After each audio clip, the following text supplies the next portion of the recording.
Lolly Willowes by Sylvia Townsend. When her father died, Laura Willowes went to live in London with her elder brother and his family. Of course, said Caroline, you will come to us. But it will upset all your plans, it will give you so much trouble. Are you sure you really want me? Oh dear, yes. Caroline spoke affectionately, but her thoughts were elsewhere. They had already journeyed back to London to buy an eiderdown for the bed in the small spare room. If the washstand were moved towards the door, would it be possible to fit in a writing table between it and the fireplace? Perhaps a bureau would be better, because of the extra drawers? Yes, that was it. Lolly could bring the little walnut bureau with the false handles on one side and the top that jumped up when you touched the spring by the inkwell. It had belonged to Lolly's mother, and Lolly had always used it, so Sybil could not raise any objections. Sybil had no claim to it whatever, really. She had only been married to James for 2 years, and if the bureau had mocked the morning room wallpaper, she could easily put something else in its place. A stand with ferns and potted plants would look very nice. Lolly was a gentle creature, and the little girls loved her. She would soon fit into her new home. The small spare room would be rather a loss. They could not give up the large spare room to Lolly, and the small spare room was the handiest of the two for ordinary visitors. It seemed extravagant to wash a pair of the large linen sheets for a single guest who came but for a couple of nights. Still, there it was, and Henry was right, Lolly ought to come to them. London would be a pleasant change for her. She would meet nice people, and in London she would have a better chance of marrying. Lolly was 28. She would have to make haste if she were going to find a husband before she was 30. Poor Lolly? Black was not becoming to her. She looked sallow, and her pale gray eyes were paler, and more surprising than ever underneath that very unbecoming black mushroom hat. Mourning was never satisfactory if one bought it in a country town. While these thoughts passed through Caroline's mind, Laura was not thinking at all. She had picked a red geranium flower, and was staining her left wrist with the juice of its crushed petals. So, when she was younger, she had stained her pale cheeks, and had bent over the greenhouse tank to see what she looked like. But the greenhouse tank showed only a dark, shadowy Laura, very dark and smooth like the lady in the old holy painting that hung in the dining room and was called the Leonardo. The girls will be delighted, said Caroline. Laura roused herself. It was all settled then, and she was going to live in London with Henry, and Caroline his wife, and Fancy and Marion his daughters. She would become an inmate of the tall house in Apsley Terrace, where hitherto she had only been a country sister-in-law on a visit. She would recognize a special something in the physiognomy of that house front, which would enable her to stop certainly before it, without glancing at the number, or the Donoka. Within it, she would know unhesitatingly which of the polished brown doors was which, and become quite indifferent to the position of the cistern, which had baffled her so one night when she lay awake trying to assemble the house inside the box of its outer walls. She would take the air in Hyde Park and watch the children on their ponies and the fashionable trim ladies in Rotten Row, and go to the theatre in a cab. London life was very full and exciting. There were the shops, processions of the royal family and of the unemployed, the gold tunnel at Whiteley's, and the brilliance of the streets by night. She thought of the street lamps, so impartial, so imperturbable in their stately diminuendos, and felt herself abashed before their scrutiny. Each in turn would hand her on, her and her shadow, as she walked the unfathomed streets and squares, but they would be familiar then, complying with the sealed orders of the future, and presently she would be taking them for granted, as the Londoners do.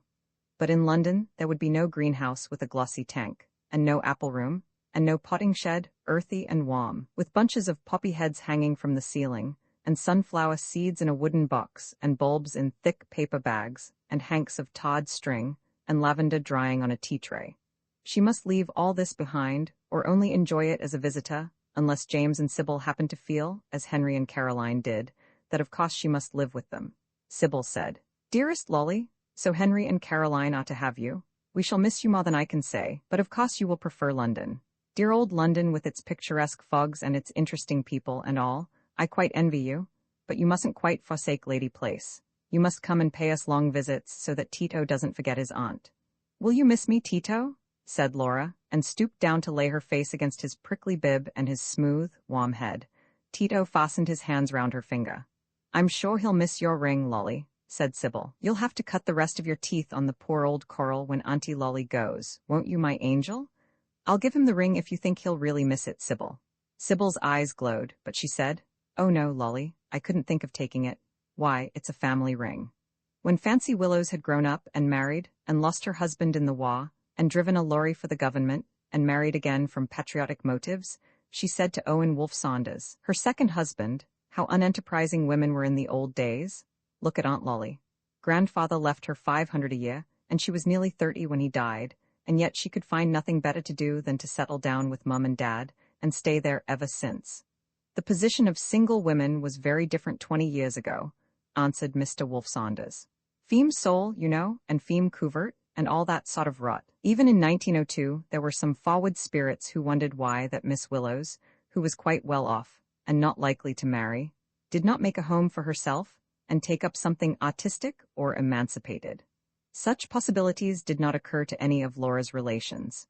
Her father being dead, they took it for granted that she should be absorbed into the household of one brother or the other.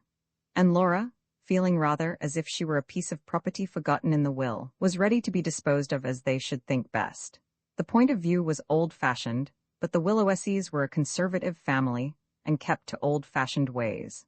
Preference, not prejudice, made them faithful to their past. They slept in beds and sat upon chairs whose comfort insensibly persuaded them into respect for the good sense of their forebears.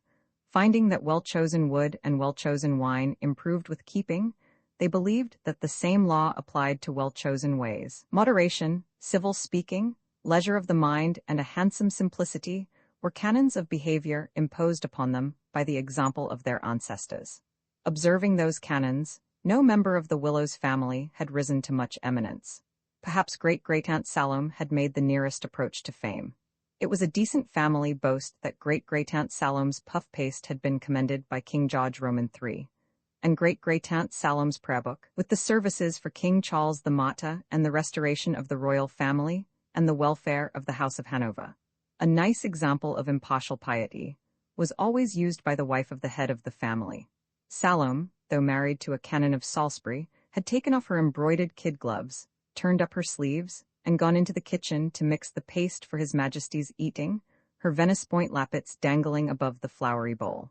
She was a loyal subject, a devout churchwoman, and a good housewife, and the Willowesses were properly proud of her. Titus, her father, had made a voyage to the Indies, and had brought back with him a green paroquet, the first of its kind to be seen in Dorset. The paroquet was named Ratafee, and lived for 15 years. When he died he was stuffed, and perched as in life upon his ring, he swung from the cornice of the china cupboard, surveying 4 generations of the Willowes family with his glass eyes. Early in the 19th century one eye fell out and was lost. The eye which replaced it was larger, but inferior both in luster and expressiveness. This gave Ratafee a rather leering look, but it did not compromise the esteem in which he was held. In a humble way, the bird had made county history, and the family acknowledged it, and gave him a niche in their own. Beside the china cupboard and beneath Ratafee stood Emma's hop, a green hop ornamented with gilt scrolls and acanthus leaves in the David manner. When Laura was little, she would sometimes steal into the empty drawing-room and pluck the strings which remained unbroken. They answered with a melancholy and distracted voice, and Laura would pleasantly frighten herself with the thought of Emma's ghost coming back to make music with cold fingers, stealing into the empty drawing-room as noiselessly as she had done. But Emma's was a gentle ghost. Emma had died of a decline, and when she lay dead with a bunch of snowdrops under her folded palms, a lock of her hair was cut off to be embroidered into a picture of a willow tree exhaling its branches above a padded white satin tomb. "That," said Laura's mother, "is an heirloom of your great-aunt Emma who died." And Laura was sorry for the poor young lady who alone, it seemed to her, of all her relations had had the misfortune to die. Henry, born in 1818, grandfather to Laura and nephew to Emma, became head of the House of Willowes when he was but 24, his father and unmarried elder brother dying of smallpox within a fortnight of each other. As a young man, Henry had shown a roving and untraditional temperament, so it was fortunate that he had the license of a cadet to go his own way. He had taken advantage of this freedom to marry a Welsh lady, and to settle near Yeovil, where his father bought him a partnership in a brewery. It was natural to expect that upon becoming the head of the family, Henry would abandon, if not the Welsh wife and the brewery, at least Somerset, and return to his native people. But this he would not do. He had become attached to the neighborhood where he had spent the first years of his married life. The ill-considered jest of his uncle the Admiral, that Henry was courting a Welshwoman with a tall hat like Mother Shipton's who would carry her shoes to church, had secretly estranged him from his relations. And most weighty reason of all, Lady Place, a small solid mansion, which he had long coveted, saying to himself that if ever he were rich enough, he would make his wife the mistress of it, just then came into the market. The Willowes' obstinacy, which had for so long kept unchanged the home of Dorset, was now to transfer that home across the county border.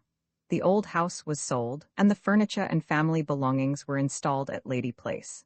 Several strings of Emma's harp were broken, some feathers were jolted out of Ratafie's tail, and Mrs. Willowes, whose upbringing had been evangelical, was distressed for several Sundays by the goings-on that she found in Salem's prayer book. But in the main, the Willowes tradition stood the move very well. The tables and chairs and cabinets stood in the same relation to each other as before. The pictures hung in the same order though on new walls, and the Dorset hills were still to be seen from the windows, though now from windows facing south instead of from windows facing north. Even the brewery, untraditional as it was, soon weathered and became indistinguishably part of the Willowes' way of life. Henry Willowes had 3 sons and 4 daughters. Everard, the eldest son, married his second cousin, Miss Frances Durfee. She brought some more Willowes property to the Somerset house. A set of garnets, a buff and gold tea service bequeathed her by the Admiral, an amateur of China, who had dowered all his nieces and great-nieces with Worcester, Minton, and Oriental, and 2 oil paintings by Italian masters which the younger Titus, Emma's brother, had bought in Rome whilst travelling for his health. She bore Everard 3 children, Henry, born in 1867, James, born in 1869, and Laura, born in 1874. On Henry's birth, Everard laid down 12 dozen of pot against his coming of age. Everard was proud of the brewery, and declared that beer was the befitting drink for all classes of Englishmen, to be preferred over foreign wines. But he did not extend this ban to pot and sherry. It was clarets he particularly despised. Another 12 dozen of pot was laid down for James, and there it seemed likely the matter would end. Everard was a lover of womankind. He greatly desired a daughter, and when he got one, she was all the dearer for coming when he had almost given up hope of her. His delight upon this occasion, however, could not be so compactly expressed. He could not lay down pot for Laura. At last he hit upon the solution of his difficulty. Going up to London upon the mysterious and inadequate pretext of growing bald, he returned with a little string of pearls, small and evenly matched, which exactly fitted the baby's neck. Year by year, he explained, the necklace could be extended until it encircled the neck of a grown-up young woman at her first ball. The ball, he went on to say, must take place in winter, for he wished to see Laura trimmed with ermine. "My dear," said Mrs. Willowes, "the poor girl will look like a beef-eater." But Everard was not to be put off. A stuffed ermine which he had known as a boy was still his ideal of the enchanted princess, so pure and sleek was it, and so artfully poised the small neat head on the long throat. "Weasel?" exclaimed his wife. "Everard, how dare you love a minx?" Laura escaped the usual lot of the newborn, for she was not at all red. To Everard she seemed his very ermine come to true life. He was in love with her femininity from the moment he set eyes on her. "Oh, the fine little lady," he cried out when she was first shown to him, wrapped in shawls and whimpering at the keen sunlight of a frosty December morning. 3 days after that it thawed, and Mr. Willowes rode to hounds, but he came back after the first kill. "'Twas a vixen," he said. "Such a pretty young vixen. It put me in mind of my own, and I thought I'd ride back to see how she was behaving. Here's the brush." Laura grew up almost as an only child. By the time she was past her babyhood, her brothers had gone to school. When they came back for their holidays, Mrs. Willowes would say, "Now, play nicely with Laura. She has fed your rabbits every day while you have been at school, but don't let her fall into the pond." Henry and James did their best to observe their mother's bidding. When Laura went too near the edge of the pond, one or the other would generally remember to call her back again, and before they returned to the house, Henry, as a measure of precaution, would pull a wisp of grass and wipe off any telltale green slime that happened to be on her slippers. But nice play with a sister so much younger than themselves was scarcely possible. They performed the brotherly office of teaching her to throw and to catch, and when they played at knights or red Indians, Laura was dutifully cast for some passive female part. This satisfied the claims of honor. If at some later stage it was discovered that the captive princess or the faithful squaw had slipped away unnoticed to the company of Brewer in the coach-house, or Oliver Cromwell, the toad, who lived under the low russet roof of violet leaves near the disused melon pit, it did not much affect the course of the drama. Once, indeed, when Laura as a captive princess had been tied to a tree, her brothers were so much carried away by a series of single combats for her favor that they forgot to come and rescue her before they swore friendship and went off to the Holy Land. Mr. Willowes, coming home from the brewery through a sunset haze of midges, chanced to stroll into the orchard to see if the rabbits had balked any more of his saplings. There he found Laura, sitting contentedly in hayband fetters, and singing herself a story about a snake that had no mackintosh. Mr. Willowes was extremely vexed when he understood from Laura's nonchalant account what had happened. He took off her slippers and chafed her feet. Then he carried her indoors to his study, giving orders that a tumbler of hot, sweet lemonade should be prepared for her immediately.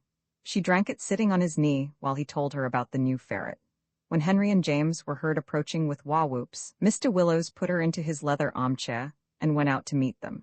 Their wah-whoops quavered and ceased as they caught sight of their father's stern face. Dusk seemed to fall on them with condemnation as he reminded them that it was past their supper time, and pointed out that, had he not happened upon her, Laura would still have been sitting bound to the Bon Creation pear tree. This befell upon one of the days when Mrs. Willowes was lying down with a headache. "Something always goes wrong when I have one of my days," the poor lady would complain. It was also upon one of Mrs. Willowes's days that Everard fed Laura with the preserved cherries out of the drawing-room cake. Laura soon became very sick, and the stable-boy was sent off post-haste upon Everard's mare to summon the doctor. Mrs. Willowes made a poor recovery after Laura's birth. As time went on, she became more and more invalidish, though always pleasantly so. She was seldom well enough to entertain, so Laura grew up in a quiet household. Ladies in mantles of silk or of sealskin, according to the season of the year, would come to call, and sitting by the sofa would say, "Laura is growing a big girl now. I suppose before long you will be sending her to a school." Mrs. Willowes heard them with half-shut eyes.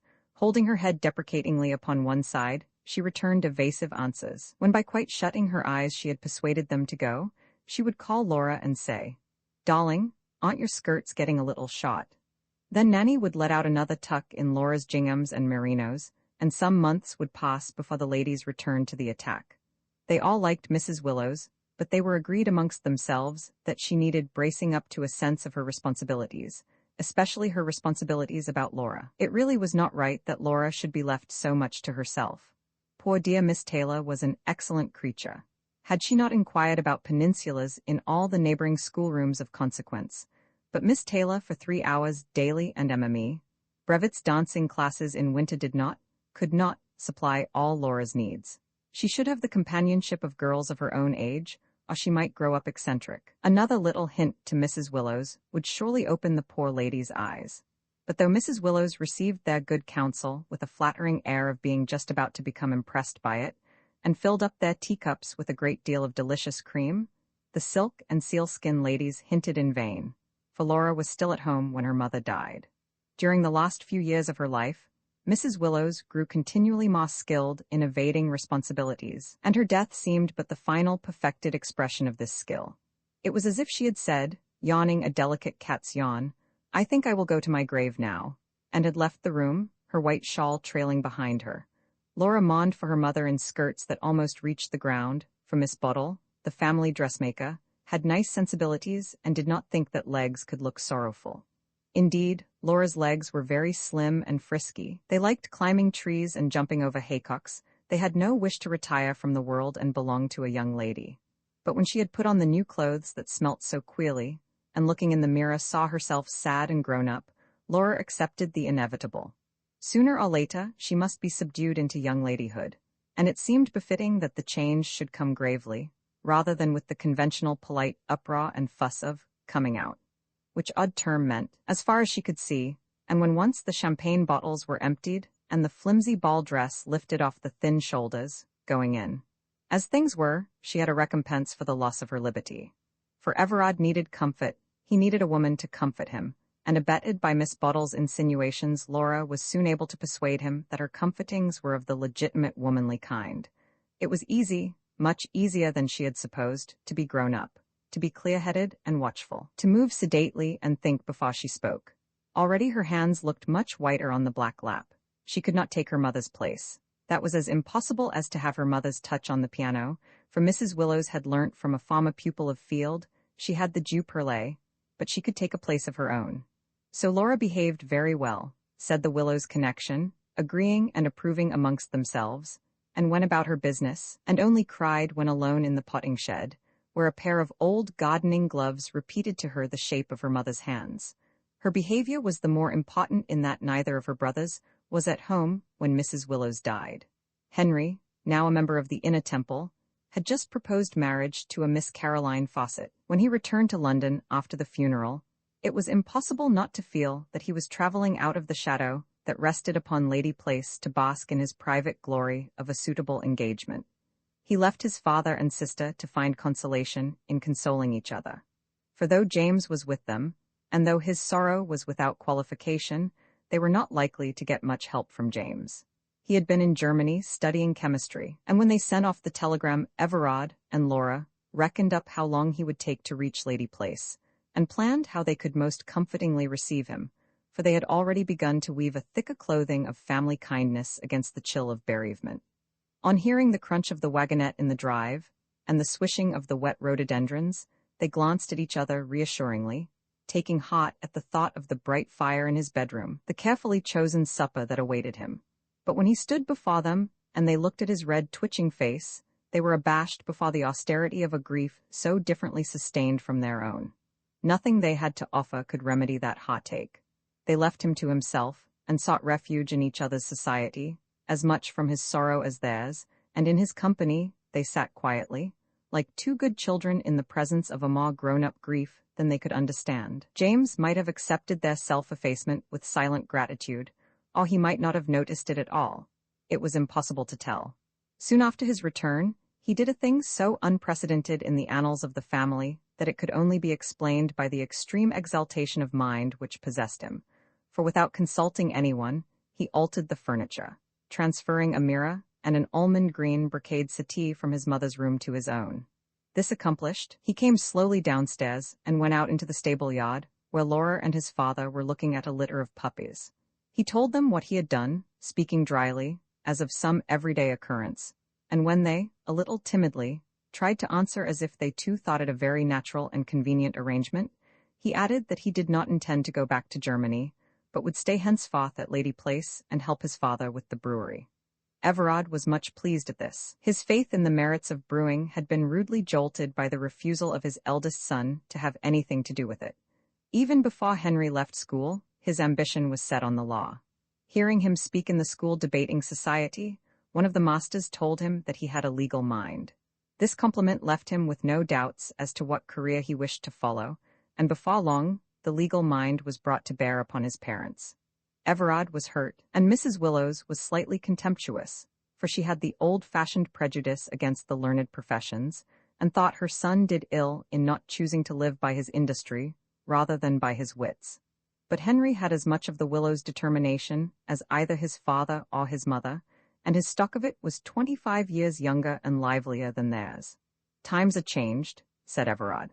"A country business doesn't look the same to a young man as it did in my day." So though a partnership in the brewery seemed the natural destiny for James, Everard was much flattered by his decision, and hastened to put into practice the scientific improvements which his son suggested.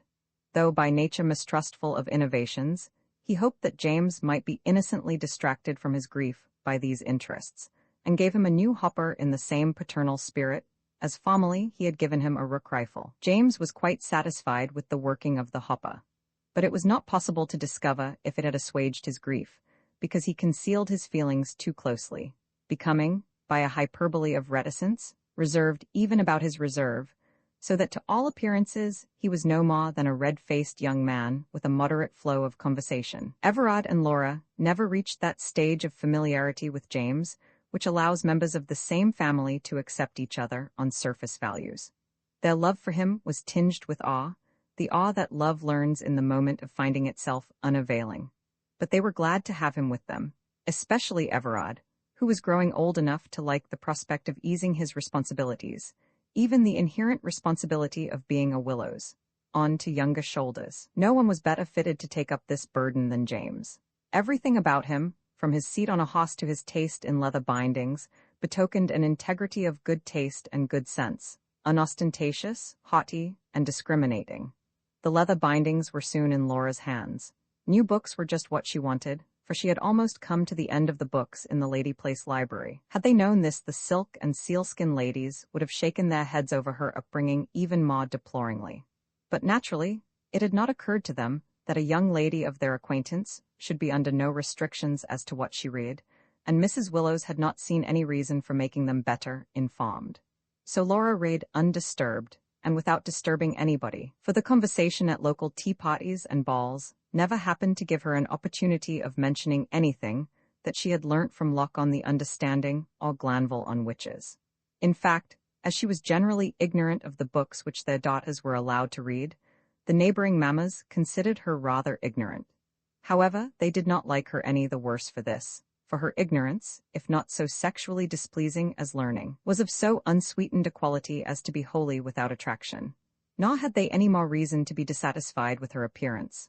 What beauties of person she had were as unsweetened as her beauties of mind, and her air of fine breeding made her look older than her age. Laura was of a middle height, thin, and rather pointed. Her skin was brown, inclining to sallowness. It seemed browner still by contrast with her eyes, which were large, set wide apart, and of that shade of gray which inclines neither to blue nor green, but seems only a much diluted black. Such eyes are rare in any face, and rarer still in conjunction with a brown coloring. In Laura's case, the effect was too startling to be agreeable. Strangers thought her remarkable looking, but got no further, and those more accustomed thought her plain. Only Everard and James might have called her pretty, had they been asked for an opinion. This would not have been only the partiality of one Willowes for another. They had seen her at home, where animation brought color into her cheeks and spirit into her bearing. Abroad, and in company, she was not animated. She disliked going out. She seldom attended any but those formal parties at which the attendance of Miss Willowes of Lady Place was an obligatory civility, and she found there little reason for animation. Being without coquetry, she did not feel herself bound to feign a degree of entertainment which she had not experienced, and the same deficiency made her insensible to the duty of every marriageable young woman to be charming, whether her charm be directed towards one special object, or, in default of that, universally distributed through a disinterested love of humanity. This may have been due to her upbringing. Such was the local explanation, but her upbringing had only furthered a temperamental indifference to the need of getting married, or, indeed, of doing anything positive, and this indifference was reinforced by the circumstances which had made her so closely her father's companion. There is nothing more endangering to a young woman's normal inclination towards young men than an intimacy with a man twice her own age. Laura compared with her father all the young men whom otherwise she might have accepted without any comparisons whatever as suitable objects for her intentions, and she did not find them support the comparison at all well. They were energetic, good-looking, and shot pheasants with great skill. Or they were witty, elegantly dressed, and had a London club. But still she had no mind to quit her father's company for theirs, even if they should show clear signs of desiring her to do so. Until then she paid them little attention in thought or deed. When Aunt Emmy came back from India and filled the spare room with cedarwood boxes, she exclaimed briskly to Everard, "My dear, it's high time Laura married. Why isn't she married already?" Then, seeing a slight spasm of distress at this Berwick Square trenchancy pass over her brother's face, she added, "A girl like Laura has only to make her choice. Those Welsh eyes. Whenever they look at me I am reminded of Mamma. Everard, you must let me give her a season in India." "You must ask Laura," said Everard, and they went out into the orchard together, where Emmy picked up the windfall apples and ate them with the greed of the exile. Nothing more was said just then. Emmy was aware of her false step. Ashamed at having exceeded a Willowes decorum of intervention, she welcomed this chance to reinstate herself in her brother's good graces by an evocation of their childhood under these same trees. But Everard kept silence for distress. He believed in good faith that his relief at seeing Laura's budding suitors nipped in their bud was due to the conviction that not one of them was good enough for her. As innocently as the unconcerned Laura might have done, but did not, he waited for the ideal wooer. Now, Emmy's tactless concern had thrown a cold shadow over the remote future after his death. And for the near future had she not spoken of taking Laura to India? He would be good. He would not say a word to dissuade the girl from what might prove to be to her advantage. But at the idea of her leaving him for a country so distant, for a manner of life so unfamiliar, the warmth went out of his days. Emmy unfolded her plan to Laura, that is to say, unfolded the outer wrappings of it. Laura listened with delight to her aunt's tales of Indian life. Compounds and mangoes, the early morning rides along the Kulpak Road, the grunting song of the potters who carried Mem Sahibs in litters up to the hill stations, parrots flying through the jungle, ayahs with rubies in their nostrils, kid gloves preserved in pickled jars with screw tops. All the solemn and simple pomp of old-fashioned Madras beckoned to her, beckoned like the dark arms tinkling with bangles of soft gold and colored glass. But when the beckonings took the form of Aunt Emmy's circumstantial invitation, Laura held back, demurred this way and that, and pronounced at last the refusal which had been implicit in her mind from the moment the invitation was given. She did not want to leave her father, nor did she want to leave Lady Place. Her life perfectly contented her. She had no wish for ways other than those she had grown up in. With an easy diligence, she played her part as mistress of the house, abetted at every turn by country servants of long tenure, as enamored of the comfortable amble of day by day as she was. At certain seasons, a fresh resinous smell would haunt the house like some rustic spirit. It was Mrs. Bonnet, making the traditional beeswax polish, that alone could be trusted to give the proper luster to the elegantly bulging fronts of tall boys and cabinets. The gray days of early February were tinged with tropical odors by great-great-aunt Salome's recipe for marmalade, and on the afternoon of Good Friday, if it were fine, the stuffed foxes and otters were taken out of their glass cases, brushed, and set to sweeten on the lawn. These were old institutions, they dated from long before Laura's day, but the gradual deposit of family customs was always going on, and within her own memory, the sum of Willowes' ways had been augmented. There was the Midsummer Night's Eve picnic in Potts's dingle, cold pigeon pie and cider cup, and moth-beset candles flickering on the grass. There was the ceremony of the hop garland, which James had brought back from Germany, and the pantomime party from the workhouse, and a very special kind of sealing wax that could only be procured from Padua. Long ago the children had been allowed to choose their birthday dinners, and still upon the 17th of July, James ate duck and green peas, and a gooseberry fool, while a cock pheasant in all the glory of tail feathers was set before Laura upon the 9th of December, and at the bottom of the orchard flourished, unchecked, a bed of nettles. For Nanny Quantrell placed much trust in the property of young nettles eaten as spring greens to clear the blood, quoting emphatically and rhythmically a rhyme her grandmother had taught her. If they would eat nettles in March and drink mugwort in May, so many fine young maidens would not go to the clay. Laura would very willingly have drunk mugwort in May also, for this rhyme of Nanny's, so often and so impressively rehearsed, had taken fast hold of her imagination.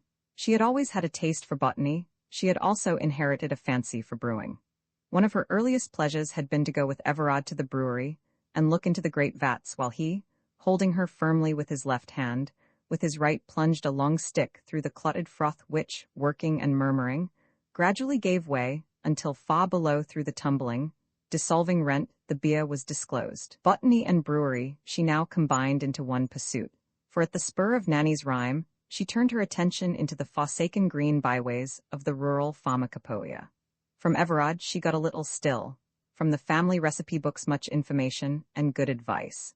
And where these failed her, Nicholas Culpeper, or old Goody Andrews, who might have been Nicholas's crony by the respect she had for the moon, were ready to help her out. She roved the countryside for herbs and simples, and many were the washes and decoctions that she made from sweet gale, water purslane, cowslips, and the roots of succory, while her salads gathered in fields and hedges were eaten by Everard, at first in hope and trust, and afterwards with flattering appetite. Encouraged by him, she even wrote a little book called Health by the Wayside, commending the use of old-fashioned simples and healing herbs. It was published anonymously at the local press, and fell quite flat. Everard felt much more slighted by this than she did, and bought up the remainders without telling her so. But mugwort was not included in the book, for she was never allowed to test its virtues, and she would not include recipes which she had not tried herself. Nanny believed it to be no less effective than nettles, but she did not know how to prepare it. Once long ago she had made a broth by seething the leaves in boiling water, which she then strained off and gave to Henry and James. But it made them both sick, and Mrs. Willowes had forbidden its further use. Laura felt positive that mugwort tea would not have made her sick. She begged for leave to make trial of it, but to no avail. Nanny's prohibition was as absolute as that of her mistress. But Nanny had not lost her faith. She explained that the night mugwort for the purpose was a very special kind that did not grow in Somerset, but at the gates of the cobbler in her native village, the mugwort grew fair enough. Long after this discussion had taken place, Laura found in Aubrey's Miscellany a passage quoted from Pliny, which told how Artemis had revealed the virtues of mugwort to the dreaming Pericles. She hastened to tell Nanny of this. Nanny was gratified, but she would not admit that her faith needed any buttressing. "Those Greeks didn't know everything," she said, and drove a needle into her red cloth emery case, which was shaped like a strawberry and spotted over with small yellow beads. For nearly 10 years, Laura kept house for Everard and James. Nothing happened to disturb the easy serenity of their days, except the birth of first one daughter and then another to Henry and Caroline, and this did not disturb it much. Everard, so happy in a daughter, was prepared to be happy in granddaughters also. When Henry apologized to him with dignity for the accident of their sex, Everard quoted to him the nursery rhyme about what little boys and girls were made of. Henry was relieved to find his father taking so lightly a possible failure in the Willowes male line, but he wished the old man wouldn't trifle so. He could not stoop to give his father the lie over his unscientific theory of sex. He observed gloomily that daughters could be very expensive now, that so much fuss was being made about the education of women. Henry, in his fears for the Willowes male line, had taken it for granted that his brother would never marry. And certainly, if to lie very low about a thing is a sign that one is not thinking about it, James had no thought of marriage. He was nearly 33 when he announced, with his usual quiet abruptness, that he was going to marry. The lady of his choice was a Miss Sybil Mauleverer.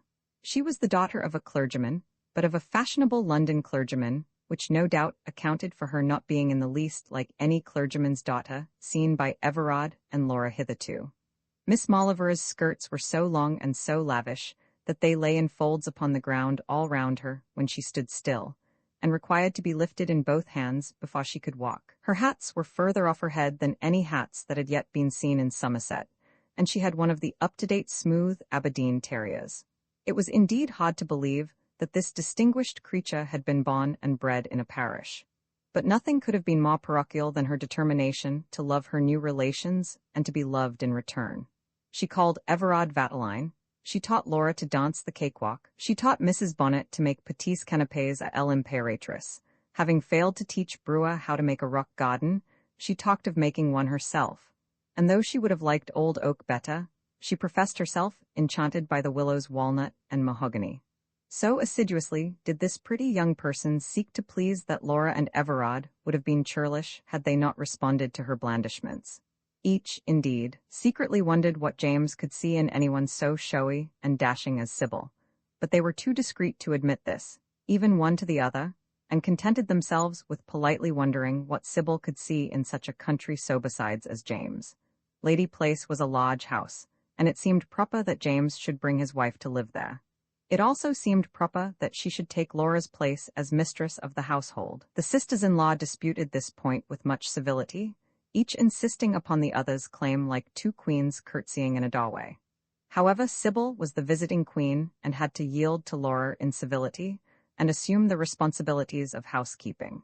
She jingled them very lightly, and as soon as she found herself to be with child, she gave them over again to Laura, who made a point of ordering the petits canapés whenever anyone came to dinner. Whatever small doubts and regrets Everard and Laura had nursed about James's wife were put away when Sybil bore a man-child. It would not have been loyal to the heir of the Willowes to suppose that his mother was not quite as well-bred as he. Everard did not even need to remind himself of the Duchess of Suffolk. Titus, sprawling his fat hands over his mother's bosom, Titus, a disembodied cooing of contentment in the nursery overhead, would have justified a far more questionable match than James had made. A year later Everard, amid solemnity, lit the solitary candle of his grandson's first birthday upon the cake that Mrs. Bonnet had made, that Laura had iced, that Sybil had wreathed with flowers. The flame wavered a little in the draught, and Everard, careful against omens, ordered the French windows to be shut. On so glowing a September afternoon, it was strange to see the conifers nodding their heads in the wind and to hear the harsh breath of autumn go forebodingly round the house. Laura gazed at the candle. She understood her father's alarm and, superstitious also, held her breath until she saw the flames straighten itself, and the first little trickle of colored wax flow down upon the glittering tin star that held the candle. That evening, after dinner, there was a show of fireworks for the school children in the garden. So many rockets were let off by Everard and James that for a while the northern sky was laced with a thicket of bright sedge scattering a fiery pollen. So hot and excited did Everard become in maneuvering this splendor that he forgot the cold wind and took off his coat. 2 days after, he complained of a pain in his side. The doctor looked grave as he came out of the bedchamber, though within it Laura had heard him laughing with his old friend and rallying him upon his nightcap. Everard had inflammation of the lungs, he told her. He would send for 2 nurses. They came, and their starched white aprons looked to her like unlettered tombstones. From the beginning her soul had crouched in apprehension, and indeed there was at no time much hope for the old man. When he was conscious he lay very peacefully, his face turned towards the window, watching the swallows fly restlessly from tree to tree. "It will be a hard winter," he said to Laura. "They're gathering early to go." And then, "Do you suppose they know where they're going?" "I'm sure they do," she answered, thinking to comfort him. He regarded her shrewdly, smiled, and shook his head. "Then they're wiser than we." When Grandfather Henry, that masterful man, removed across the border, he was followed by a patriarchal train of manservants and maidservants, mares, geldings, and spaniels, vans full of household stuff, and slow country wagons loaded with nodding greenery. "I want to make sure of a good eating apple," said he, "since I am going to Lady Place for life." Death was another matter. The Willowes burial ground was in Dorset, nor would Henry lie elsewhere. Now it was Everard's turn. The dead appeared to welcome him without astonishment. The farmer Everards and Titus's, Laura's and Emmeline's, they were sure that he would come. They approved his decision to join them. Laura stood by the open grave, but the heap of raw earth and the planks sprawling upon it displeased her. Her eyes strayed to the graves that were completed. Her mind told the tale of them, for she knew them well. 4 times a year Mrs. Willowes had visited the family burying place, and as a child Laura had counted it a solemn and delicious honor to accompany her upon these expeditions.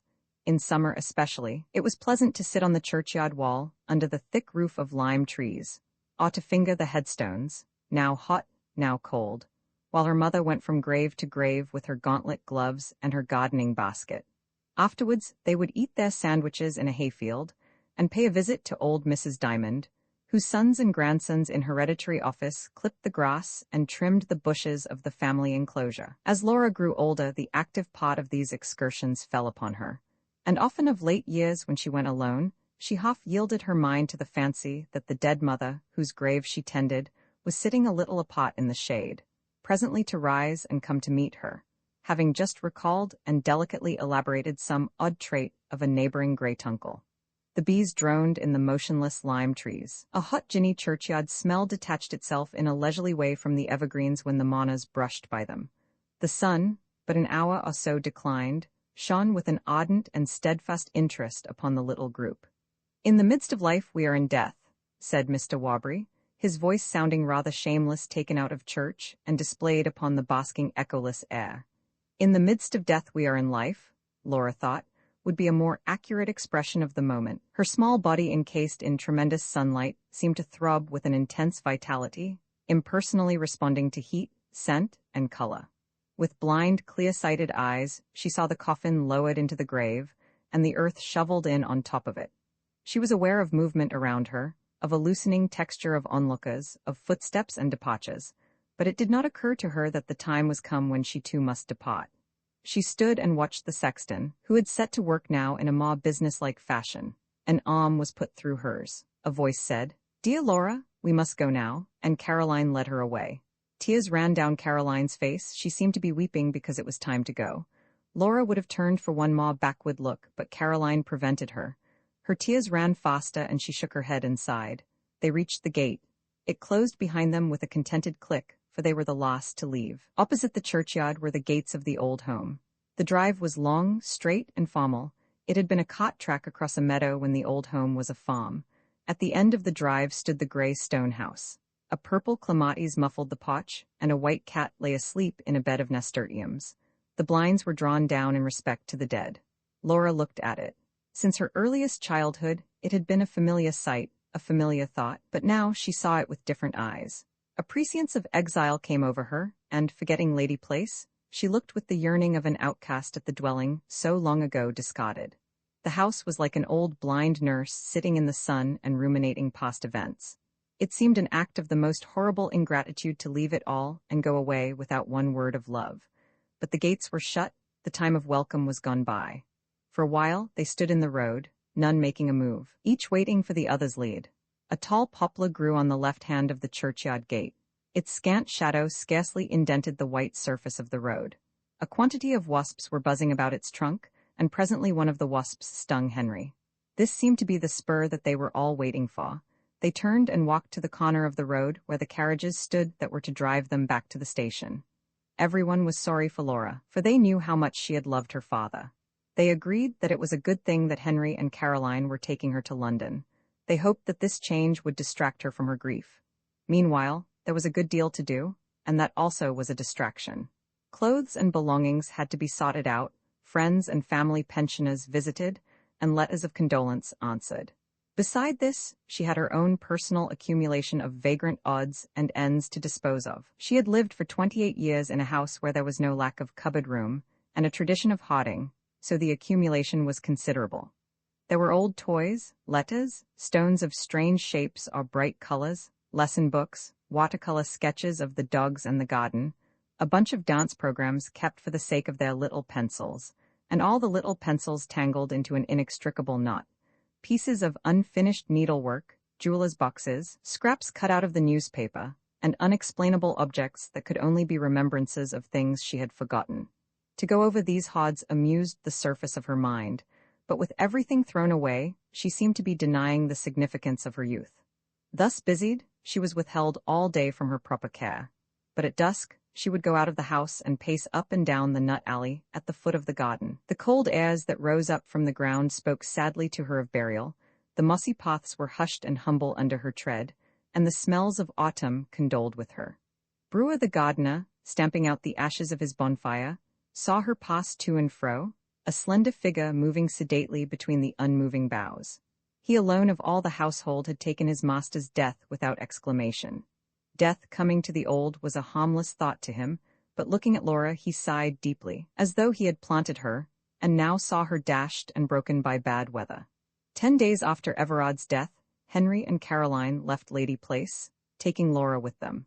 She found the leave-taking less painful than she had expected, and Caroline put her to bed as soon as they arrived in Apsley Terrace, which simplified her unhappiness by making her feel like an unhappy child. Laura had heard the others agreeing that the move to London would make her feel very differently. She had thought them stupid to suppose that any outward change could alter her mood. She now found that they had judged better than she. In Somerset, she had grieved over her father's death. In London, her grief was retracted into sudden realizations of her loss. She had thought that sorrow would be her companion for many years, and had planned for its entertainment. Now it visited her like sudden snowstorms, a hastening darkness across the sky, a transient whiteness and rigor cast upon her. She tried to recover the sentiment of renunciation, which she had worn like a veil. It was gone, and gone with it was her sense of the dignity of bereavement. Henry and Caroline did all they could to prevent her feeling unhappy. If they had been overlooking some shame of hers, they could not have been more tactful, more modulatory. The first winter passed by like a half-frozen stream. At the turn of the year, it grew extremely cold. Red cotton sandbags were laid along the window sashes, and Fancy and Marion skated on the round pond with small astrakhan muffs. Laura did not skate, but she walked briskly along the path with Caroline, listening to the rock and jar of the skates grinding upon the ice and to the cries of the gulls overhead. She found London much colder than the country, though Henry assured her that this was impossible. She developed chilblains, and this annoyed her, for she had not had chilblains since she was a child. Then Nenny Quantrell would send her out in the early morning to run barefoot over the rimy lawn. There was a small garden at Apsley Terrace, but it had been gravelled over because Henry disliked the quality of London grass, and in any case, it was not the sort of garden in which she could run barefoot. She was also annoyed by the hardness of the London water. Her hands were so thin that they were always a little red. Now they were rough also. If they could have remained idle, she would not have minded this so much. But Caroline never sat with idle hands. She would knit, or darn, or do useful needlework. Laura could not sit opposite her and do nothing. There was no useful needlework for her to do. Caroline did it all, so Laura was driven to embroidery. Each time that a strand of silk rasped against her fingers, she shuddered inwardly. Time went faster than the embroidery did. She had actually a sensation that she was stitching herself into a piece of embroidery with a good deal of background. But as Caroline said, it was not possible to feel dull when there was so much to do. Indeed, it was surprising how much there was to do, and for everybody in the house. Even Laura, introduced as a sort of extra wheel, soon found herself part of the mechanism, and, interworking with the other wheels, went round as busily as they. When she awoke, the day was already begun. She could hear iron noises from the kitchen, the sound of yesterday's ashes being probed out. Then came a smell of wood smoke. The kitchen fire had been laid anew and kindled in the cleansed grate. This was followed by the automatic noise of the carpet sweeper, and, breaking in upon it, the irregular knocking of the staircase brush against the banisters. The maid who brought her morning tea and laid the folded towel across the hot water had an experienced look. When she drew back the curtains, she looked out upon the day with no curiosity. She had seen it already. By the time the Willowes family met at breakfast, all this activity had disappeared like the tide from the smooth, garnished beach. For the rest of the day it functioned unnoticed. Bells were answered, meals were served, all that appeared was completion. Yet unseen and underground, the preparation and demolition of every day went on, like the inward persistent workings of heart and entrails. Sometimes a crash, a banging daw, a voice upraised, would rend the veil of impersonality. And sometimes a sound of running water at unusual hours, and a faint steaminess in the upper parts of the house, betokened that one of the servants was having a bath. After breakfast, and after Henry had been seen off, Caroline descended to the kitchen, and Laura read the relinquished Times. Then came shopping, letter writing, arranging the flowers, cleaning the canary cage, and the girls' walk. Such things as arranging flowers, or cleaning the canary cage, were done with a kind of precautious routine, which made them seem alike solemn and illicit. The flowers were always arranged in the ground-floor lavatory, where there was a small sink. Vases and wire frames were kept in a cupboard, and a pair of scissors was strung to a nail. Then the completed affair was carried carefully past the coats that hung in the lobby outside and set down upon some established site. Every Tuesday the books were changed at the library. After lunch there was a spell of embroidery and more times. If it was fine, Caroline paid calls. If wet, she sat at home on the chance of receiving them. On Saturday afternoons there was the girls' dancing class. Laura accompanied her nieces thither, carrying their slippers in a bag. She sat among the other parents and guardians upon a dais, which shook to the primary accents of the pianist, watching lances and polkas and waltzes being performed, and hearing Miss Polly say, "Now we will recommence." After the dancing was over there was a march of grace, and when Fancy and Marion had miscarried of their curtsies, she would envelop their muslin dresses and their red elbows in the grey ulsters, and walk them briskly home again.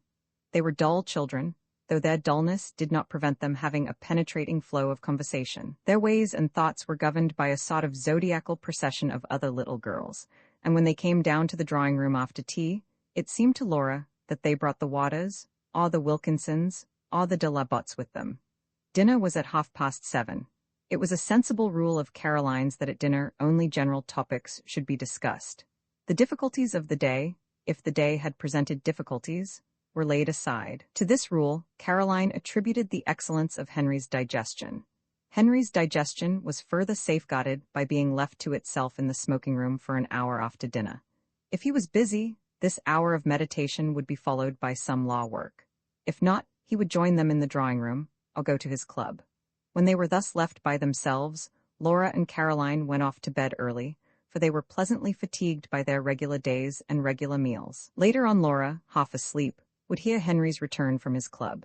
The thud of the front door pulled to after him drove through the silent house, and this was followed by the noise of bolts and chains.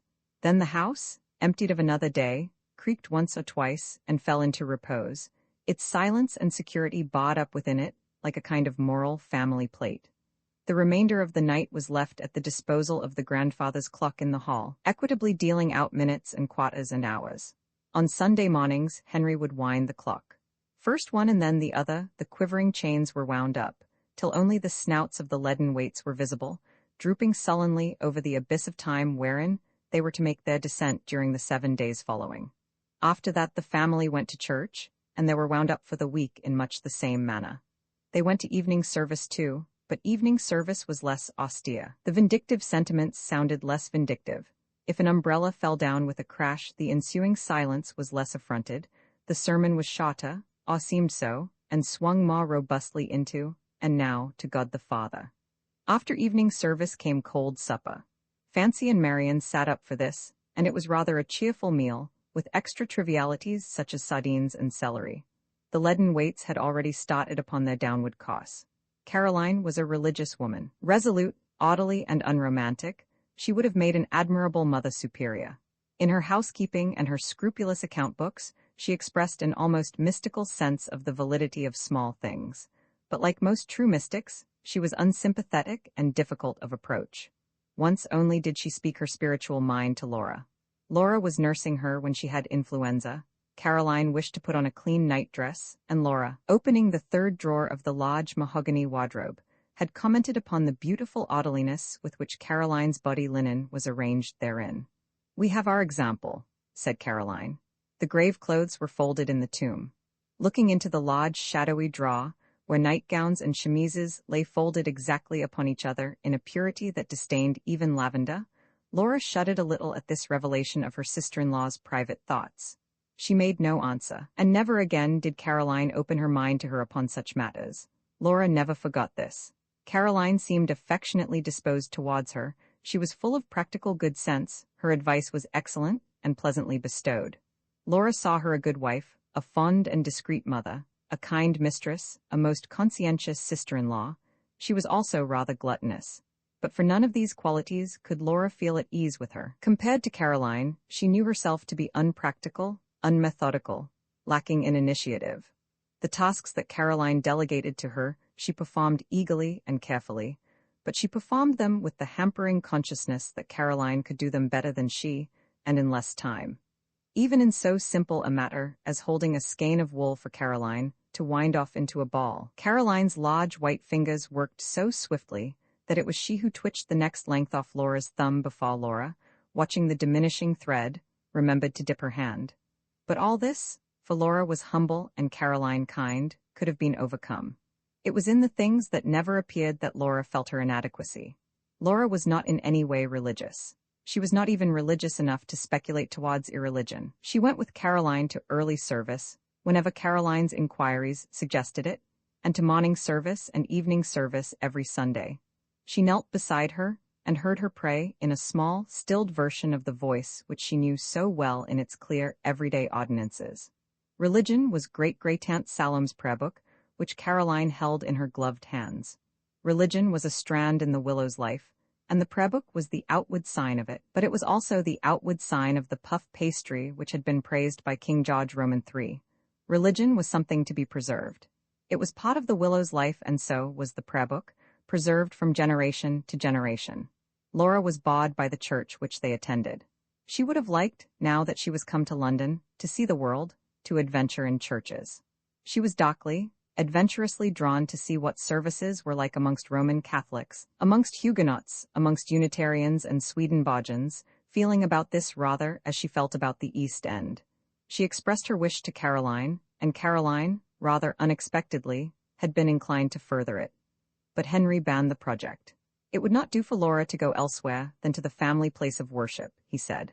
For Henry, the family place of worship was the pew upon whose ledge rested Great-Great-Aunt Salom's prayer book. He felt this less explicitly than the straying Laura did, for he was a man and had less time to think of such things, but he felt it strongly.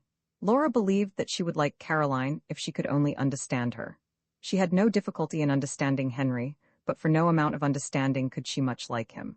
After some years in his house, she came to the conclusion that Caroline had been very bad for his character. Caroline was a good woman and a good wife. She was slightly self-righteous, and fairly rightly so, but she yielded to Henry's judgment in every dispute. She bowed her good sense to his will, and blinkered her wider views in obedience to his prejudices. Henry had a high opinion of her merits, but thinking her to be so admirable, and finding her to be so acquiescent, had encouraged him to have an even higher opinion of his own. However good a wife Caroline might choose to be, she could not quite make Henry a bad husband or a bad man. He was too much of a Willowes for that, but she fed his vanity and ministered to his imperiousness. Laura also thought that the law had done a great deal to spoil Henry. It had changed his natural sturdy stupidity into a browbeating indifference to other people's point of view. He seemed to consider himself briefed by his creator to turn into ridicule the opinions of those who disagreed with him, and to attribute dishonesty, idiocy, or a base motive to everyone who supported a better case than he. This did not often appear in his private life. Henry was kindly disposed to those who did not thwart him by word or deed. His household had been well schooled by Caroline in yielding gracefully, and she was careful not to invite guests who were not of her husband's way of thinking. Most of their acquaintance were people connected with the law. Laura grew familiar with the legal manner, but she did not grow fond of it. She felt that these clean-shaven men with bristling eyebrows were suavely concealing their doubts of her intelligence and her probity. Their jaws were like so many mousetraps, baited with commonplaces. They made her feel shy and behave stiffly. This was unfortunate, as Henry and Caroline had hoped that some one of them would fall sufficiently in love with Laura to marry her. Mr. Fortescue, Mr. Parker, Mr. German, Mr. Danby, Mr. Thrush were in turn selected as suitable and likely undertakers. Every decent effort was made by Henry and Caroline, and a certain number of efforts were made by the chosen, but Laura would make no efforts at all. Henry and Caroline had lost heart when they invited Mr. Arbuthnot to tea on Sunday. They invited him for pity's sake, and but to tea at that, for he was very shy and stammered. To their surprise, they saw Laura taking special pains to be nice to him. Equally to their surprise, they saw Mr. Arbuthnot laying aside his special pains to observe a legal manner and stammering away quite enthusiastically about climbing Welsh mountains and gathering parsley fern. They scarcely dared to hope, for they felt the time for hope was gone by. However, they invited him to dinner, and did their best to be on friendly terms with him. Mr. Arbuthnot received their advances without surprise, for he had a very good opinion of himself. He felt that being 35, he owed himself a wife, and he also felt that Laura would do very nicely. His aunt, Lady Rossbryce, always tried to get servants from the Willowes establishment, for Mrs. Willowes trained them so well. Mr. Arbuthnot supposed that Mrs. Willowes would be equally good at training wives. He began to think of Laura quite tenderly, and Caroline began to read the Stars catalogue quite seriously. This was the moment when Laura, who had been behaving nicely for years, chose to indulge her fantasy, and to wreck in 5 minutes the good intentions of as many months. She had come more and more to look on Mr. Arbuthnot as an indulgence. His stammer had endeared him to her, it seemed, after so much legal manner, quite sympathetic. Though nothing would have induced her to marry him, she was very ready to talk to him, and even to talk naturally of what came uppermost in her thoughts. Laura's thoughts ranged over a wide field, even now. Sometimes she said rather amusing things, and displayed unexpected stars, general stars of knowledge. But her remarks were as a rule so disconnected from the conversation that no one paid much attention to them. Mr. Arbuthnot certainly was not prepared for her response to his statement that February was a dangerous month. "It is," answered Laura with almost violent agreement. "If you are a werewolf, and very likely you may be, for lots of people are without knowing, February, of all months, is the month when you are most likely to go out on a dark, windy night and worry sheep." Henry and Caroline glanced at each other in horror. Mr. Arbuthnot said, "How very interesting, but I really don't think I am likely to do such a thing." Laura made no answer. She did not think so either, but she was amusing herself with a surprisingly vivid and terrible picture of Mr. Arbuthnot cloaked in a shaggy hide, and going with heavy devouring swiftness upon all fours, with a lamb dangling from his mouth. This settled it. Henry and Caroline made no more attempts to marry off Laura. Trying to do so had been a nuisance and an expense, and Laura had never shown the smallest appreciation of their trouble. Before long, they would have the girls to think of. Fancy was 16, and Marian nearly as tall as Fancy. In 2 years, they would have to begin again. They were glad of a respite, and made the most of it. Laura also was glad of a respite. She bought second-hand copies of Herodotus and Johnson's dictionary to read in the evenings. Caroline, still sewing on buttons, would look at her sister-in-law's composed profile. Laura's hair was black as ever, but it was not so thick. She had grown paler from living in London. Her forehead had not a wrinkle, but 2 downward lines prolonged the drooping corners of her mouth. Her face was beginning to stiffen. It had lost its power of expressiveness, and was more and more dominated by the hook nose and the sharp chin. When Laura was 10 years older, she would be nutcrackerish. Caroline resigned herself to spending the rest of her evenings with Laura beside her. The perpetual company of a sister-in-law was rather more than she had bargained for. Still, there she was, and Henry was right. They had been the proper people to make a home for Laura when her father died, and she was too old now to begin living by herself. It was not as if she had had any experience of life. She had passed from one guardianship to another. It was impossible to imagine Laura fending for herself. A kind of pity for the unused virgin beside her spread through Caroline's thoughts. She did not attach an inordinate value to her wifehood and maternity. They were her duties rather than her glories. But for all that she felt emotionally plumper than Laura. It was well to be loved, to be necessary to other people. But Laura too was loved, and Laura was necessary. Caroline did not know what the children would do without their Aunt Lolly. Everyone spoke of her as Aunt Lolly, till in the course of time, she had almost forgotten her baptismal name. "Say howdo to Auntie Laura," said Caroline to Fancy. This was long ago in the refurbished nursery at Lady Place when Laura knelt timidly before her first niece, while the London nurse bustled round them unpacking soft hairbrushes and pots of cold cream, and hanging linen to air upon the tall nursery fender. "How do, Auntie Lolly?" said Fancy, graciously thrusting forward a fur monkey. "She's taken to you at once, Laura," said Caroline. "I was afraid this journey would upset her, but she's borne it better than any of us." "Journeys are nothing to them at that age, ma'am," said the nurse. "Now suppose you tell your new auntie what you call monkey." Auntie Lolly," repeated Fancy, rhythmically banging the monkey against the table leg. The name hit upon by Fancy was accepted by Marian and Titus. Before long, their parents made use of it also. Everard never spoke of his daughter, but as Laura, even when he spoke of her to his grandchildren.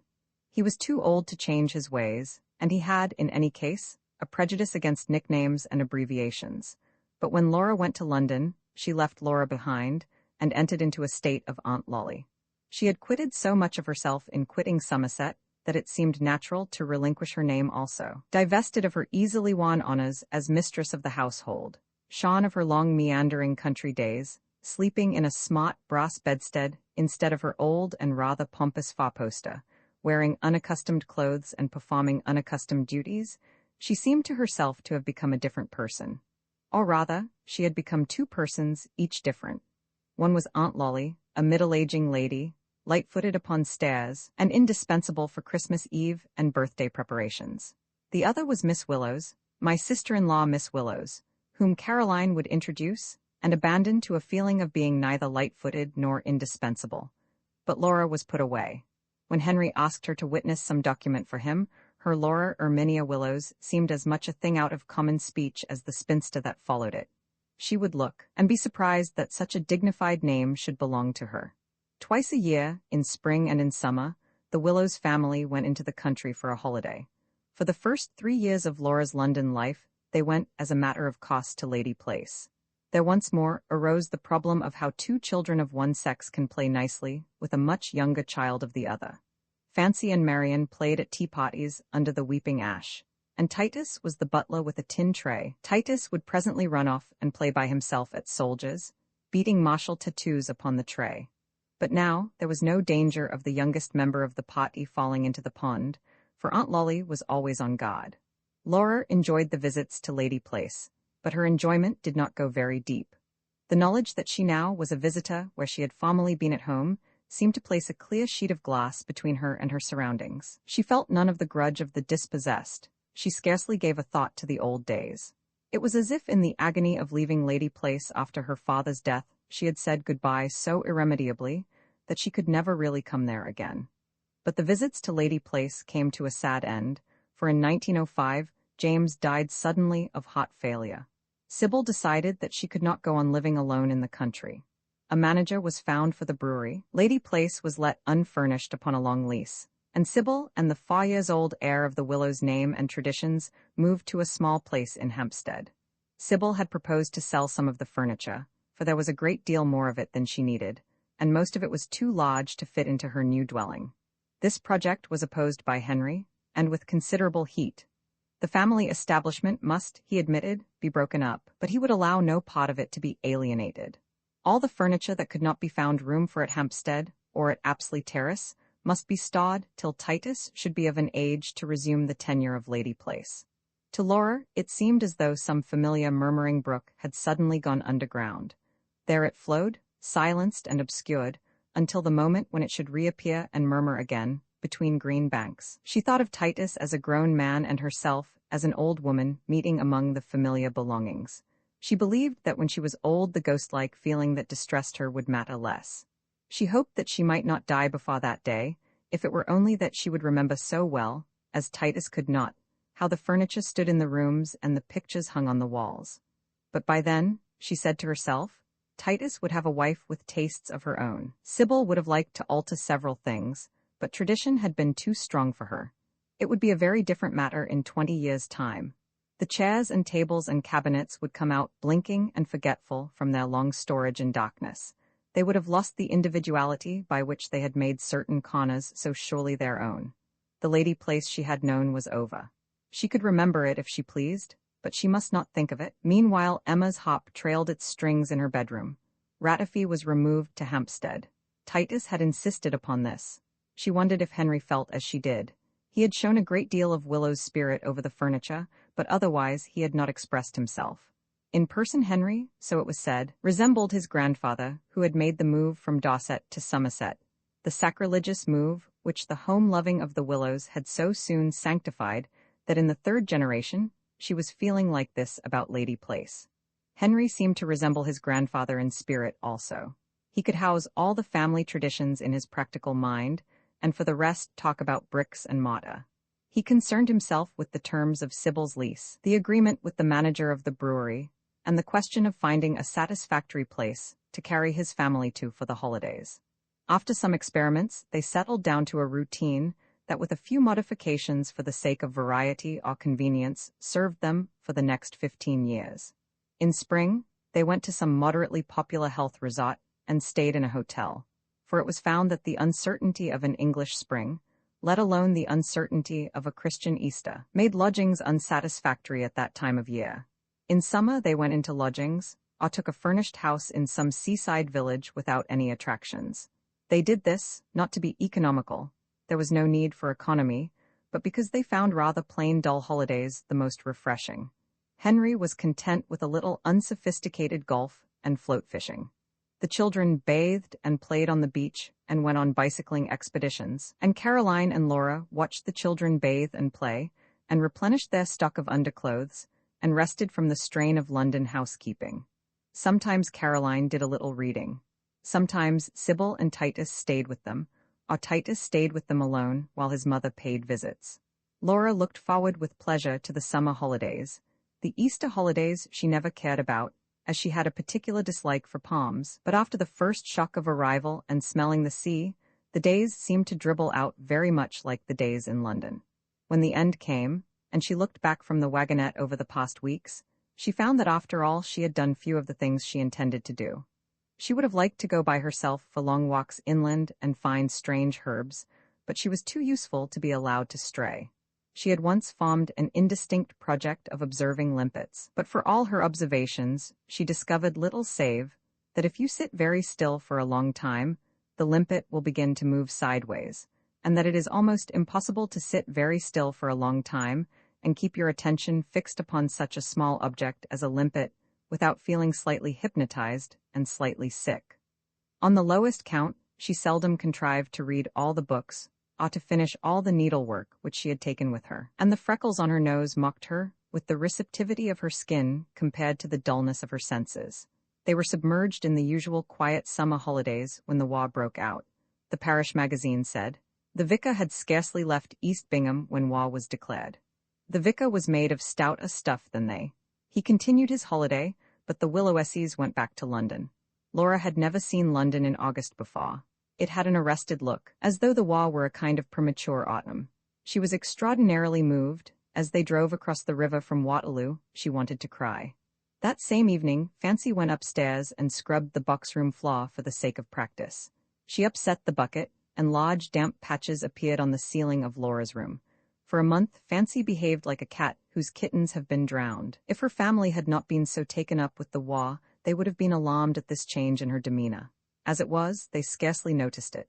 When she came in very late for lunch and said, I am going to marry Kit Bendigo on Saturday, Henry said, Very well, my dear. It's your day, not mine, and ordered champagne to be brought up. For a moment Laura thought she heard her father speaking. She knew that Henry disapproved of Kit Bendigo as a husband for Fancy. Willowes did not mate with Bendigos. But now he was more than resigned. He was ready. And he swallowed the gnat as unswervingly as the camel, which, if Laura had wanted to be ill-natured just then, would have surprised her as being the great of feet. Willowes do not marry at 5 days' notice. But Fancy was married on Saturday, and her parents discovered that a hasty wedding can cost quite as much as a formal one. In the mood that they were in, this afforded them some slight satisfaction. Kit Bendigo was killed in December 1916. Fancy received the news calmly. 2 years' war work and a daughter thrown in had steadied her nerves. Kit was a dear, of course, poor old Kit. But there was a war on, and people get killed in wars. If it came to that, she was working in a high-explosive shed herself. Caroline could not understand her eldest daughter. She was baffled and annoyed by the turn her own good sense inherited had taken. The married nun looked at the widowed Amazon and refused battle. At least Fancy might stay in her very expensive flat and be a mother to her baby. But Fancy drew on a pair of heavy gauntlet gloves and went to France to drive motor lorries. Caroline dared not say a word. The war had no such excitements for Laura. 4 times a week she went to a depot and did up parcels. She did them up so well that no one thought of offering her a change of work. The parcel room was cold and encumbered. Early in the war, someone had decorated the walls with recruiting posters. By degrees, these faded. The ruddy young man and his Spartan mother grew pale, as if with fear, and Britannia's scarlet cloak, trailing on the waters, bleached to a cocoa-ish pink.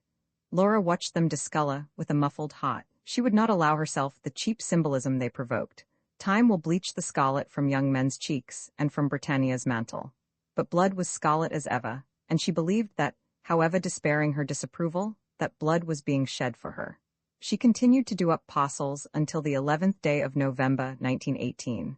Then, when she heard the noise of cheering and the sounding of hootas, she left her work and went home. The house was empty. Everyone had gone out to rejoice. She went up to her room and sat down on the bed. She felt cold and sick. She trembled from head to foot as once she had done after witnessing a dogfight.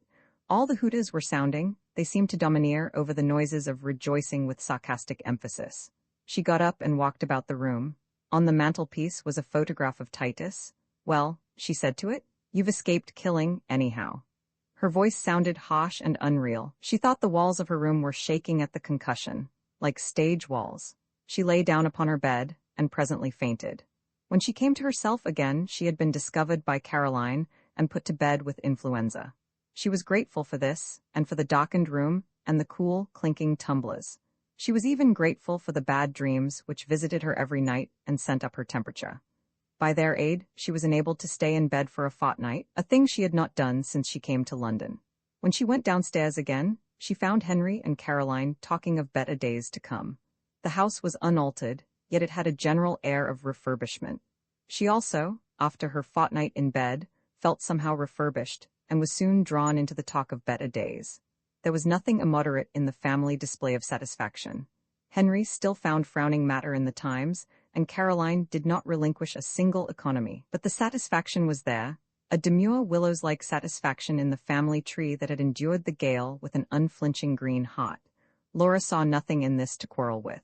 She was rather proud of the Willowes war record. She admired the stolid decorum which had mastered 4 years of disintegration, and was stolid and decorous still. A lady had inquired of Henry, "What do you do in air raids? Do you go down to the cellar or up to the roof?" "We do neither," Henry had replied. "We stay where we are." A thrill had passed through Laura when she heard this statement of the Willowes' mind. But afterwards, she questioned the validity of the thrill. Was it nothing more than the response of her emotions to other, old and honorable symbols, such as the trooping of the colors and the 15th chapter of Corinthians, symbols too old and too honorable to have called out her thoughts? She saw how admirable it was for Henry and Caroline to have stayed where they were, but she was conscious, more conscious than they were, that the younger members of the family had somehow moved into new positions. And she herself, had she not slightly strained against her moorings, fast and far sunk as they were. But now the buffeting waves withdrew, and she began to settle back into her place, and to see all around her once more the familiar, undisturbed shadows of familiar things. Outwardly, there was no difference between her and Henry and Caroline in their resumption of peace, but they, she thought, had done with the war, whereas she had only shelved it, and that by an accident of consciousness. When the better days to come came, they proved to be modeled as closely as possible upon the days that were past. It was astonishing what little differences had made. When they went back to East Bingham, for owing to its military importance, East Bingham had been unsuited for holidays. There were at first a good many traces of war lying about, such as sandbags and barbed wire entanglements. But on the following summer, the sandbags had rotted and burst, and the barbed wire had been absorbed into the farmers' fences. So, Laura thought, such warlike phenomena as Mr. Wolfe Saunders, Fancy's second husband, and Jemima and Rosalind, Fancy's two daughters, might well disappear off the family landscape. Mr. Wolfe Saunders recumbent on the beach was indeed much like a sandbag, and no more arresting to the eye. Jemima and Rosalind were more obtrusive. Here was a new generation to call her Aunt Lolly and find her as indispensable as did the last. "It is quite like old times," said Caroline, who sat working beside her. "Isn't it, Lolly?" "Except for these anachronisms," said Laura. Caroline removed the seaweed which Jemima had stuffed into her work-bag. "Bless them," she said absently. "We shall soon be back in town again." Roman II, the Willowes came back to London about the second week in September. For many years the children's schooling had governed the date of their return, and when the children had grown too old for school, the habit had grown too old to be broken. There was also a further reason. The fallen leaves, so Henry and Caroline thought, made the country unhealthy after the second week in September. When Laura was younger, she had sometimes tried to argue that, even allowing the unhealthiness of fallen leaves at that time of year were still green upon the trees. This was considered mere casuistry. When they walked in Kensington Gardens upon the first Sunday morning after their return, Caroline would point along the tarnishing vistas and say, "You see, Lolly, the leaves are beginning to fall." It was quite time to come home. It was useless to protest that autumn begins earlier in London than it does in the country. That it did so, Laura knew well. That was why she disliked having to come back. Autumn boded her no good, and it was hard that by a day's train journey she should lose almost a month's reprieve. Obediently looking along the tarnishing vistas, she knew that once again she was in for it. What it was exactly, she would have found hard to say. She sometimes told herself that it must be the yearly reverberation of those miserable first months in London when her sorrow for her father's death was still fresh. No other winter had been so cold or so long, not even the long cold winters of the war. Yet now her thoughts of Everard were mellowed and painless, and she had long ago forgiven her sorrow. Had the coming of autumn quickened in her only an experienced grief, she would not have dreaded it thus, nor felt so restless and tormented. Her disquiet had no relevance to her life. It arose out of the ground with the smell of the dead leaves. It followed her through the darkening streets. It confronted her in the look of the risen moon. Now, it said to her, and no more. The moon seemed to have torn the leaves from the trees that it might stare at her more imperiously. Sometimes she tried to account for her uneasiness by saying that she was growing old, and that the year's death reminded her of her own. She compared herself to the ripening acorn that feels through windless autumnal days and nights the increasing pull of the earth below. That explanation was very poetical and suitable, but it did not explain what she felt. She was not wildly anxious either to die or to live. Why, then, should she be rent by this anxiety? At these times she was subject to a peculiar kind of daydreaming, so vivid as to be almost a hallucination, that she was in the country, at dusk, and alone, and strangely at peace. She did not recall the places which she had visited in holiday time. These reproached her like opportunities neglected. But while her body sat before the first fires and was cozy with Henry and Caroline, her mind walked by lonely sea-boards, in marshes and fens, or came at nightfall to the edge of a wood. She never imagined herself in these places by daylight. She never thought of them as being in any way beautiful. It was not beauty at all that she wanted, or, depressed though she was, she would have bought a ticket to somewhere or other upon the Metropolitan Railway and gone out to see the recumbent autumnal graces of the countryside. Her mind was groping after something that eluded her experience, a something that was shadowy and menacing, and yet in some way congenial, a something that lurked in waste places, that was hinted at by the sound of water gurgling through deep channels and by the voices of birds of ill omen. Loneliness, dreariness, aptness for arousing a sense of fear, a kind of ungodly hallowedness. These were the things that called her thoughts away from the comfortable fireside. In this mood, she would sometimes go off to explore among the city churches, or to lose herself in the riverside quarters east of the Pool. She liked to think of the London of Defoe's journal, and to fancy herself back in the 17th century, when, so it seemed to her, there were still darknesses in men's minds. Once, hemmed in by the jostling tombstones at Bunhill Fields, she almost pounced on the clue to her disquiet, and once again in the goods yard of the GWR, where she had gone to find, not her own secret, but a case of apples for Caroline. As time went on, Laura grew accustomed to this recurrent autumnal fever. It was as much a sign of the season as the falling leaves or the first frost. Before the end of November, it was all over and done with. The next moon had no message for her. Her rambles in the strange places of the mind were at an end, and if she still went on expeditions to Rotherhithe, or the Jews' burying ground, she went in search for no more than a little diversion. Nothing was left but cold and sleet, and the knowledge that all this fuss had been about nothing. She fortified herself against the dismalness of this reaction by various small self-indulgences. Out of these, she had contrived for herself a sort of mental fur coat. Roasted chestnuts could be bought and taken home for bedroom eating. Second-hand bookshops were never so enticing, and the combination of east winds and London water made it allowable to experiment in the most expensive soaps. Coming back from her expeditions, westward from the city with the sunset in her eyes, or eastward from a waning queue, she would pause for a sumptuous and furtive tea, eating marrons glacés with a silver fork in the reflecting warm glitter of a smart pastrycook's. These things were exciting enough to be pleasurable, for she kept them secret. Henry and Caroline would scarcely have minded if they had known. They were quite indifferent as to where and how she spent her afternoons. They felt no need to question her, since they could be sure that she would do nothing unsuitable or extravagant. Laura's expeditions were secret because no one asked her where she had been. Had they asked, she must have answered. But she did not examine too closely into this. She liked to think of them as secret. One manifestation of the fur coat policy, however, could not be kept from their knowledge, and that manifestation slightly qualified their trust that Laura would do nothing unsuitable or extravagant. Except for a gradual increment of Christmas and birthday presents, Laura's room had altered little since the day it ceased to be the small spare room and became hers. But every winter it blossomed with an unseasonable luxury of flowers, profusely, shameless as a greenhouse. "Why, Lolly, lilies at this time of year?"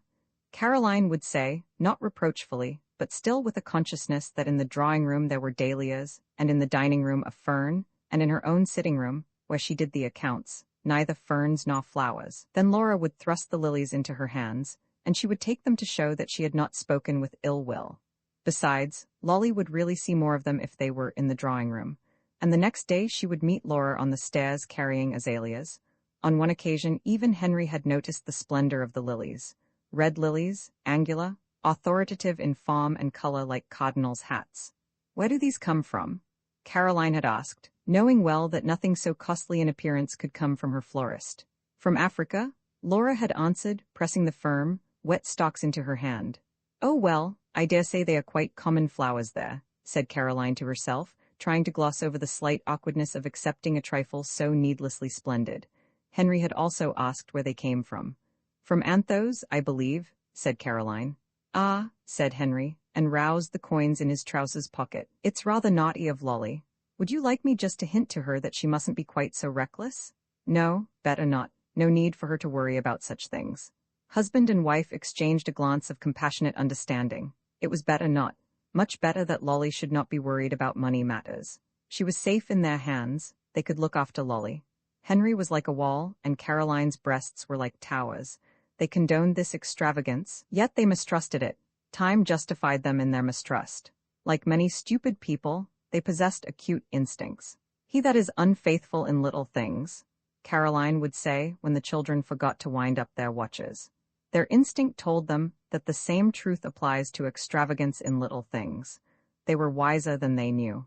When Laura's extravagance in great things came, it staggered them so completely that they forgot how judiciously they had suspected it beforehand. It befell in the winter of 1921.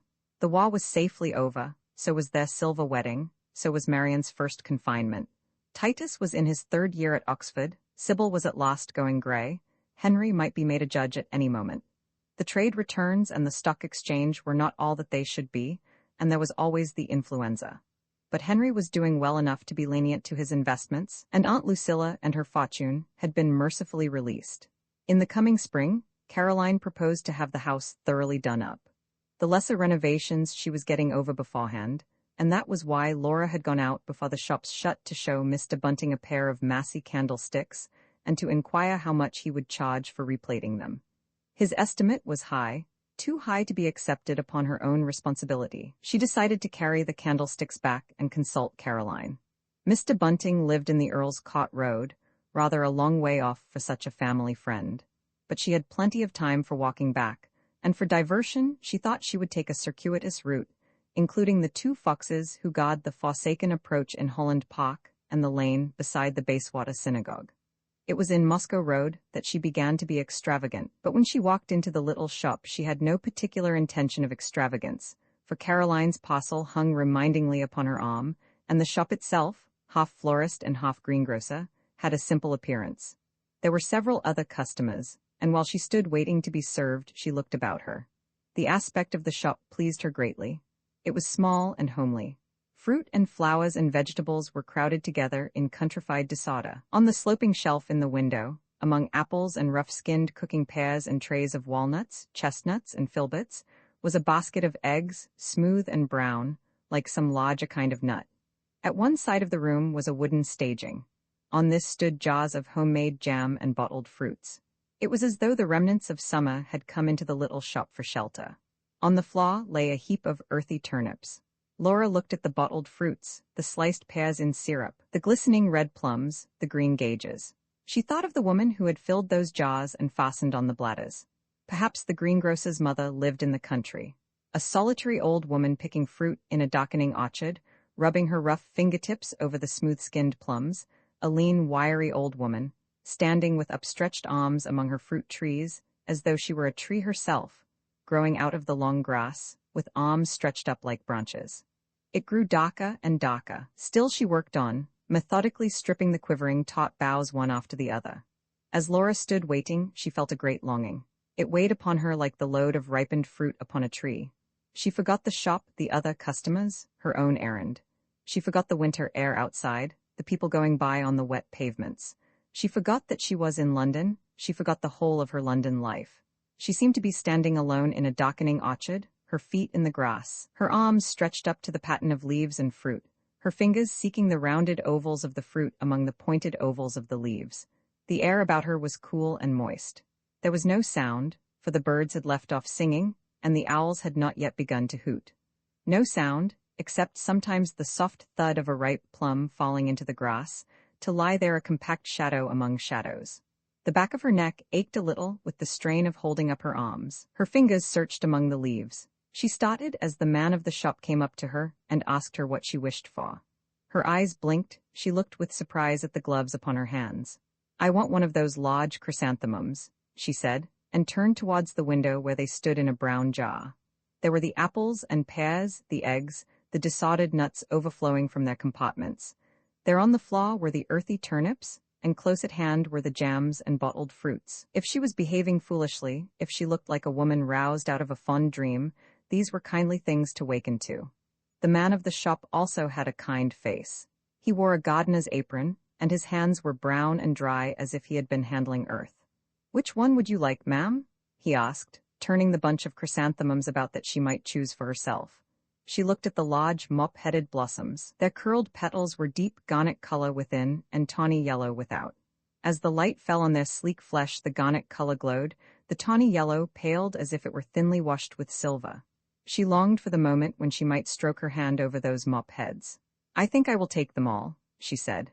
"They're lovely blooms," said the man. He was pleased. He did not expect such a good customer at this late hour. When he brought her the change from her pound note and the chrysanthemums pinned up in sheets of white paper, he brought also several sprays of beech leaves. These, he explained, were thrown in with her purchase. Laura took them into her arms. The great fans of orange tracery seemed to her even more beautiful than the chrysanthemums, for they had been given to her. They were a surprise. She sniffed. They smelt of woods, of dark rustling woods like the wood to whose edge she came so often in the country of her autumn imagination. She stood very still to make quite sure of her sensations. Then, "Where do they come from?" she asked. "From near Cheney's, ma'am, in Buckinghamshire. I have a sister living there, and every Sunday I go out to see her and bring back a load of foliage with me." There was no need to ask now who made the jams and tied on the bladders. Laura knew all that she wanted to know. Her course lay clear before her. Holding the sprays of beech as though she were marching on Dunsinane, she went to a bookseller's. There she bought a small guidebook to the Chilterns and inquired for a map of that district. It must, she explained, be very detailed, and give as many names and footpaths as possible. Her eyes were so bright and her demands so earnest that the bookseller, though he had not that kind of map, was sympathetic, and directed her to another shop where she could find what she wanted. It was only a little way off, but closing time was at hand, so she took a taxi. Having bought the map, she took another taxi home. But at the top of Apsley Terrace, she had one of her impulses of secrecy, and told the driver that she would walk the rest of the way. There was rather a narrow squeak in the hall, for Caroline's parcel became entangled in the gong stand, and she heard Henry coming up from the wine cellar. If she alarmed the gong, Henry would quicken his steps. She had no time to waste on Henry just then, for she had a great deal to think of before dinner. She ran up to her room, arranged the chrysanthemums and the beech leaves, and began to read the guidebook. It was just what she wanted, for it was extremely plain and unperturbed. Beginning as early as possible with geology, it passed to flora and fauna, watersheds, ecclesiastical foundations, and local government. After that came a list of all the towns and villages, shortly described in alphabetical order. Lamb's End had 300 inhabitants and a perpendicular font. At Walpole St. Denis was the country seat of the Bartlett family, faced with stucco and situated upon an eminence. The almshouses at Semple, built in 1703 by Bethia Hood, had a fine pair of wrought iron gates. It was dark as she pressed her nose against the scrolls and rivets. Bats flickered in the little courtyard, and shadows moved across the yellow blinds. Had she been born a deserving widow, life would have been simplified. She wasted no time over this regret, for now at last she was simplifying life for herself. She unfolded the map. The woods were colored green and the main roads red. There was a great deal of green. She looked at the beech leaves. As she looked, a leaf detached itself and fell slowly. She remembered squirrels. The stairs creaked under the tread of Dunlop with the hot water can. Dunlop entered, glancing neither at Laura curled askew on the bed nor at the chrysanthemums ennobling the dressing table. She was a perfectly trained servant. Before she left the room, she took a deep breath, stooped down, and picked up the beech leaf. Quarter of an hour afterwards, Laura exclaimed, "Oh, a windmill?" She took up the guidebook again and began to read intently. She was roused by an unaccustomed clash of affable voices in the hall. She remembered, leapt off the bed, and dressed rapidly for the family dinner party. They were all there when she reached the drawing-room. Sybil and Titus, Fancy and her Mr. Wolfe Saunders, Marion with the latest news from Spratt, who, being in the Sudan, could not dine out with his wife. Spratt had had another boil on his neck, but it had yielded to treatment. "Ah, poor fellow," said Henry. He seemed to be saying, "The price of empire." During dinner, Laura looked at her relations. She felt as though she had awoken, unchanged from a 20 years' slumber, to find them almost unrecognizable. She surveyed them, one after the other. Even Henry and Caroline, whom she saw every day, were half hidden under their accumulations of prosperity, authority, daily experience. They were carpeted with experience. No new event could set jarring feet on them, but they would absorb and muffle the impact. If the boiler burst, if a policeman climbed in at the window waving a sod, Henry and Caroline would bring the situation to heel by their massive experience of normal boilers and normal policemen. She turned her eyes to Sybil. How strange it was that Sybil should have exchanged her former look of a pretty ferret for this refined and waxen mask. Only when she was silent, though, as now she was, listening to Henry with her eyes cast down to her empty plate. When she spoke, the ferret look came back. But Sybil in her house at Hempstead must have spent many long afternoons in silence, learning this unexpected beauty, preparing her face for the last look of death. What had been her thoughts? Why was she so different when she spoke? What was the real Sybil? The greedy, agile little ferret or this memorial urn? Fancy's Mr. Wolfe Saunders had eaten all his bread and was at a loss. Laura turned to him and asked after her great-nephew, who was just then determined to be a bus conductor. "He probably will be," said his father gloomily, "if things go on as they are at present." Great-nephews and great-nieces suggested nephews and nieces. Resuming her scrutiny of the table, she looked at Fancy, Marion, and Titus. They had grown up as surprisingly as trees since she first knew them, and yet it did not seem to her that they were so much changed as their elders. Titus, in particular, was easily recognizable. She caught his eye, and he smiled back at her, just as he had smiled back when he was a baby. Now he was long and slim, and his hay-colored hair was brushed smoothly back instead of standing up in a crest. But one lock had fallen forward when he laughed, and hung over his left eye, and this gave him a pleasing, rustic look. She was glad still to be friends with Titus. He might very usefully abet her, and though she felt in no need of allies, a little sympathy would do no harm. Certainly, the rustic frolic made Titus look particularly congenial. And how greedily he was eating that apple, and with what disparagement of impotted fruit he had waved away the Californian plums. It was nice to feel sure of his understanding and approval, since at this moment he was looking the greatest Willowes of them all. Most of the family attention was focused on Titus that evening. No sooner had coffee been served than Sybil began about his career. Had Caroline ever heard of anything more ridiculous? Titus still declared that he meant to manage the family brewery. After all his success at Oxford and his popularity, could anything be more absurd than to bury himself in Somerset? His own name was the first thing that Titus heard as he entered the drawing room. He greeted it with an approving smile and sat down by Laura, carefully crossing his long legs. She spurns at the brewery and wants me to take a studio in Hampstead and model bustos, he explained. Titus had a soft voice. His speech was gentle and sedate. He chose his words with extreme care, but escaped the charge of affectation by pronouncing them in a hesitating manner. I'm sure sculpture is his métier, said Sybil. Or perhaps poetry, anyhow not brewing. I wish you could have seen that little model he made for the grocer at Arcachon. Marian said. I thought bustos always had wigs. My dear, you've hit it. In fact, that is my objection to this plan for making me a sculptor. Revive the wig, and I object no more. The head is the noblest part of man's anatomy. Therefore enlarge it with a wig. Henry thought the conversation was taking a foolish turn, but as host it was his duty to take part in it. What about the Elgin marbles? He inquired. No wigs there. The peruke and its functions in Attic drama, thought Titus, would be a pretty fancy, but it would not do for his uncle. Agreeably, he admitted that there were no wigs in the Elgin marbles. They fell into silence. At an ordinary dinner party, Caroline would have felt this silence to be a token that the dinner party was a failure. But this was a family affair. There was no disgrace in having nothing to say. They were all Willowesies, and the silence was a seemly Willowes silence. She could even emphasize it by counting her stitches aloud. All the chairs and sofas were comfortable. The fire burnt brightly. The curtains hung in solemn folds. They looked almost as solemn as organ pipes. Lolly had gone off into one of her daydreams, just her way. She would never trouble to give a party the least prud. Only Sybil fidgeted, twisting her heel about in her satin slipper. What pretty buckles, Sybil? Have I seen them before? Sybil had bought them second-hand for next to nothing. They came from Alls, and the old lady who had sold them to her had been such a character.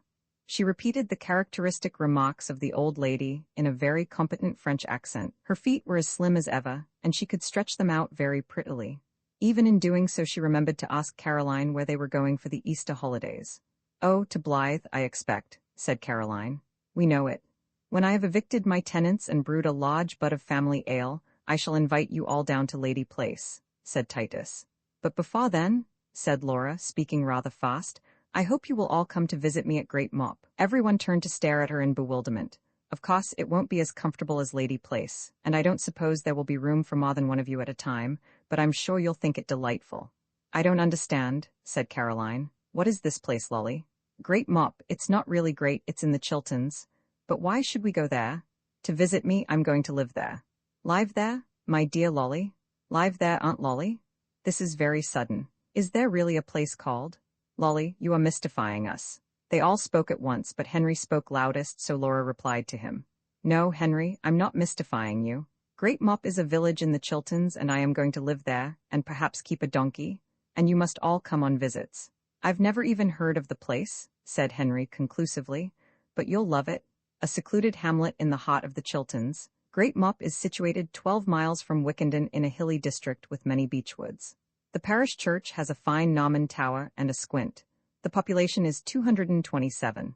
And quite close by on a hill, there is a ruined windmill, and the nearest railway station is 12 miles off, and there is a farm called Scramble Through the Hedge.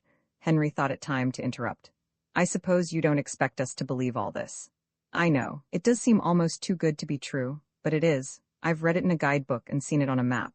Well, all I can say is, Henry, said Caroline warningly. Henry did not say it. He threw the cushion out of his chair, glared at Laura, and turned away his head. For some time Titus's attempts at speech had hovered above the tumult, like one wholly appeasing dove loosed after the other. The last dove was luckier. It settled on Laura. "How nice of you to have a donkey. Will it be a grey donkey like Madam? Do you remember dear Madam then?" "Of course I remember dear Madam. I can remember everything that happened to me when I was 4. I rode in one pannier, and you, Marion, rode in the other, and we went to have tea in Potts's dingle. With sponge cakes and raspberry jam, do you remember?" "Yes, and milk surging in a whiskey bottle. Will you have thatch or slate, Aunt Lolly? Slate is very practical. Thatch is more motherly. Anyhow, I shall have a pump. Will it be an indoor or an outdoor pump, I ask, for I hope to pump on it quite often. You will come to stay with me, won't you, Titus?" Laura was a little cast down. It did not look, just then, as if anyone else wanted to come and stay with her at Great Mop, but Titus was as sympathetic as she had hoped. They spent the rest of the evening telling each other how she would live. By 10:30, their conjectures had become so fantastic that the rest of the family thought the whole scheme was nothing more than one of Lolly's odd jokes that nobody was ever amused by. Henry took heart.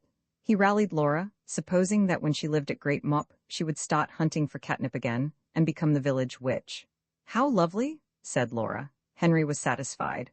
Obviously, Laura could not be in earnest. When the guests had gone, and Henry had bolted and chained the door and put out the hall light, Laura hung about a little, thinking that he or Caroline might wish to ask her more. But they asked nothing and went upstairs to bed. Soon after, Laura followed them. As she passed their bedroom door, she heard their voices within, the comfortable fragmentary talk of a husband and wife with complete confidence in each other and nothing particular to say. Laura decided to tackle Henry on the morrow. She observed him during breakfast and saw with satisfaction that he seemed to be in a particularly benign mood. He had drunk 3 cups of coffee and said, "Ah, poor fellow," when a wandering cornet player began to play on the pavement opposite. Laura took heart from these good omens, and, breakfast being over, and her brother and the Times retired to the study, she followed them thither. "Henry," she said, "I have come for a talk with you." Henry looked up. "Talk away, Lolly," he said, and smiled at her. "A business talk," she continued. Henry folded the Times and laid it aside. He also, if the expression may be allowed, folded and laid aside his smile. "Now, Lolly, what is it?" His voice was kind but businesslike.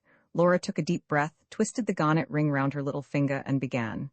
"It has just occurred to me, Henry, that I am 47. She paused. "Go on," said Henry. "And that both the girls are married. I don't mean that that has just occurred to me too, but it's part of it. You know, really I'm not much use to you now." "My dear Lolly," remonstrated her brother, "you are extremely useful. Besides, I have never considered our relationship in that light.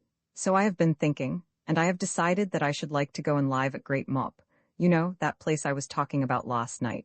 Henry was silent. His face was completely blank. Should she recall Great Mop to him by once more repeating the description out of the guidebook?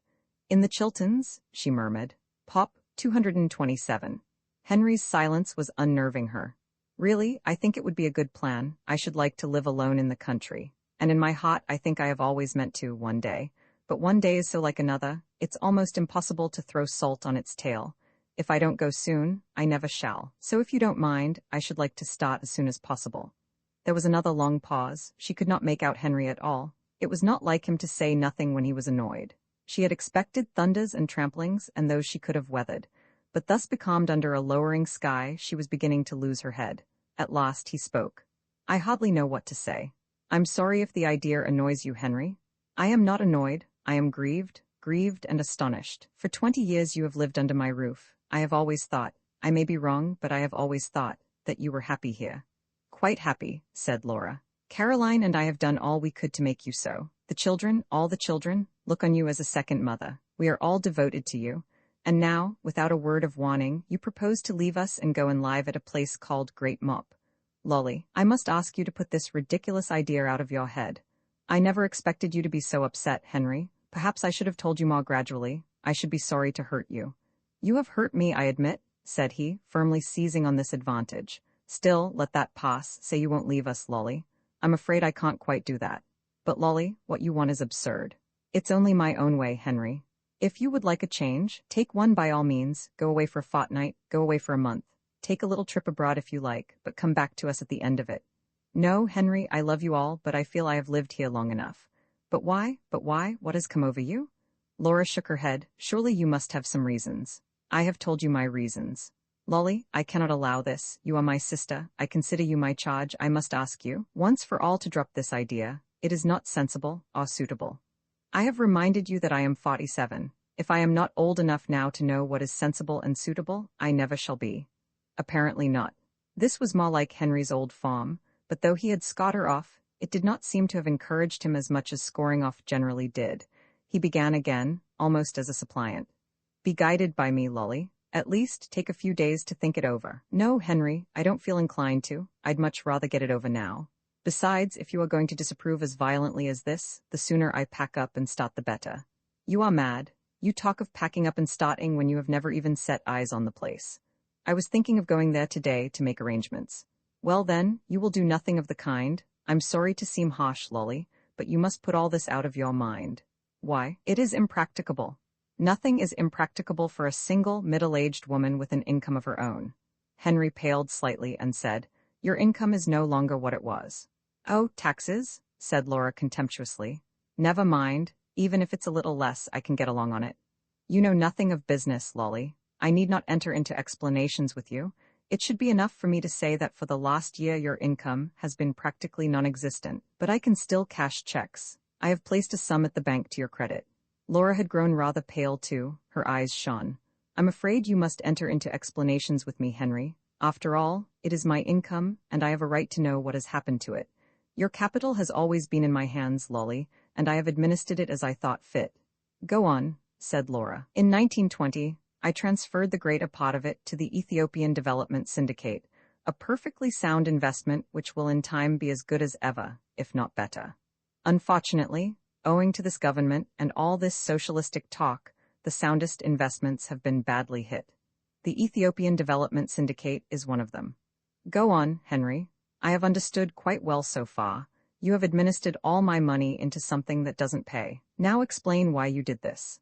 I had every reason for thinking that I should be able to sell out at a profit almost immediately. During November, the shares had gone up from 5.75 to 8.5. I bought in December at 8.5. They went to 8.75 and since then have steadily sunk. They now stand at 4. Of course, my dear, you needn't be alarmed. They will rise again the moment we have a conservative government, and that, thank heaven, must come soon. But you see, at present it is out of the question for you to think of leaving us. But don't these Ethiopians have dividends? These, said Henry with dignity, are not the kind of shares that pay dividends. They are, that is to say they were, and of course will be again, a sound speculative investment. But at present they pay no dividends worth mentioning. Now, Lolly, don't become agitated. I assure you that it is all perfectly all right, but you must give up this idea of the country. Anyhow, I'm sure you wouldn't find it suit you. You are rheumatic? Laura tried to interpose. All will be. All the Willowes are rheumatic. Buckinghamshire is damp. Those poetical beechwoods make it so. You see, trees draw rain. It is one of the principles of afforestation. The trees, that is to say, the rain, Laura stamped her foot with impatience. Have done with your trumpery red herrings, she cried. She had never lost her temper like this before. It was a glorious sensation. Henry, she could feel her voice crackle round his ears. You say you bought those shares at 8 and something and that they are now 4. So if you sell out now you will get rather less than half what you gave for them. Yes, said Henry. Surely if Lolly were businesswoman enough to grasp that so clearly, she would in time see reason on other matters. Very well. You will sell them immediately, Lolly, and reinvest the money in something quite unspeculative and unsound, like war loan, that will pay a proper dividend. I shall still have enough to manage on. I shan't be as comfortable as I thought I should be. I shan't be able to afford the little house that I hoped for, nor the donkey, but I shan't mind much. It will matter very little to me when I'm there. She stopped. She had forgotten Henry, and the unpleasant things she meant to say to him. She had come to the edge of the wood, and felt its cool breath in her face. It did not matter about the donkey, nor the house, nor the darkening orchard even. If she were not to pick fruit from her own trees, there were common herbs and berries in plenty for her, growing wherever she chose to wander.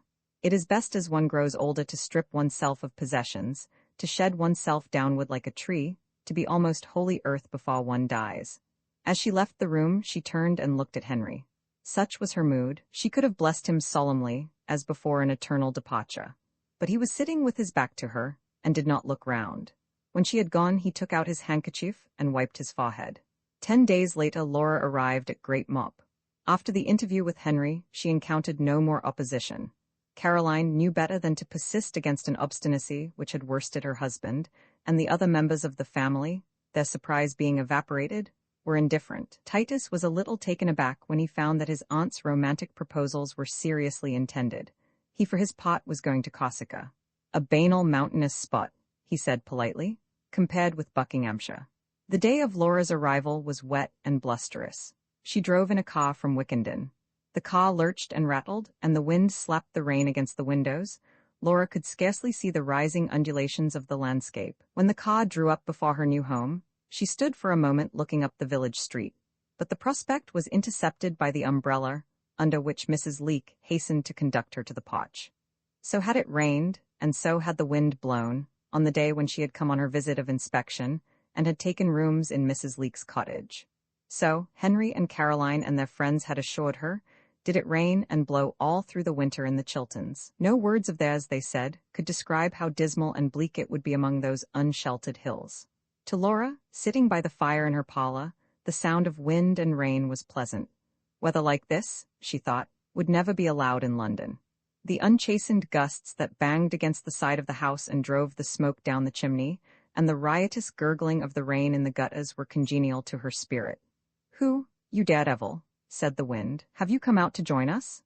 Yet sitting there with no companionship except those exciting voices, she was quiet and happy. Mrs. Leake's tea was strong Indian tea. The bread and butter was cut in thick slices, and underneath it was a crocheted mat. There was plum jam in a heart-shaped glass dish, and a plate of rather heavy jam puffs. It was not quite so good as the farmhouse teas she remembered in Somerset, but a great deal better than teas at Apsley Terrace. Tea being done with, Laura took stock of her new domain. The parlor was furnished with a large mahogany table, 4 horsehair chairs and a horsehair sofa, an armchair, and a sideboard, rather gimcrack compared to the rest of the furniture. On the walls, which were painted green, hung a print of the Empress Josephine and 2 rather scowling classical landscapes with ruined temples and volcanoes. On either side of the hearth were cupboards, and the fireplace was of a cottage pattern with hobs and a small oven on one side. This fireplace had caught Laura's fancy when she first looked at the rooms. She had stipulated with Mrs. Leake that, should she so wish, she might cook on it. There are some things, mushrooms, for instance, or toasted cheese, which can only be satisfactorily cooked by the eater. Mrs. Leake had made no difficulties. She was an oldish woman, sparing of her words and moderate in her demands. Her husband worked at the sawmill. They were childless. She had never let lodgings before, but till last year an aunt with means of her own had occupied the parlor and bedroom which were now Laura's. It did not take Laura very long to arrange her belongings, for she had brought little. Soon after supper, which consisted of rabbit, bread and cheese, and table beer, she went upstairs to bed. Moving about her small cold bedroom, she suddenly noticed that the wind had fallen, and that it was no longer raining. She pushed aside a corner of the blind and opened the window. The night air was cold and sweet, and the full moon shone high overhead.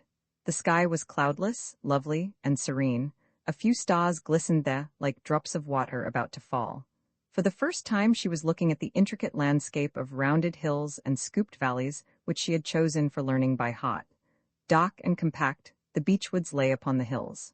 Alighting as noiselessly as an owl, a white cat sprang up onto the garden fence. It glanced from side to side, ran for a yard or 2 along the top of the fence and jumped off again, going secretly on its way. Laura sighed for happiness. She had no thoughts. Her mind was swept as clean and empty as the heavens. For a long time she continued to lean out of the window, forgetting where she was and how she had come there, so unearthly was her contentment. Nevertheless, her first days at Great Mop gave her little real pleasure. She wrecked them by her excitement.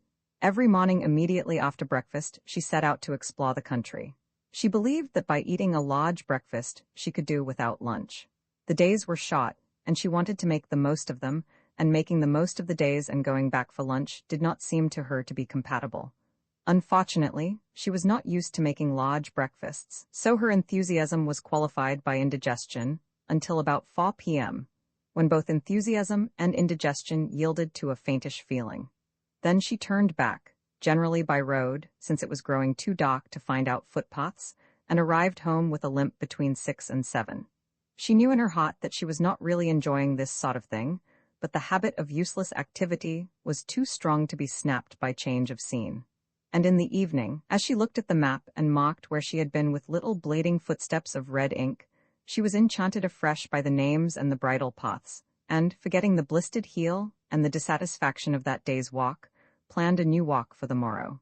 Nearly a week had gone by before she righted herself. She had made an appointment with the sunset that she should see it from the top of a certain hill. The hill was steep, and the road turned and twisted about its sides. It was clear that the sunset would be at their meeting place before she was, nor would it be likely to kick its heels and wait about for her. She looked at the sky and walked faster. The road took a new and unsuspected turn, concealed behind the clump of trees by which she had been measuring her progress up the hill. She was growing more and more flustered, and at this prick she lost her temper entirely. She was tired, she was miles from Great Mop, and she had made a fool of herself. An abrupt beam of light shot up from behind the hedge, as though the sun in vanishing below the horizon had winked at her. "This sort of thing," she said aloud, "has got to be put a stop to." She sat down in the extremely comfortable ditch to think. The shades that had dogged her steps up the hill closed in upon her as she sat in the ditch, but when she took out her map there was enough light to enable her to see where the nearest inn lay. It was close at hand. When she got there, she could just read its name on the sign. Its name was the Reason Why. Entering the Reason Why, she ordered tea and a conveyance to drive her back to Great Mop. When she left the inn, it was a brilliant night of stars. Outside stood a wagonette drawn by a large white horse. Piled on the seat of the wagonette were a number of waterproof rugs with fingerings on them, and these she wrapped round her with elaborate care. The drive back to Great Mop was more filled with glory than anything she had ever experienced. The wagonette creaked over bare hilltops and plunged downwards into the checkered darknesses of unknown winter woods. All the stars shook their glittering spears overhead.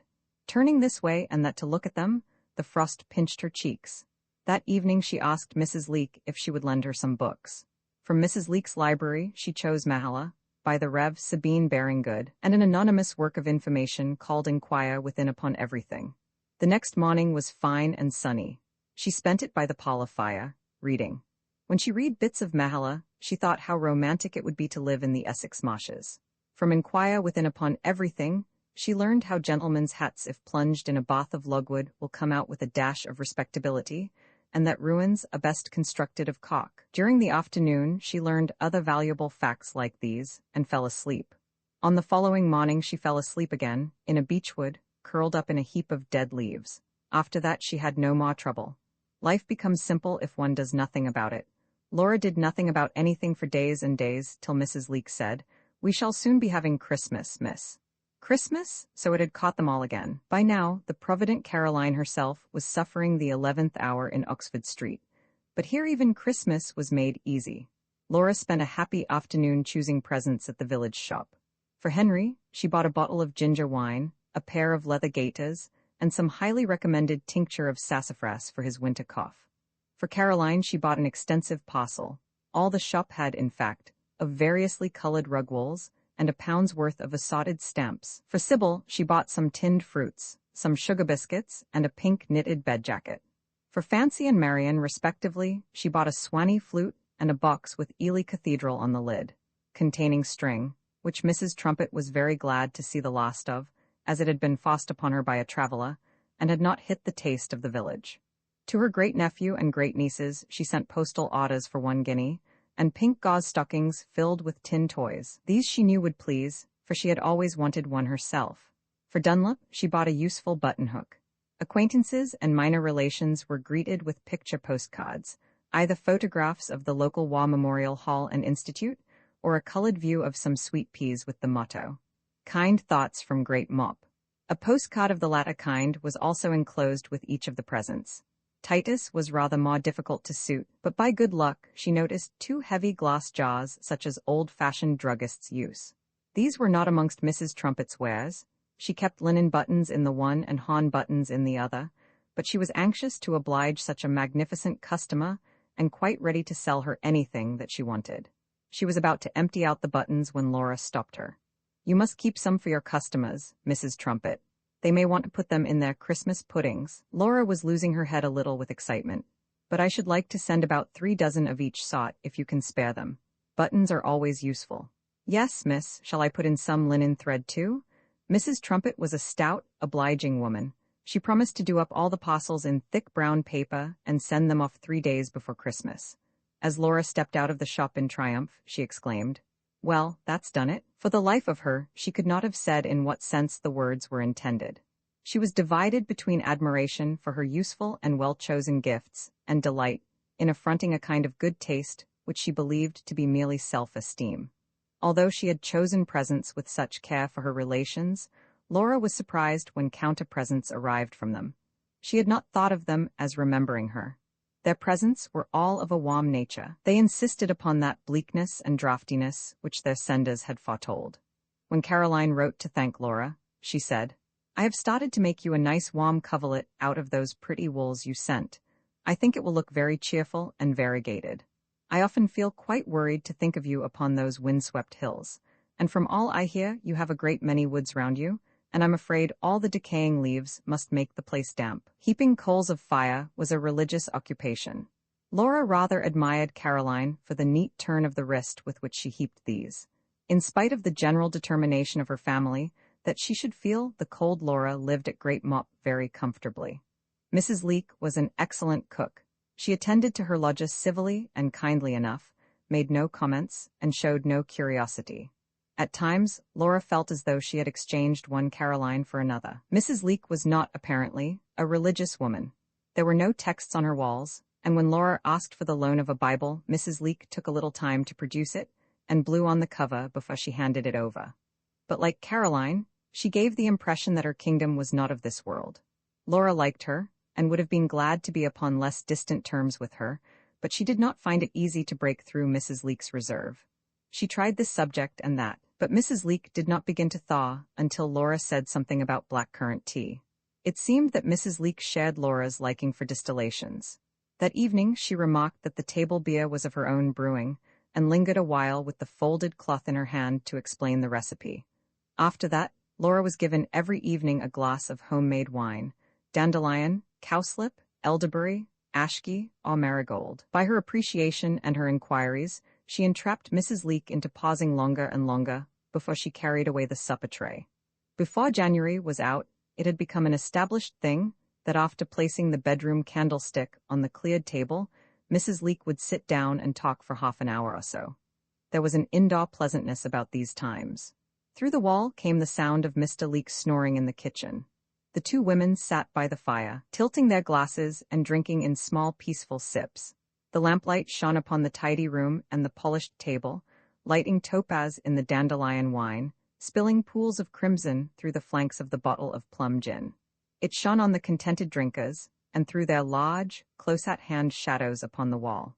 When Mrs. Leake smoothed her apron, the shadow solemnified the gesture, as though she were molding an universe. Laura's nose and chin were defined as sharply as the peaks of a holly leaf.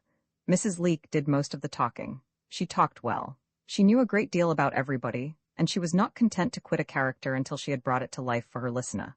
Mrs. Leake's favorite subject was the Mrs. Loppant, Miss Minnie, and Miss Jane. Miss Minnie was 73, Miss Jane 4 years younger. Neither of them had known a day's illness, nor any bodily infirmity, nor any relenting of their faculties. They would live for many years yet, if only to thwart their debauched middle-aged nephew, the heir to the estate. Perhaps Miss Willowes had seen Lazard caught on one of her walks. Yes, Laura had seen it, looking down from a hilltop. The park where sheep were penned among the grouped chestnut trees, the long white house with its expressionless facade, and had heard the stable clock striking a deserted noon. The drive of Lazard Cot was 5 miles long from end to end. The house had 14 principal bedrooms and a suite for royalty. Mrs. Leake had been in service at Lazard Cot before her marriage. She knew the house inside and out, and described it to Laura till Laura felt that there was not one of the 14 principal bedrooms which she did not know. The blue room, the buff room, the balcony room, the needlework room, she had slept in them all. Nay, she had awakened in the royal bed, and pulling aside the red damask curtains had looked to the window to see the sun shining upon the tulip tree. No visitors slept in the stately bedrooms now. Lazard Cot was very quiet. People in the villages, said Mrs. Leake coldly, called Miss Minnie and Miss Jane 2 old screws. Mrs. Leake knew better. The old ladies spent lottily upon their pleasures, and economized elsewhere that they might be able to do so. When they invited the bishop to lunch and gave him stewed rabbit, blackberry pudding, and the best peaches and Madeira that his lordship was likely to taste in his life, he fared no worse and no better than they fared themselves. Lazard Cot was famous for its racing stable.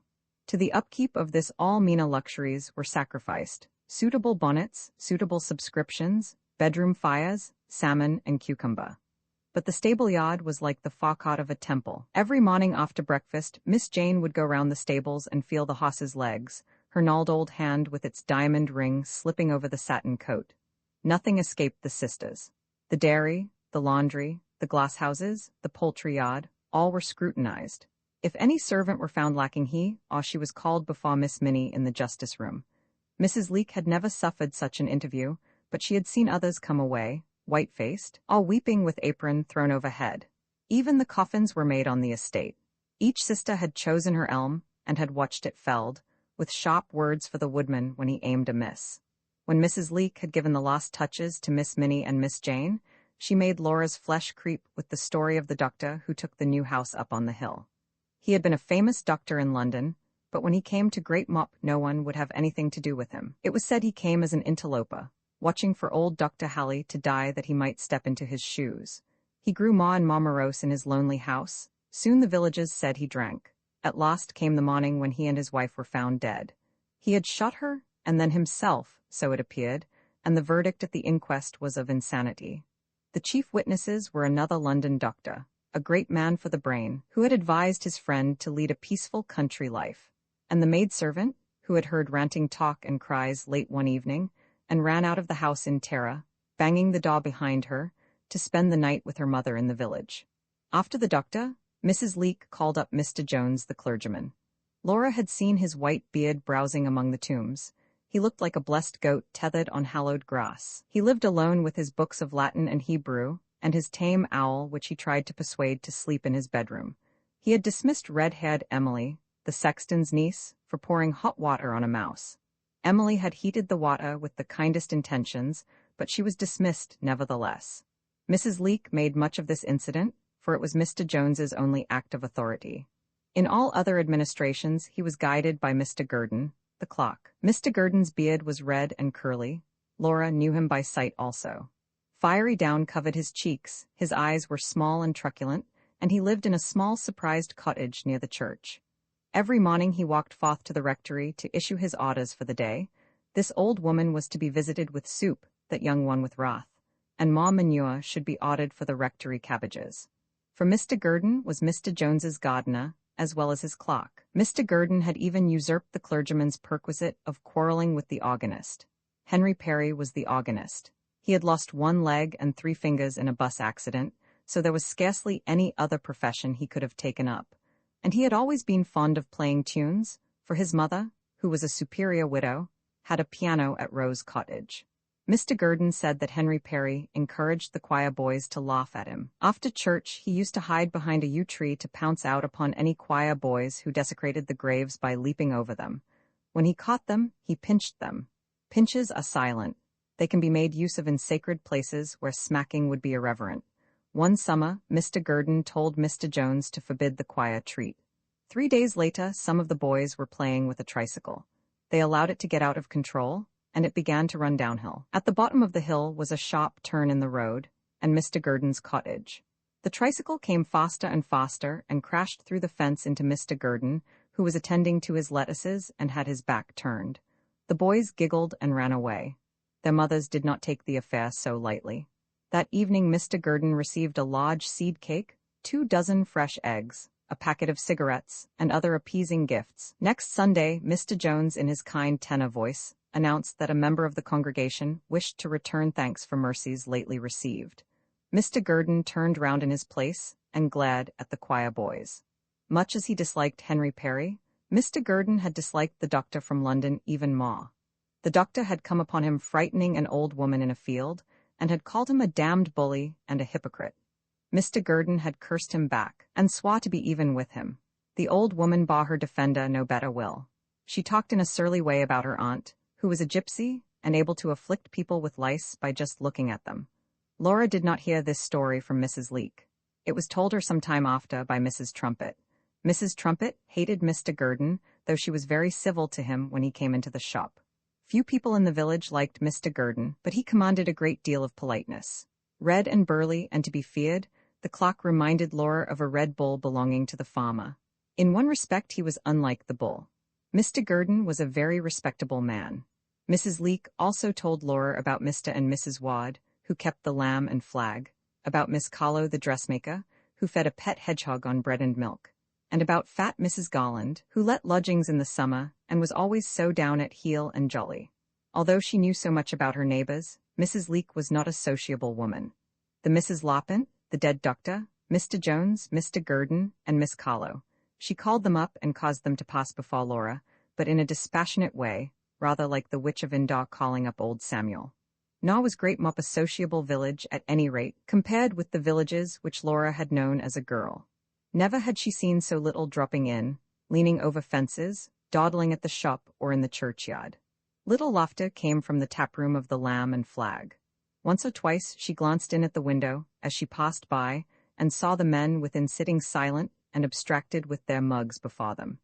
Even the bell-ringers, when they had finished their practice, broke up with scant adieus and went silently on their way. She had never met country people like these before, nor had she ever known a village that kept such late hours.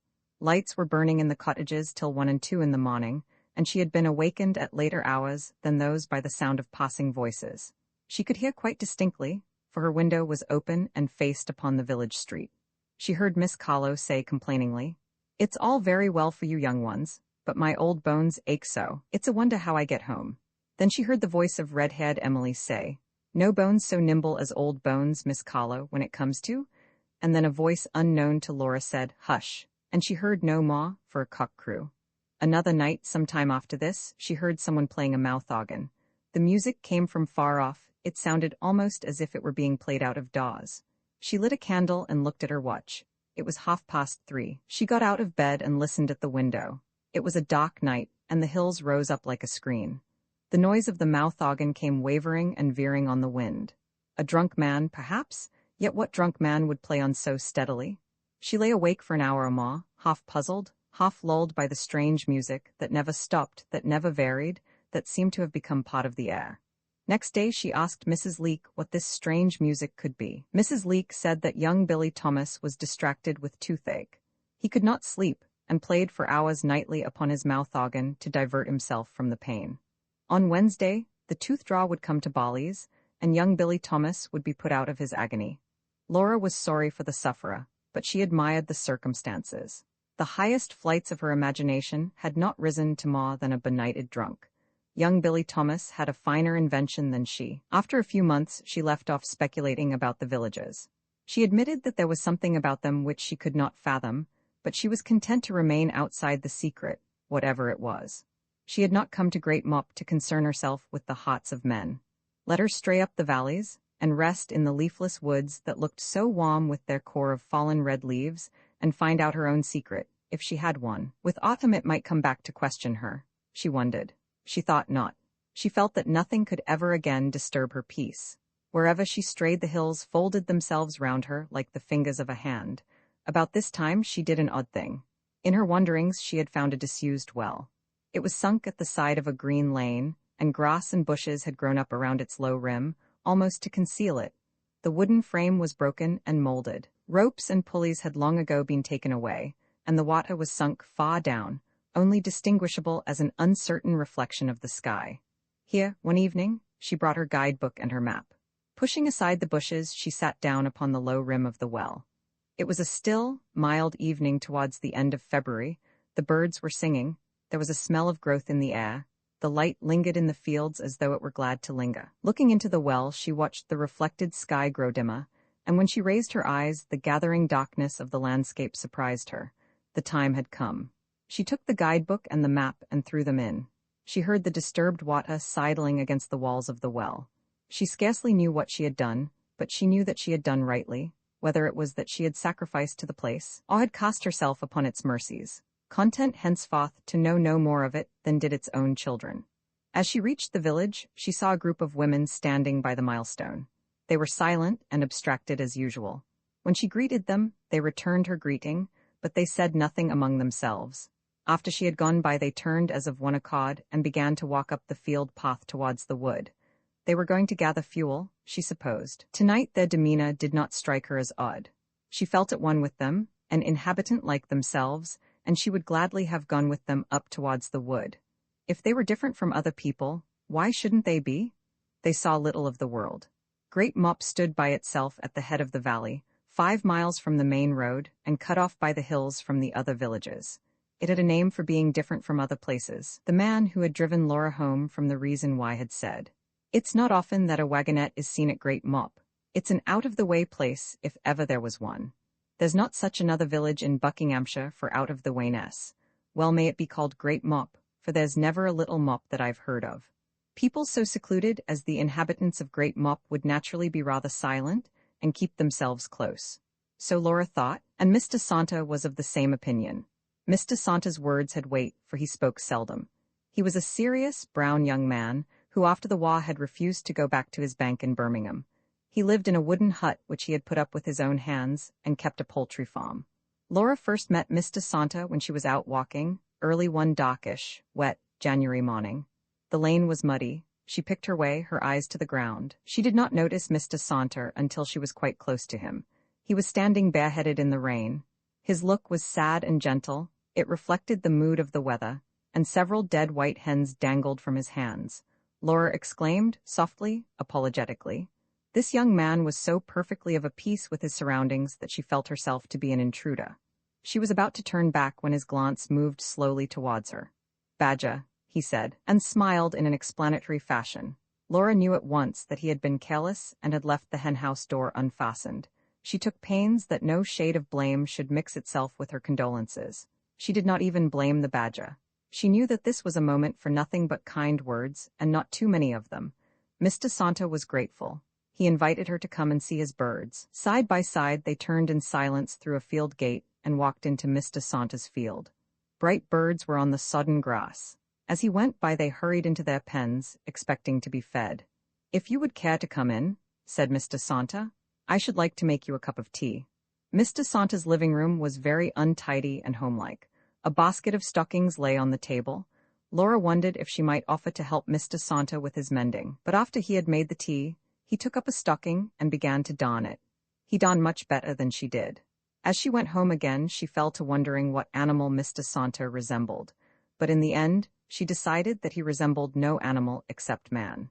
Till now, Laura had rejected the saying that man is the noblest work of nature. Half an hour with Mr. Santa showed her that the saying was true. So had Adam been the noblest work of nature? When he walked out among the beasts, sole overseer of the garden, intact with all his ribs about him, his equilibrium as yet untroubled by Eve. She had misunderstood the saying merely because she had not happened to meet a man before. Perhaps, like other noble works, man is rare. Perhaps there is only one of him at a time, first Adam, now Mr. Santa. If that were the case, she was lucky to have met him. This also was the result of coming to Great Mop. So much did Mr. Santa remind Laura of Adam that he made her feel like Eve, for she was petitioned by an unladylike curiosity. She asked Mrs. Leake about him. Mrs. Leake could tell her nothing that was not already known to her, except that young Billy Thomas went up there every day on his bicycle to lend Mr. Santa a hand. Laura would not stoop to question young Billy Thomas. She fought against her curiosity, and the spring came to her aid. This new year was changing her whole conception of spring. She had thought of it as a denial of winter, a green spur that thrust through a tyrant's rusty armor. Now she saw it as something filial, gently unlacing the helm of the old warrior and comforting his rough cheek. In February came a spell of fine weather. She spent whole days sitting in the woods, where the wood pigeons moaned for pleasure on the boughs. Sometimes 2 cock birds would tumble together in mid-air, shrieking and buffeting with their wings, and then would fly back to the quivering boughs and nurse the air into peace again. All round her, the sap was rising up. She laid her cheek against a tree and shut her eyes to listen. She expected to hear the tree drumming like a telegraph pole. It was so warm in the woods that she forgot that she sat there for shelter. But though the wind blew lightly, it blew from the east. In March the wind went round to the southwest. It brought rain. The bright, cold fields were dimmed and warm to walk in now. Like embers, the wet beech leaves smoldered in the woods. All one day the wind had risen, and late in the evening it called her out. She went up to the top of Cubby Ridge, past the ruined windmill that clattered with its torn sails. When she had come to the top of the ridge she stopped, with difficulty holding herself upright. She felt the wind swoop down close to the earth. The moon was out hunting overhead. Her pack of black and white hounds ranged over the sky. Moon and wind and clouds hunted an invisible quarry. The wind routed through the woods. Laura from the hilltop heard the different voices. The spent gusts left the beach hangers throbbing like sea caverns through which the wave had passed. The fir plantation seemed to chant some never-ending rune. Listening to these voices, another voice came to her ear, the far-off pulsation of a goods train laboring up a steep cutting. It was scarcely audible, more perceptible as feeling than as sound, but by its regularity, it dominated all the other voices. It seemed to come nearer and nearer, to inform her like the drumming of blood in her ears. She began to feel defenseless, exposed to the possibility of an overwhelming terror. She listened intently, trying not to think. Though the noise came from an ordinary goods train, no amount of reasoning could stave off this terror. She must yield herself, yield up all her attention, if she would escape. It was a wicked sound. It expressed something eternally outcast and reprobated by man, stealthily trafficking by night, unseen in the dark clefts of the hills. Loud, separate, and abrupt, each pant of the engine trampled down her wits. The wind and the moon and the ranging cloud pack were not the only hunters abroad that night. Something else was hunting among the hills, hunting slowly, deliberately, sure of its quarry. Suddenly she remembered the goods yard at Paddington, and all her thoughts slid together again like a pack of hounds that have picked up the scent. They streamed faster and faster. She clenched her hands and prayed as when a child she had prayed in the hunting field. In the goods yard at Paddington, she had almost pounced on the clue to the secret country of her mind. The country was desolate and half-lit, and she walked there alone, mistress of it and mistress, too, of the terror that roamed over the blank fields and haunted round her. Here was country just so desolate and half-lit. She was alone, just as in her dreams, and the terror had come to keep her company and crouched by her side, half in fawning, half in readiness to pounce. All this because of a goods train that labored up a cutting. What was this cabal of darkness, suborning her own imagination to plot against her? What were these iron hunters doing near mournful, ever-weeping Paddington? Now, said the moon, and plunged towards her through the clouds. Baffled, she stared back at the moon and shook her head. For a moment it had seemed as though the clue were found, but it had slid through her hands again. The train had reached the top of the cutting. With a shriek of delight it began to pour itself downhill. She smiled. It amused her to suppose it loaded with cabbages. Arrived at Paddington, the cabbages would be diverted to Covent Garden. But inevitably, and with all the augustness of due course, they would reach their barn at Apsley Terrace. They would shed all their midnight devilry in the pot, and be served up to Henry and Caroline very pure and vegetable. Lovely, lovely, she said, and began to descend the hill, for the night was cold. Though her secret had eluded her again, she did not mind. She knew that this time she had come nearer to catching it than ever before. If it were attainable, she would run it to earth here, sooner or later. Great Mop was the likeliest place to find it. The village was in darkness. It had gone to bed early, as good villages should. Only Miss Carlo's window was alight. Kind Miss Carlo, she would sit up till all hours tempting her hedgehog with bread and milk. Hedgehogs are nocturnal animals. They go out for walks at night, grunting and shoving out their black snouts. Thrice the brindled cat hath mewed, thrice, and once the hedgepig whined. Hopper cries, "'Tis time, 'tis time." She found the key under the half-brick, and let herself in very quietly.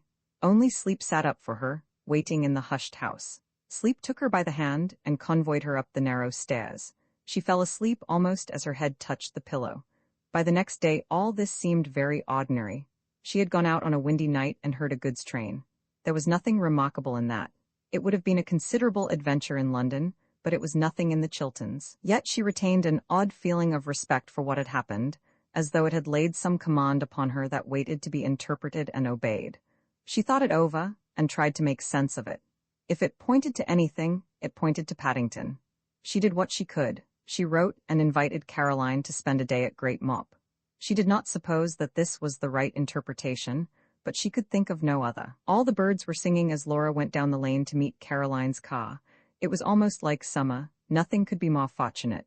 Caroline was dressed in sensible tweeds. "It was raining when I left London," she said, and glanced severely at Laura's cotton gown. "Was it?" said Laura. "It hasn't rained here." She stopped. She looked carefully at the blue sky. There was not a cloud to be seen. "Perhaps it will rain later on," she added. Caroline also looked at the sky, and said, "Probably." Conversation was a little difficult, for Laura did not know how much she was still in disgrace. She asked after everybody in a rather guilty voice, and heard how emphatically they all throve, and what a pleasant, cheerful winter they had all spent. After that came the distance from Wickenden and the hour of departure. In planning the conduct of the day, Laura had decided to keep the church for after lunch. Before lunch, she would show Caroline the view. She had vaguely allotted an hour and a half to the view, but it took scarcely 20 minutes. At least, that was the time it took walking up to the windmill and down again. The view had taken no time at all.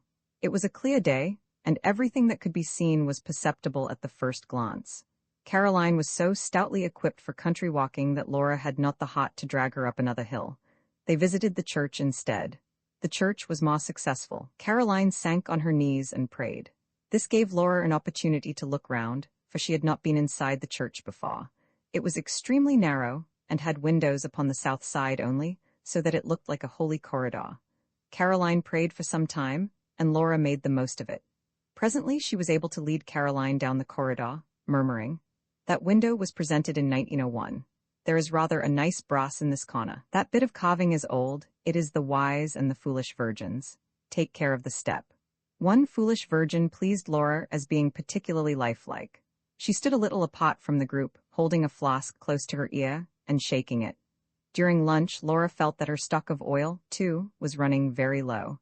But it was providentially renewed, for soon after lunch a perfect stranger fell off a bicycle just outside Mrs. Leake's door and sprained her ankle. Laura and Caroline leapt up to succor her, and then there was a great deal of cold compress and hot tea and animation. The perfect stranger was a secretary to a guild.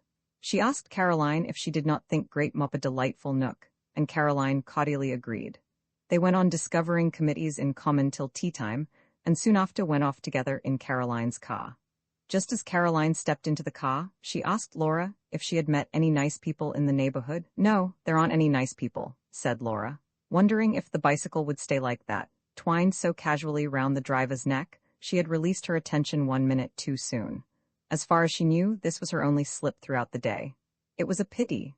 But Caroline would soon forget it. She might not even have heard it, for the secretary was talking loudly about homes of rest at the same moment. Still, it was a pity. She might have remembered Mr. Santa, though perhaps she could not have explained him satisfactorily in the time. She turned and walked slowly through the fields towards the poultry farm.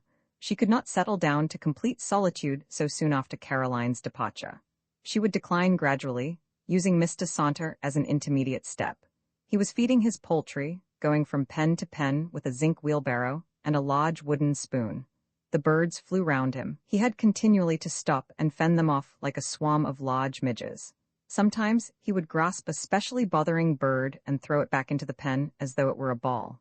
She leant on the gate and watched him. This young man, who had been a bank clerk and a soldier, walked with the easy, slow strides of a born countryman. He seemed to possess the earth with each step. No doubt but he was like Adam. And she, watching him from above, for the field sloped down from the gate to the pens, was like God. Did God, after casting out the rebel angels and before settling down to the peace of a heaven unpeopled of contradiction, use Adam as an intermediate step? On his way back to the hut, Mr. Santa noticed Laura. He came up and leant on his side of the gate. Though the sun had gone down, the air was still warm, and a disembodied daylight seemed to weigh upon the landscape like a weight of sleep. The birds which had sung all day now sang louder than ever. "Hasn't it been a glorious day?" said Mr. Santa. "I have had my sister-in-law down," Laura answered. "She lives in London." "My people," said Mr. Santa, "all live in the Midlands."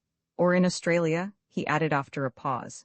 Mr. Santa, seen from above, walking among his flocks and herds, for even hens seemed ennobled into something biblical by their relation to him, was an impressive figure. Mr. Santa, leaning on the gate, was a pleasant, unaffected young man enough, but no more. Quitting him, Laura soon forgot him as completely as she had forgotten Caroline. Caroline was a tedious bluebottle, Mr. Santa a gentle, furry brown moth, but she could brush off one as easily as the other. Laura even forgot that she had invited the moth to settle again, to come to tea. It was only by chance that she had stayed indoors that afternoon, making currant scones. To amuse herself, she had cut the dough into likenesses of the village people. Curious developments took place in the baking. Miss Carlo's hedgehog had swelled until it was almost as large as its mistress. The dough had run into it, leaving a great hole in Miss Carlo's side. Mr. Jones had a lump on his back, as though he were carrying the black dog in a bag, and a fancy portrait of Miss Loppant in her elegant youth, and a tight-fitting, sweeping Amazon, had warped and twisted until it was more like a gnarled thorn tree than a woman. Laura felt slightly ashamed of her freak. It was unkind to play these tricks with her neighbors' bodies. But Mr. Saunter ate the strange shapes without comment, quietly splitting open the villages and buttering them. He told her that he would soon lose the services of young Billy Thomas, who was going to Lazard Cot as a footman. "I shouldn't think young Billy Thomas would make much of a footman," said Laura. "I don't know," he answered consideringly. "He's very good at standing still." Laura had brought her sensitive conscience into the country with her, just as she had brought her umbrella, though so far she had not remembered to use either. Now the conscience gave signs of life. Mr. Saunter was so nice, and had eaten up those derisive scones, innocently under the impression that they had been prepared for him. He had come with his gift of eggs, all kindness and forethought, while she had forgotten his existence. And now he was getting up to go, thanking her, and afraid that he had stayed too long. She had acted unworthily by this young man, so dignified and unassuming. She must do something to repair the slight she had put upon him in her own mind. She offered herself as a substitute for young Billy Thomas, until Mr. Saunter could find someone else.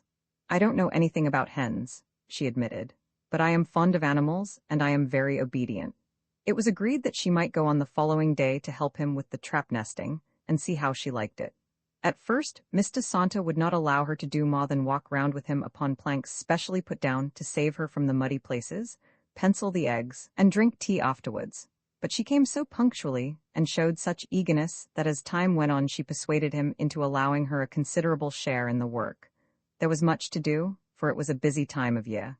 The incubators had fulfilled their time. Laura learnt how to lift out the newly hatched chicks, damp, almost lifeless from their birth throes, and pack them into baskets. A few hours after the chicks were lump and fluffy. They looked like bunches of primroses in the moss-lined baskets. Besides mothering his chicks, Mr. Saunter was busy with a great rehousing of the older birds. This was carried out after sundown, for the birds were sleepy then, and easier to deal with. If moved by day, they soon revolted and went back to their old pens.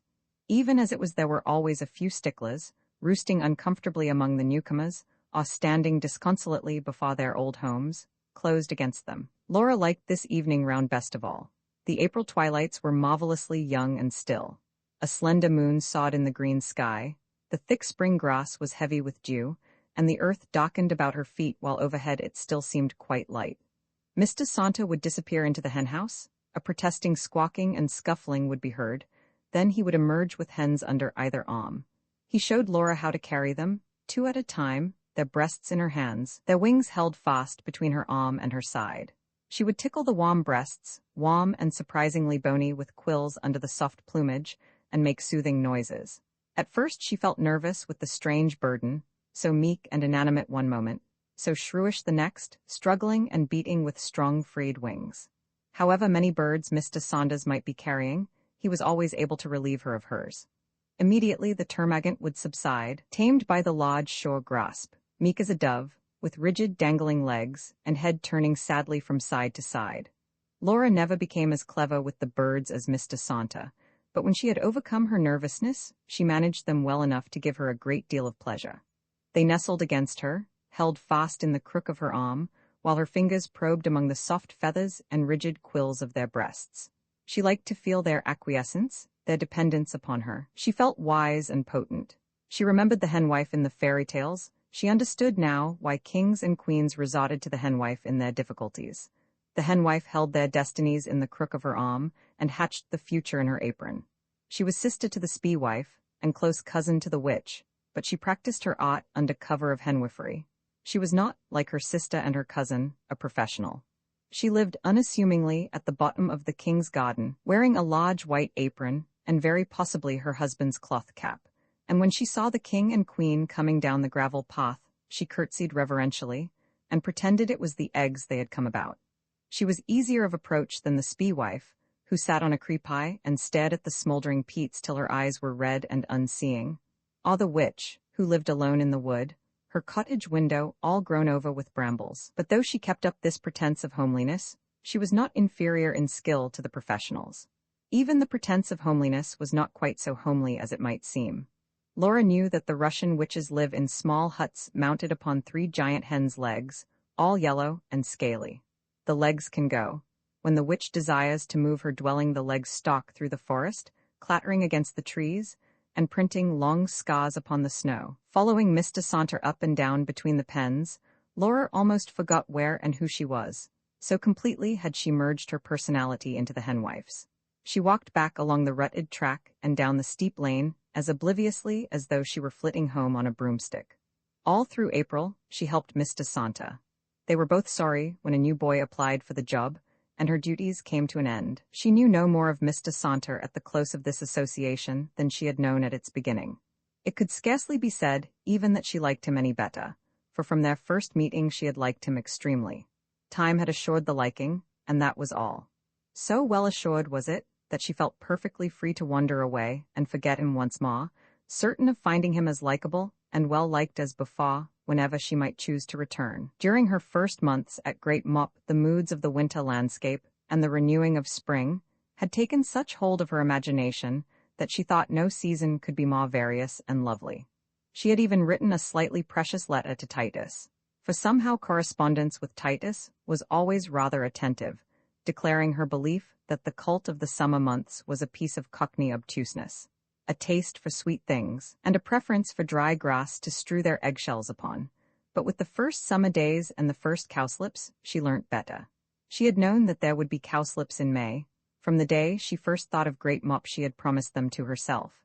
She had meant to find them early and watch the yellow blossoms unfolding upon the milky green stems, but they were beforehand with her, or she had watched the wrong fields. When she walked into the meadow, it was bloomed over with cowslips, powdering the grass in variable plenty, here scattered, there clustered, innumerable as the stars in the Milky Way. She knelt down among them and laid her face close to their fragrance. The weight of all her unhappy years seemed for a moment to weigh her bosom down to the earth. She trembled, understanding for the first time how miserable she had been, and in another moment she was released. It was all gone, it could never be again, and never had been. Tears of thankfulness ran down her face. With every breath she drew, the scent of the cowslips flowed in and absolved her. She was changed and knew it. She was humbler and more simple. She ceased to triumph mentally over her tyrants and rallied herself no longer with the consciousness that she had outraged them by coming to live at Great Mop. The amusement she had drawn from their disapproval was a slavish remnant, a derisive dance on the north bank of the Ohio. There was no question of forgiving them. She had not, in any case, a forgiving nature, and the injury they had done her was not done by them. If she were to start forgiving, she must needs forgive society, the law, the church, the history of Europe, the Old Testament, great-great-aunt Salome and her prayer book, the Bank of England, prostitution, the architect of Apsley Terrace, and half a dozen other useful props of civilization. All she could do was to go on forgetting them, but now she was able to forget them without flouting them by her forgetfulness. Throughout May and June and the first fortnight of July, she lived in perfect idleness and contentment, growing every day more freckled and more rooted in peace. On July 17th, she was disturbed by a breath from the world. Titus came down to see her. It was odd to be called Aunt Lolly again. Titus did not use the term often. He addressed his friends of both sexes and his relations of all ages as my dear, but Aunt Lolly slipped out now and again. There was no need to show Titus the inside of the church. There was no need even to take him up to the windmill and show him the view. He did all that for himself and got it over before breakfast, for Titus breakfasted for 3 mornings at Great Mop. He had come for the day only, but he was too pleased to go back. He was his own master now. He had rooms in Bloomsbury and did not need even to send off a telegram. Mrs. Garland, who let lodgings in the summer, was able to oblige him with a bedroom, full of pincushions and earwigs and marine photographs, and Mrs. Trumpet gave him all the benefit of all the experience he invoked in the choice of a toothbrush. For 3 days, he sat about with Laura and talked of his intention to begin brewing immediately. He had refused to visit Italy with his mother. He had rejected several flattering invitations from editors, because brewing appealed to him more than anything else in the world. This, he said, was the last night out before the wedding. On his return to Bloomsbury, he intended to let his rooms to an amiable Muhammadan and to apprentice himself to his family brewery until he had learnt the family trade. Laura gave him many messages to Lady Place. It was clear before her in an early morning light. She could exactly recall the smell of the shrubbery, her mother flowing across the croquet lawn, her father's voice as he called up the dogs. She could see herself, too, her old self, for her present self had no part in the place. She did not suppose she would ever return there, although she was glad that Titus was faithful. Titus departed. He wrote her a letter from Bloomsbury, saying that he had struck a good bargain with the Muhammadan and was off to Somerset. 10 days later, she heard from Sybil that he was coming to live at Great Mop. She had scarcely time to assemble her feelings about this before he was arrived. Roman 3, it was the 3rd week in August. The weather was sultry, day after day. Laura heard the village people telling each other that there was thunder in the air. Every evening they stood in the village street, looking upwards, and the cattle stood waiting in the fields. But the storm delayed. It hid behind the hills, biding its time. Laura had spent the afternoon in a field of unusual form, for it was triangular. On 2 sides it was enclosed by woodland, and because of this it was already darkening into a premature twilight, as though it were a room. She had been there for hours. Though it was sultry, she could not sit still. She walked up and down, turning savagely when she came to the edge of the field. Her limbs were tired, and she stumbled over the flints and matted couch grass. Throughout the long afternoon, a stock dove had cooed in the wood. Cool, cool, cool, it said, delighting in its green bower. Now it had ceased, and there was no life in the woods. The sky was covered with a thick, uniform haze. No ray of the declining sun broke through it, but the whole heavens were beginning to take on a dull, brassy pallor. The long afternoon was ebbing away, stealthily, impassively, as though it were dying under an anesthetic. Laura had not listened to the stock dove. She had not seen the haze thickening overhead. She walked up and down in despair and rebellion. She walked slowly, for she felt the weight of her chains. Once more they had been fastened upon her. She had worn them for many years, acquiescently, scarcely feeling their weight. Now she felt it. And with their weight she felt their familiarity, and the familiarity was worst of all. Titus had seen her starting out. He had cried, "Where are you off to, Aunt Lolly? Wait a minute, and I'll come too." She had feigned not to hear him and had walked on. She had not turned her head until she was out of the village. She expected at every moment to hear him come bounding up behind her. Had he done so, she thought she would have turned round and snarled at him. For she wanted, oh, how much she wanted, to be left alone for once. Even when she felt pretty sure that she had escaped, she could not profit by her solitude, for Titus's voice still jangled on her nerves. "Where are you off to, Aunt Lolly? Wait a minute, and I'll come too." She heard his very tones, and heard intensely her own silence that had answered him. Too flustered to notice where she was going, she had followed a chance track until she found herself in this field where she had never been before. Here the track ended, and here she stayed. The woods rose up before her like barriers. On the 3rd side of the field was a straggling hedge. Along it sprawled a thick bank of burdocks, growing with malignant profusion. It was an unpleasant spot. Bitterly she said to herself, "Well, perhaps he'll leave me alone here," and was glad of its unpleasantness. Titus could have all the rest, the green meadows, the hilltops, the beechwoods dark and resonant as the inside of a seashell. He could walk in the greenest meadow and have dominion over it like a bull. He could lull his great body over the hilltops or rout silence out of the woods. They were hers, they were all hers, but she would give them all up to him and keep only this dismal field, and these coss weeds growing out of an uncleansed soil. Any terms to be rid of him. But even on these terms she could not be rid of him. For all the afternoon he had been present in her thoughts, and his voice rang in her ears as distinctly as ever. "Wait a minute, and I'll come with you." She had not waited, but nevertheless he had come.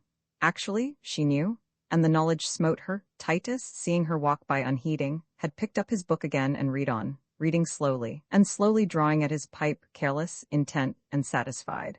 Perhaps he still sat by the open window.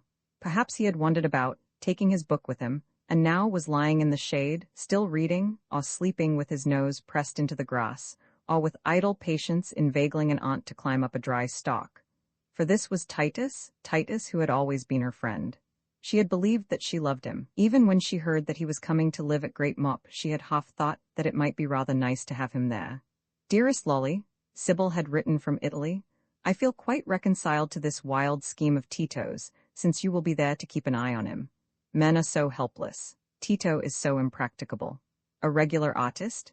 etc. The helpless artist had arrived, and immediately upon his arrival walked out to buy beer and raspberries. Sybil might feel perfectly reconciled. No cat could jump into the most comfortable armchair more unerringly than Titus. "Such a nice young gentleman," said Mrs. Garland, smoothing his pajamas with a voluptuous hand.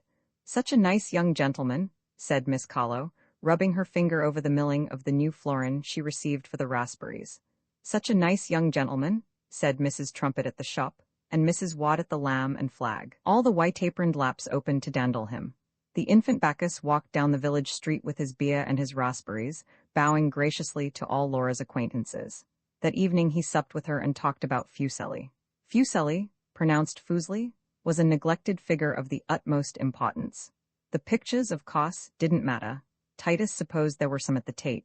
It was Fuseli the man, Fuseli the sign of his times, etc., that Titus was going to write about. It had been the ambition of his life to write a book about Fuseli, and his first visit to Great Mop convinced him that this was the perfect place to write it in.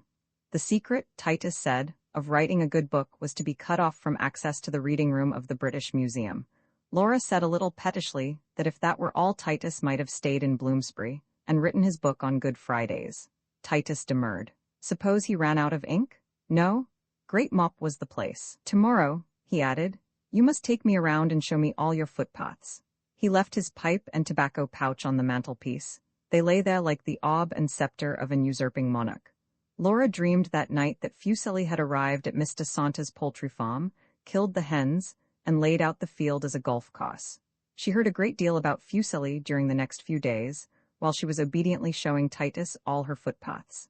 It was hot, so they walked in the woods. The paths were narrow, there was seldom room for two to walk abreast, so Titus generally went in front, projecting his voice into the silence. She disliked these walks, she felt ashamed of his company, she thought the woods saw her with him and drew back scornfully to let them pass by together. Titus was more tolerable in the village street. Indeed, at first she was rather proud of her nephew's success. After a week he knew everybody, and knew them far better than she did. He passed from the bar parlor of the Lamb and Flag to the rustic woodwork of the rector's lawn. He subscribed to the Bowling Green Fund, he joined the cricket club, he engaged himself to give readings at the Institute during the winter evenings. He was invited to become a bell ringer, and to read the lessons. He burgeoned with projects for cooperative blue beverins, Morris dancing, performing Coriolanus with the ancient foresters, getting Henry Wappenshaw to come down and paint a village sign, inviting Pandora Williams and her Rebecca for the Bali's flower show. He congratulated Laura upon having discovered so unspoilt an example of the village community. After the first fortnight, he was less exuberant in the growth of his vast fronds. He was growing downwards instead, rooting into the soil. He began his book, and promised to stand godfather to the roadman's next child. When they went for walks together, he would sometimes fall silent, turning his head from side to browse the warm scent of a clover field. Once, as they stood on the ridge that guarded the valley from the southeast, he said, "I should like to stroke it," and he waved his hand towards the pattern of rounded hills embossed with rounded beechwoods. She felt a cold shiver at his words, and turned away her eyes from the landscape that she loved so jealously. Titus could never have spoken so if he had not loved it too. Love it as he might, with all the deep Willowes' love for country sights and smells, love he never so intimately and soberly, his love must be a horror to her. It was different in kind from hers. It was comfortable, it was potable, it was a reasonable appreciative appetite, a possessive and masculine love. It almost estranged her from Great Mop that he should be able to love it so well, and express his love so easily. He loved the countryside as though it were a body. She had not loved it so. For days at a time, she had been unconscious of its outward aspect, for long before she saw it she had loved it and blessed it. With no earnest but a name, a few lines and letters on a map, and a spray of beech leaves, she had trusted the place and staked everything on her trust. She had struggled to come, but there had been no such struggle for Titus. It was as easy for him to quit Bloomsbury for the Chilterns as for a cat to jump from a hard chair to a soft. Now, after a little scrabbling and exploration, he was curled up in the green lap and purring over the landscape. The green lap was comfortable. He meant to stay in it, for he knew where he was well off. It was so comfortable that he could afford to wax loving, praise its kindly slopes, stretch out a discriminating paw, and pat it, but Great Mop was no more to him than any other likable country lap. He liked it because he was in possession. His comfort apart, it was a place like any other place. Laura hated him for daring to love it so. She hated him for daring to love it at all. Most of all, she hated him for imposing his kind of love on her. Since he had come to Great Mop, she had not been allowed to love in her own way. Commenting, pointing out, appreciating, Titus tweaked her senses one after another, as if they were so many bell ropes. He was a good judge of country things. Little escaped him. He understood the points of a landscape as James, his father, had understood the points of a hoss. This was not her way. She was ashamed at paying the countryside these horoscoping compliments. Day by day, the spirit of the place withdrew itself further from her. The woods judged her by her company, and hushed their talk as she passed by with Titus. Silence heard them coming, and fled out of the fields. The hills locked up their thoughts, and became so many grassy mounds to be walked up and walked down. She was being boycotted, and she knew it. Presently she would not know it any more. For her too great mop would be a place like any other place, a pastoral landscape where an aunt walked out with her nephew. Nothing was left her but this sour field. Even this was not truly hers, for here also Titus walked beside her and called her Aunt Lolly.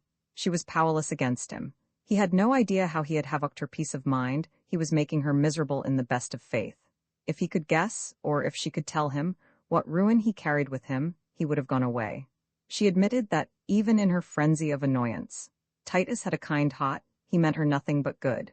Besides, he could easily find another village. Other laps were as smooth and as green. But that would never happen. He would never guess. It would never occur to him to look for resentment in her face, or to speculate upon the mood of anyone he knew so well, and she would never be able to tell him. When she was with him, she came to heel and resumed her old employment of being Aunt Lolly. There was no way out.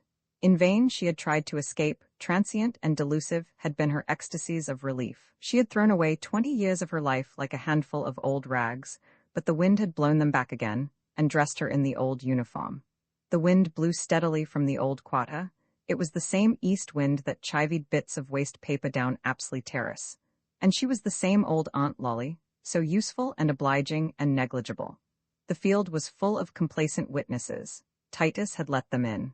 Henry and Caroline and Sybil, Fancy and Marion and Mr. Wolfe Saunders stood round about her. They recognized her and cried out, "Why, Aunt Lolly, what are you doing here?"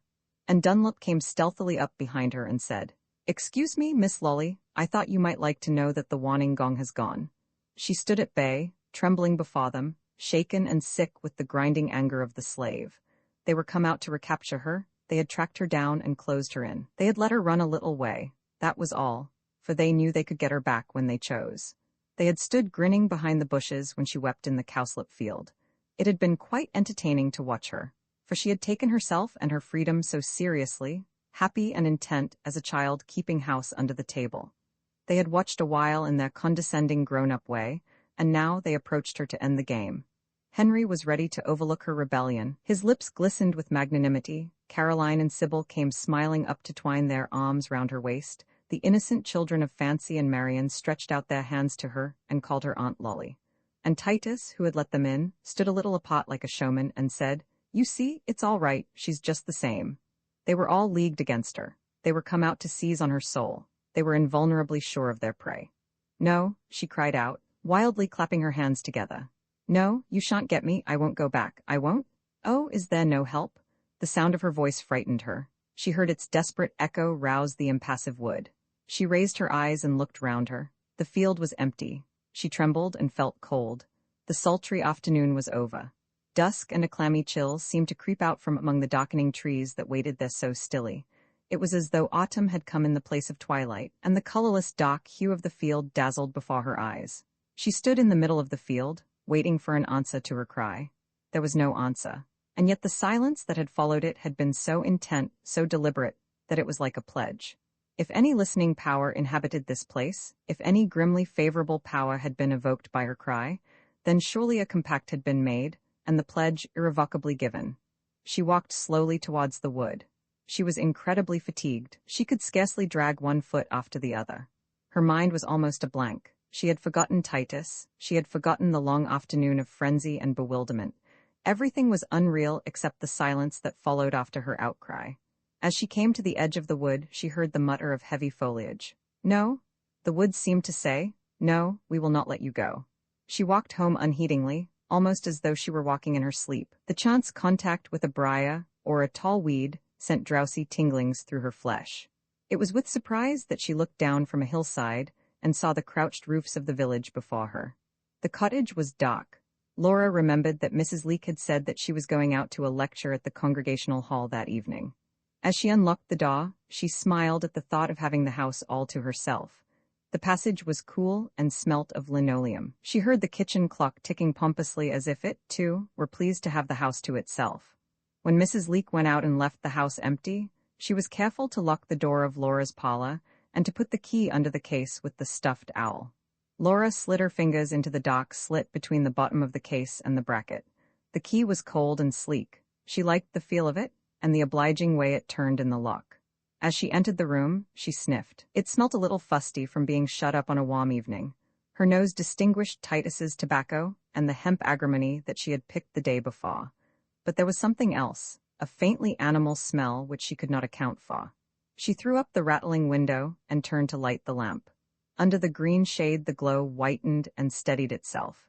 It illuminated the supper table prepared for her, the shining plates, the cucumber and the radishes, and neat slices of cold veal, and the glistening surface of the junket. Nameless and patient, these things had been waiting in the dock, waiting for her to come back and enjoy them.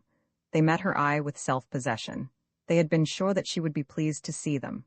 Her spirits shot up as the flame of the lamp had cleared and steadied itself a moment before. She forgot all possibility of distress. She thought only of the moment, and of the certainty with which she possessed it. In this mood of sleepy exaltation, she stood and looked at the supper table. Long before she had come to Great Mop, the shining plates had come. 4 of them, she knew from Mrs. Leake, had been broken. One was too much scotched in the oven to be presentable before her. But these had survived that she might come and eat off them. The quiet cow that had yielded so quietly the milk for her junket had wandered in the fields of Great Mop long before she saw them, or saw them in fancy. The radishes and cucumbers sprang from old and well-established Great Mop families. Her coming had been foreseen, her way had been prepared.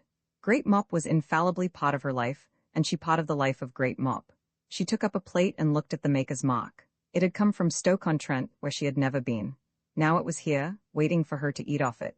"The kings of Tarshish shall bring gifts," she murmured. As she spoke, she felt something move by her foot. She glanced down and saw a small kitten. It crouched by her foot, biting her shoelace and lashing its tail from side to side. Laura did not like cats, but this creature, so small, so intent and so ferocious, amused her into kindly feelings. "How did you come here? Did you come in through the keyhole?" she asked, and bent down to stroke it.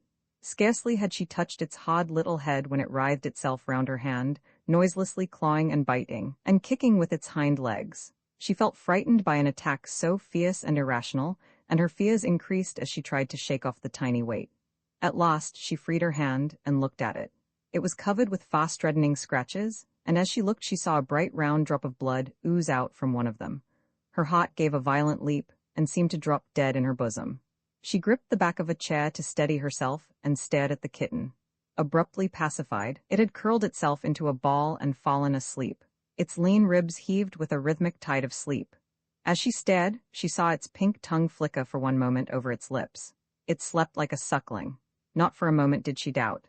But so deadly, so complete was the certainty that it seemed to paralyze her powers of understanding, like a snake bite in the brain.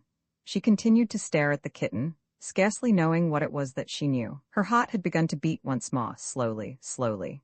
Her ears were dizzied with a shrill wall of sound, and her flesh hung on her clammy and unreal. The animal smell that she had noticed when first she entered the room now seemed overwhelming rank. It smelt as if walls and floor and ceiling had been smeared with the juice of bruised fennel. She, Laura Willowes, in England, in the year 1922, had entered into a compact with the devil. The compact was made, and affirmed, and sealed with the round red seal of her blood. She remembered the woods, she remembered her wild cry for help, and the silence that had followed it, as though in ratification. She heard again the mutter of heavy foliage, foliage dark and heavy as the wings of night birds. "No, no," she heard the brooding voice, "we will not let you go." At ease, released from her cares, she had walked homeward. Hedge and coppice and solitary tree, and the broad dust-colored faces of meadowsweet and hemlock had watched her go by, knowing.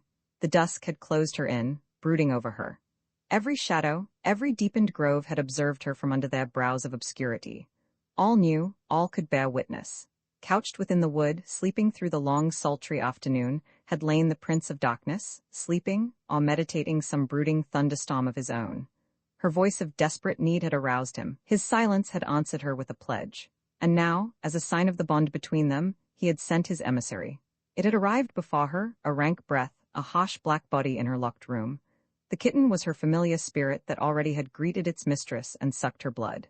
She shut her eyes and stood very still, hollowing her mind to admit this inconceivable thought. Suddenly she started. There was a voice in the room. It was the kitten's voice. It stood beside her, mewing plaintively. She turned and considered it, her familiar.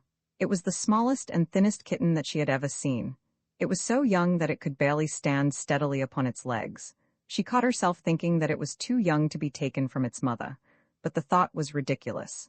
Probably it had no mother, for it was the devil's kitten, and sucked, not milk, but blood. But for all that, it looked very like any other young starveling of its breed. Its face was peaked, and its ribs stood out under the disheveled fluff of its sides. Its mew was disproportionately piercing and expressive. Strange that anything so small and weak should be the devil's officer, plenipotentiary of such a power. Strange that she should stand trembling and amazed before a little rag-and-bone kitten with absurdly large ears. Its anxious voice besought her. Its pale eyes were fixed upon her face. She could not but feel sorry for anything that seemed so defenseless and castaway. Poor little creature, no doubt it missed the devil, its warm nest in his shaggy flanks, its play with imp companions.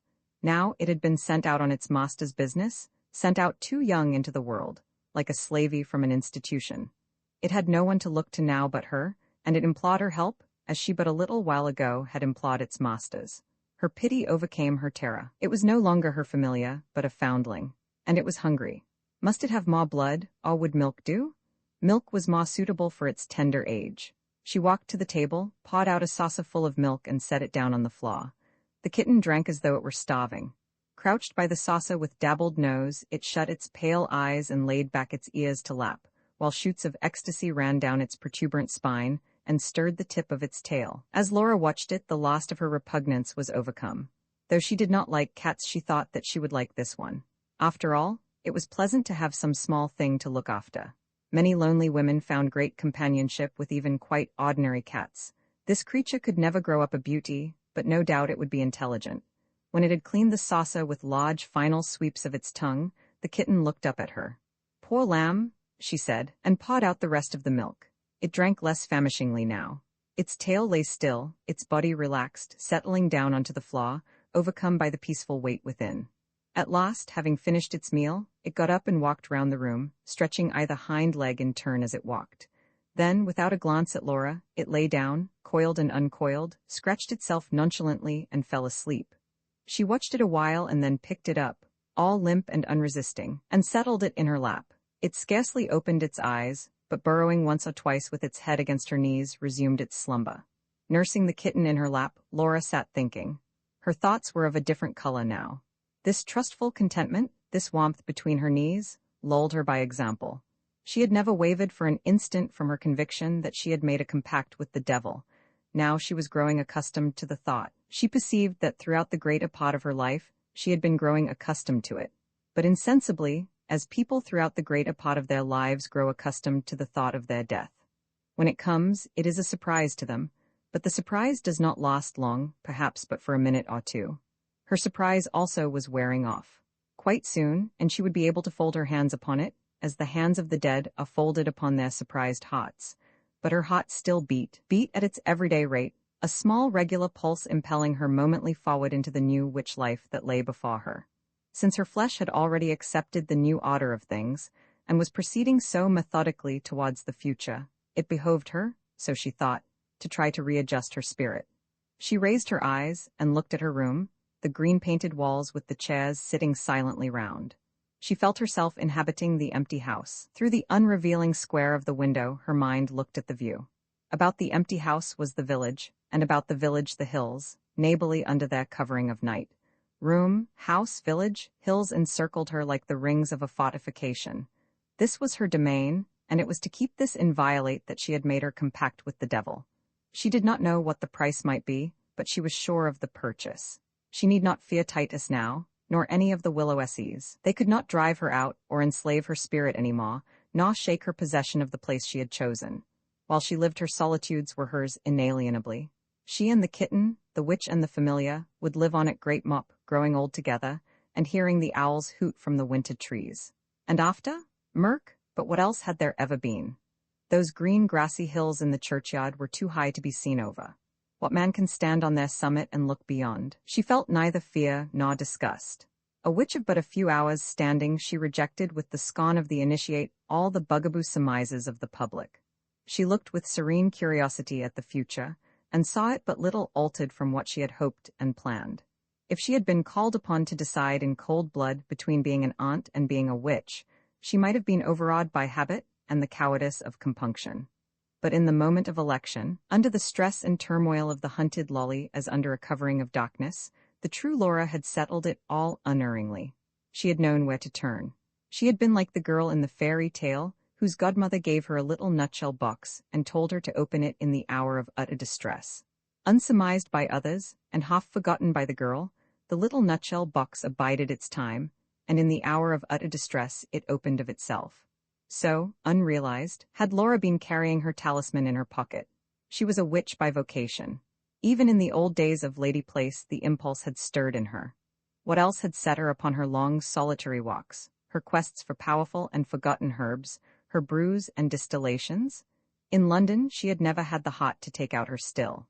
More urgent for being denied this innocent service, the ruling power of her life had assaulted her with dreams and intimations, calling her imagination out from the warm safe room to wander in darkened fields and by desolate sea-boards, through marshes and fens, and along the outskirts of brooding woods.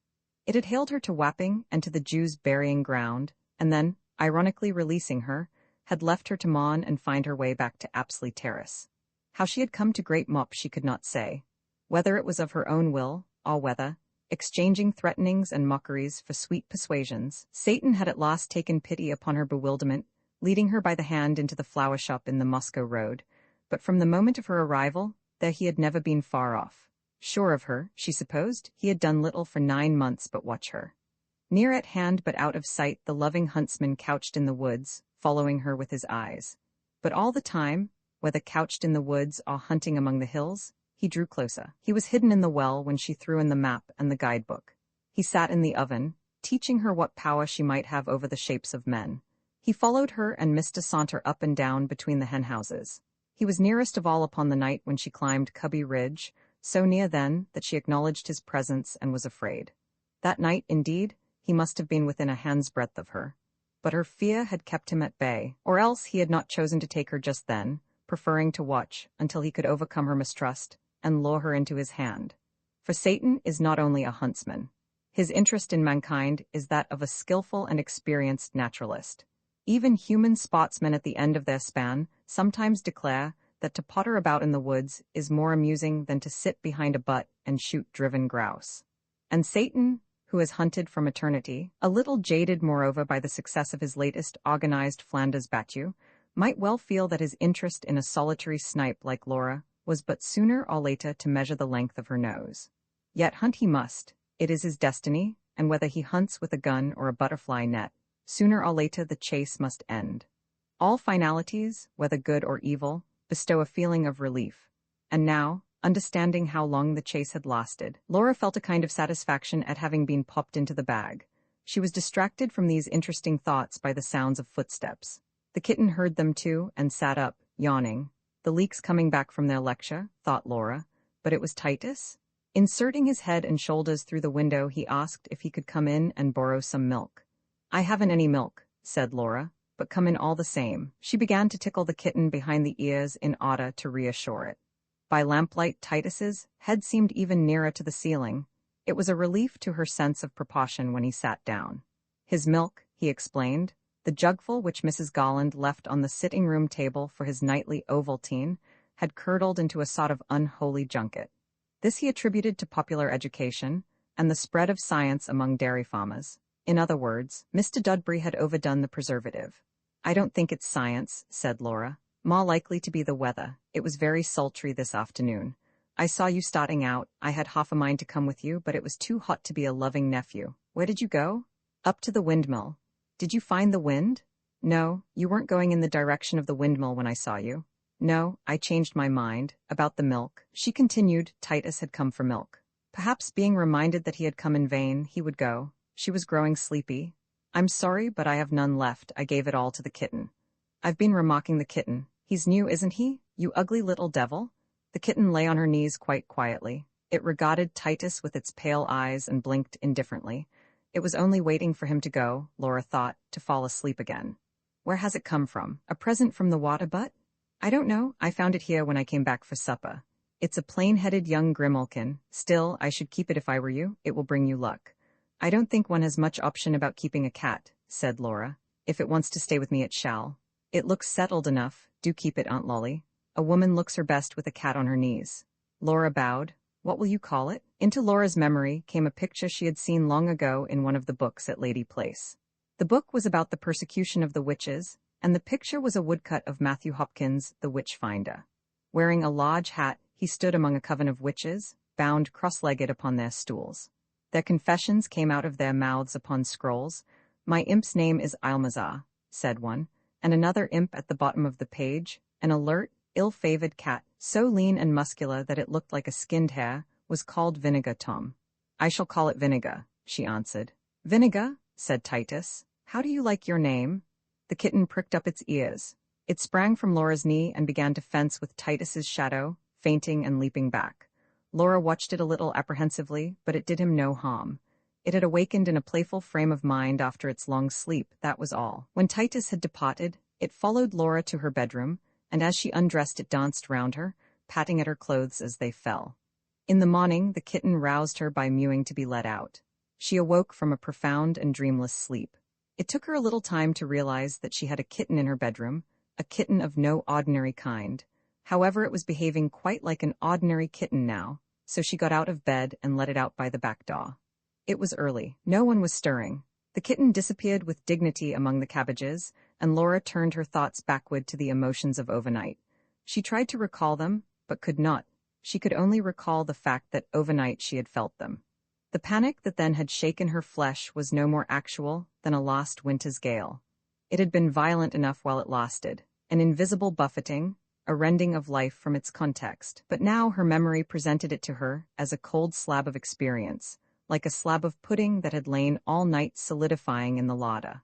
This was no matter. Her terror had been an incident. It had no bearing upon her future. Could she now recall it to life, it would have no message for her.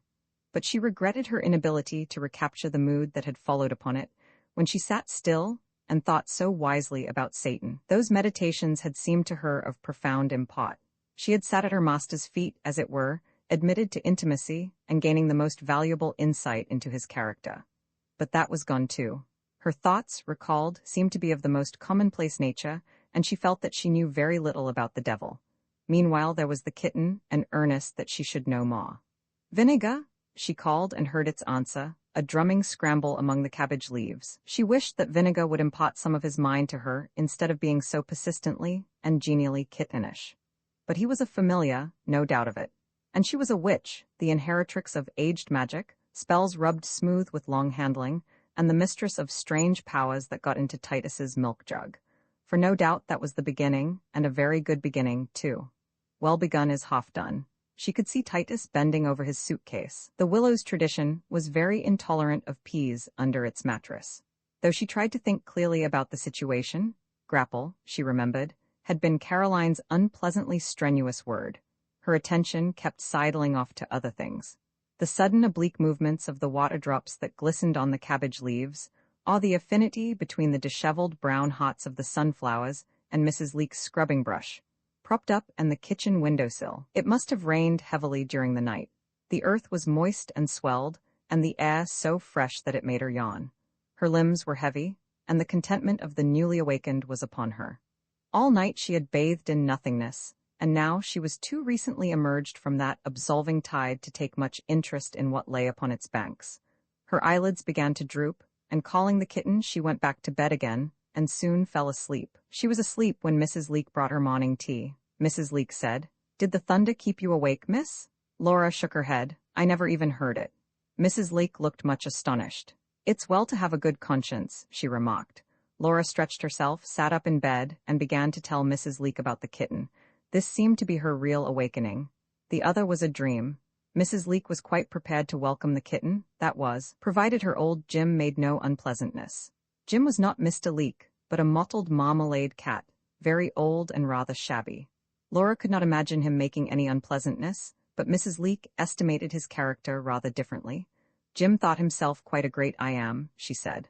After breakfast, Laura and Vinegar were called into the kitchen for the ceremony of introduction. Jim was doing a little washing. His hind leg was stuck straight up, out of the way, while he attended to the pit of his stomach. Nothing could have been more suitable than Vinegar's modest and deferential approach. Jim gave him one look and went on licking. Mrs. Leake said that all would be well between them. Jim always kept himself to himself, but she could see that the old cat had taken quite a fancy to Miss Willowes's kitten. She promised Vinegar some of Jim's rabbit for dinner. Mrs. Leake did not hold the ordinary view of country people that cats must fend for themselves. "They're as thoughtful as we," she said. "Why should they eat mouse unless they want to?" She was continually knocking at the parlor door with titbits for Vinegar, but she was scrupulous that Laura should bestow them with her own hand. Since Titus had come to Great Mop, Laura had seen little of Mrs. Leake. Mrs. Leake knew what good manners were. She had not been a housemaid at Lazard Court for nothing. Taken separately, either Titus or his aunt might be human beings, but in conjunction they became gentry. Mrs. Leake remembered her position and withdrew to it, firmly. Laura saw this and was sorry. She made several attempts to persuade Mrs. Leake out from behind her white apron, but nothing came of them, and she knew that, while Titus was in the village, nothing would. Not that Mrs. Leake did not like Titus. She approved of him highly, and it was exactly her approval that made her barricade of respect so insuperable. But where Laura had failed, the kitten succeeded. From the moment that Jim sanctioned her kindly opinion of him, Mrs. Leake began to thaw. Laura knew better than to make a fuss over this turn in the situation. She took a leaf out of the devil's book and lay low, waiting for a decisive advance, and presently it came. Mrs. Leake asked if Miss Willowes would care to come out for a stroll one evening. It was pleasant to get a breath of air before bedtime. Miss Willowes would like nothing better. That very evening would suit her if Mrs. Leake had nothing else to do. Mrs. Leake said that she would get the washing up done as soon as possible, and after that she would be at Miss Willowes's disposal. However, it was nearly 10:30 before Mrs. Leake knocked on the parlor door.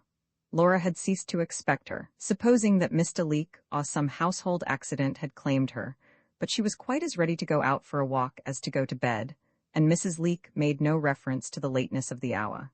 Indeed, according to the Great Mop standard, the hour was not particularly late. Although the night was dark, Laura noticed that quite a number of the inhabitants were standing about in the street. They walked down the road in silence as far as the milestone, and turned into the track that went up the hillside and past the wood.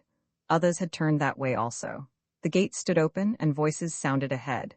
It was then that Laura guessed the truth and turned to her companion. "Where are you taking me?" she said. Mrs. Leake made no answer, but in the darkness she took hold of Laura's hand. There was no need for further explanation. They were going to the witches' Sabbath. Mrs. Leake was a witch too, a matronly witch like Agnes Sampson. She would be Laura's chaperone. The night was full of voices. Padding rustic footsteps went by them in the dark. When they had reached the brow of the hill, a faint continuous sound, resembling music, was borne towards them by the light wind. Laura remembered how young Billy Thomas, suffering from toothache, had played all night upon his mouth organ.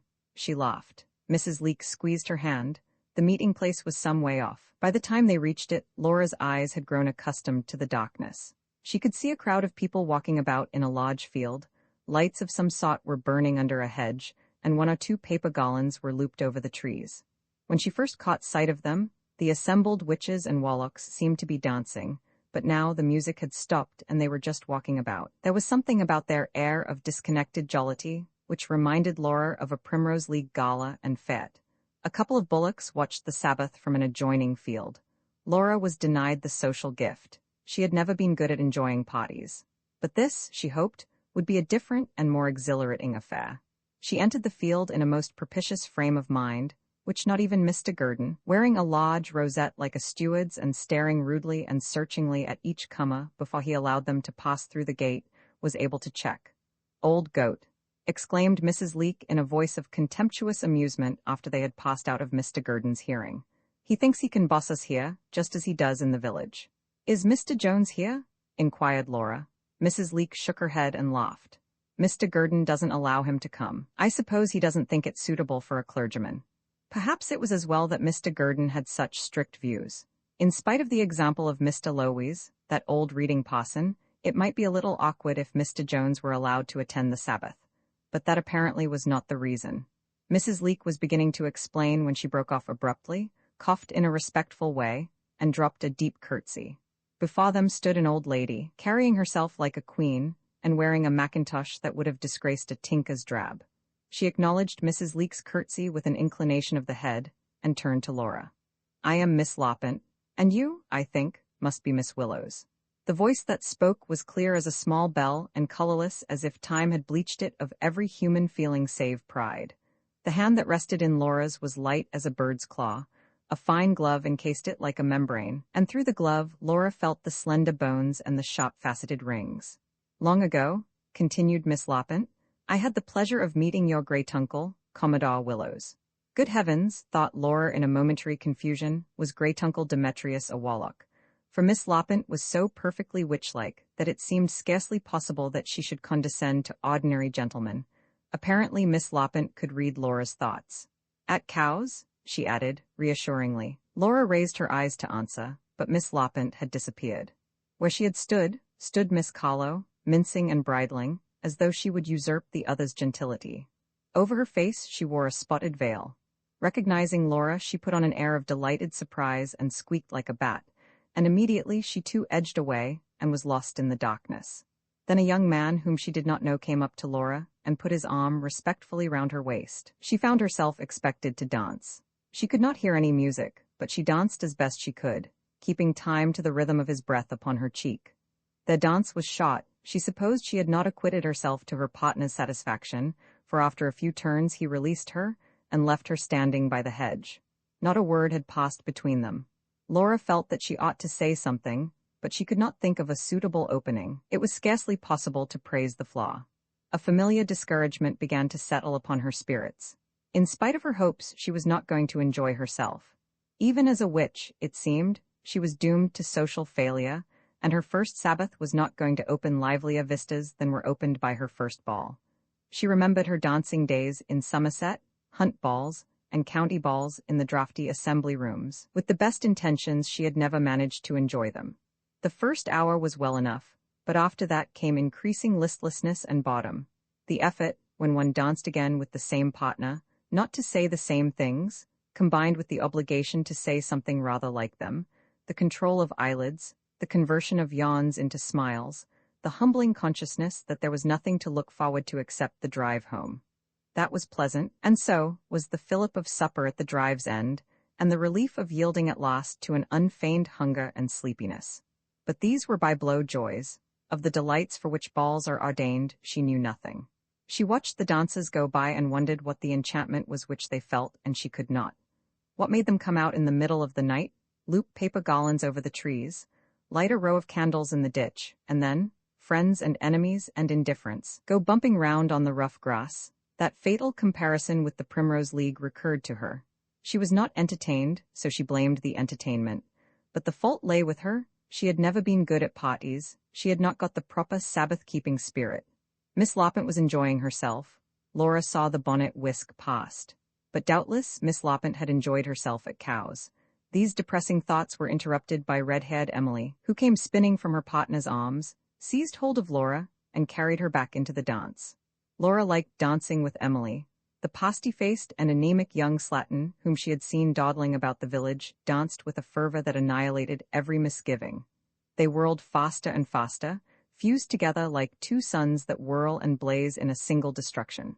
A strand of the red hair came undone and brushed across Laura's face.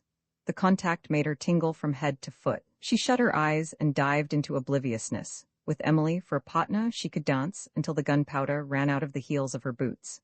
Alas! This happy ending was not to be, for at the height of their performance, Emily was snatched away by Mr. Jowl, the horse doctor. Laura opened her eyes and saw the pale face disappearing in the throng as the moon sinks into the clouds. Emily was in great request, and no wonder. Like a torch, she was handed on from one to another, and every mutation shook down some more hair. The Sabbath was warming up nicely now. Everyone was jigging it, even Laura. For a while, Mrs. Leek kept up a semblance of chaperonage. Suddenly appearing at Laura's elbow, she would ask her if she were enjoying herself, and glancing at her would slip away before she could answer. Or with vague gestures, she indicated some evasively bowing partner, male or female, and silently, Laura would give her hand and be drawn into the dance, presently to be relinquished or carried off by someone else. The etiquette of a Sabbath appeared to consist of one rule only: to do nothing for long. Partners came and went, figures and conformations were in a continual flux. Sometimes the dancers were coupled, sometimes they jigged in a circle round some specially agile performer, sometimes they all took hands and galloped about the field. Halfway through a very formal quadrille, presided over by the Mrs. Loppant, they fell abruptly to playing fox and geese. In spite of Mr. Gurdon's rosette, there was no master of ceremonies. A single mysterious impulse seemed to govern the company. They wheeled and maneuvered like a flock of starlings. After an hour or two of this, Laura felt dizzy and bewildered. Taking advantage of the general lack of formality, she tore herself from Mr. Gurdon's arms, not to dance with another, but to slip away and sit quietly in the hedge. She wondered where the music came from. She had heard it quite clearly as she came over the hill, but upon entering the field she had lost it. Now, as she watched the others, she heard it once more. When they neared it grew louder. When they retreated into the darkness, it faded with them, as though the sound issued from the dancers themselves, and hung, a droning exhalation, above their heads. It was an odd kind of music, a continuous high shapeless blur of sound. It was something like mosquitoes in a hot bedroom, and something like a distant threshing machine. But besides this, it had a faintly human quality, a metallic breathing as of trombones mocking the measure. And when the dancers took hands and revolved in a leaping circle, the music leaped and pounded with them, so much like the steam organ music of a merry-go-round that for a moment Laura thought that they were riding on horses and dragons, bobbing up and down on crested dragons with heads like cocks, and horses with blood-red nostrils. The candles burnt on in the dry ditch. Though the boughs of the thorn trees moved above them and grated in the night wind, the candle flames flowed steadily upwards. Thus lit from below, the dances seemed of more than human stature, their bodies extending into the darkness as if in emulation of their gigantic upcast shadows. The air was full of the smell of bruised grass. Mrs. Leake had forgotten Laura now. She was dancing the Highland Scottish with a lean young man whose sleeves were rolled up over his tattooed forearms. The nails in his boots shone in the candlelight, and a lock of hair hung over his eye. Mrs. Leake danced very well. Her feet flickered to and fro as nimbly as a tongue. At the turn of the figure, she tripped forward to be caught up and swung round on the young man's arm. Though her feet were off the ground, they twitched with the movements of the dance, and set down again, they took up the uninterrupted measure. Laura watched her with admiration. Even at a witch's Sabbath, Mrs. Leake lost none of her respectability. Her white apron was scarcely crumpled. She was as self-contained as a cat watching a mouse, and her eyes dwelt upon the young man's face, as though she were listening to a sermon. She preserved her dignity better than some of the others did. Mr. Gurdon stood by himself, stamping his foot and tossing his head, more like the farmer's bull than ever. Miss Carlo was begging people to look at the hole in her leg where the hedgehog sucked her, and red-haired Emily, half-naked and holding a candle in either hand, danced round a tree, curtsying to it, her mouth fixed in a breathless copse-like grin. Miss Minnie and Miss Jane had also changed their demeanor for the worse. They sat a little retired from the dances, tearing up a cold grouse and gossiping with Mrs. Dewey, the midwife. A horrible curiosity stretched their skinny old necks. Miss Minnie had forgotten to gnaw her grouse. She leant forward. Her hand covered the lower half of her face to conceal the workings of her mouth. Miss Jane listened as eagerly and questioned the midwife. But at the answers, she turned away with coquettish shudders, pretending to stop her ears, or threatening to slap her sister with a bone. Laura averted her eyes. She wriggled herself a little further into the hedge. Once again the dancers veered away to the further side of the field, their music retreating with them. She hoped they would stay away, for their proximity was disturbing. They aroused in her neither fear nor disgust, but when they came close, and she felt their shadows darkening above her head, a nameless excitement caught hold of her. As they departed, heaviness took its place. She was not in the least sleepy, and yet several times she found herself astray from her thoughts, as though she were falling asleep in a train. She wondered what time it was and looked up to consult the stars. But a featureless cloud covered the sky. Laura resigned herself. There was nothing to do but to wait, though what she waited for she did not know.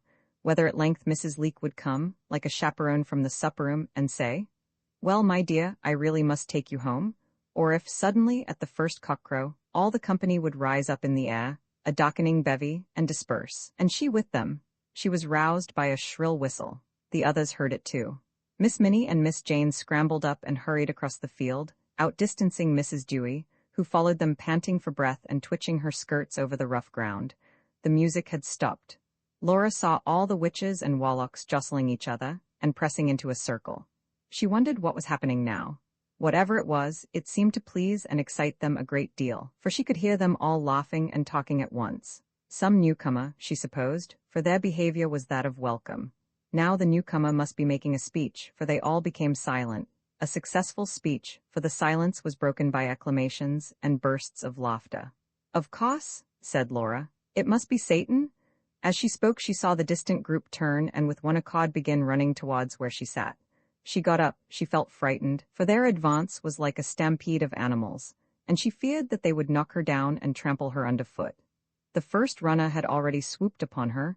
She felt herself encompassed, caught hold of, and carried forward. Voices addressed her, but she did not understand what was said.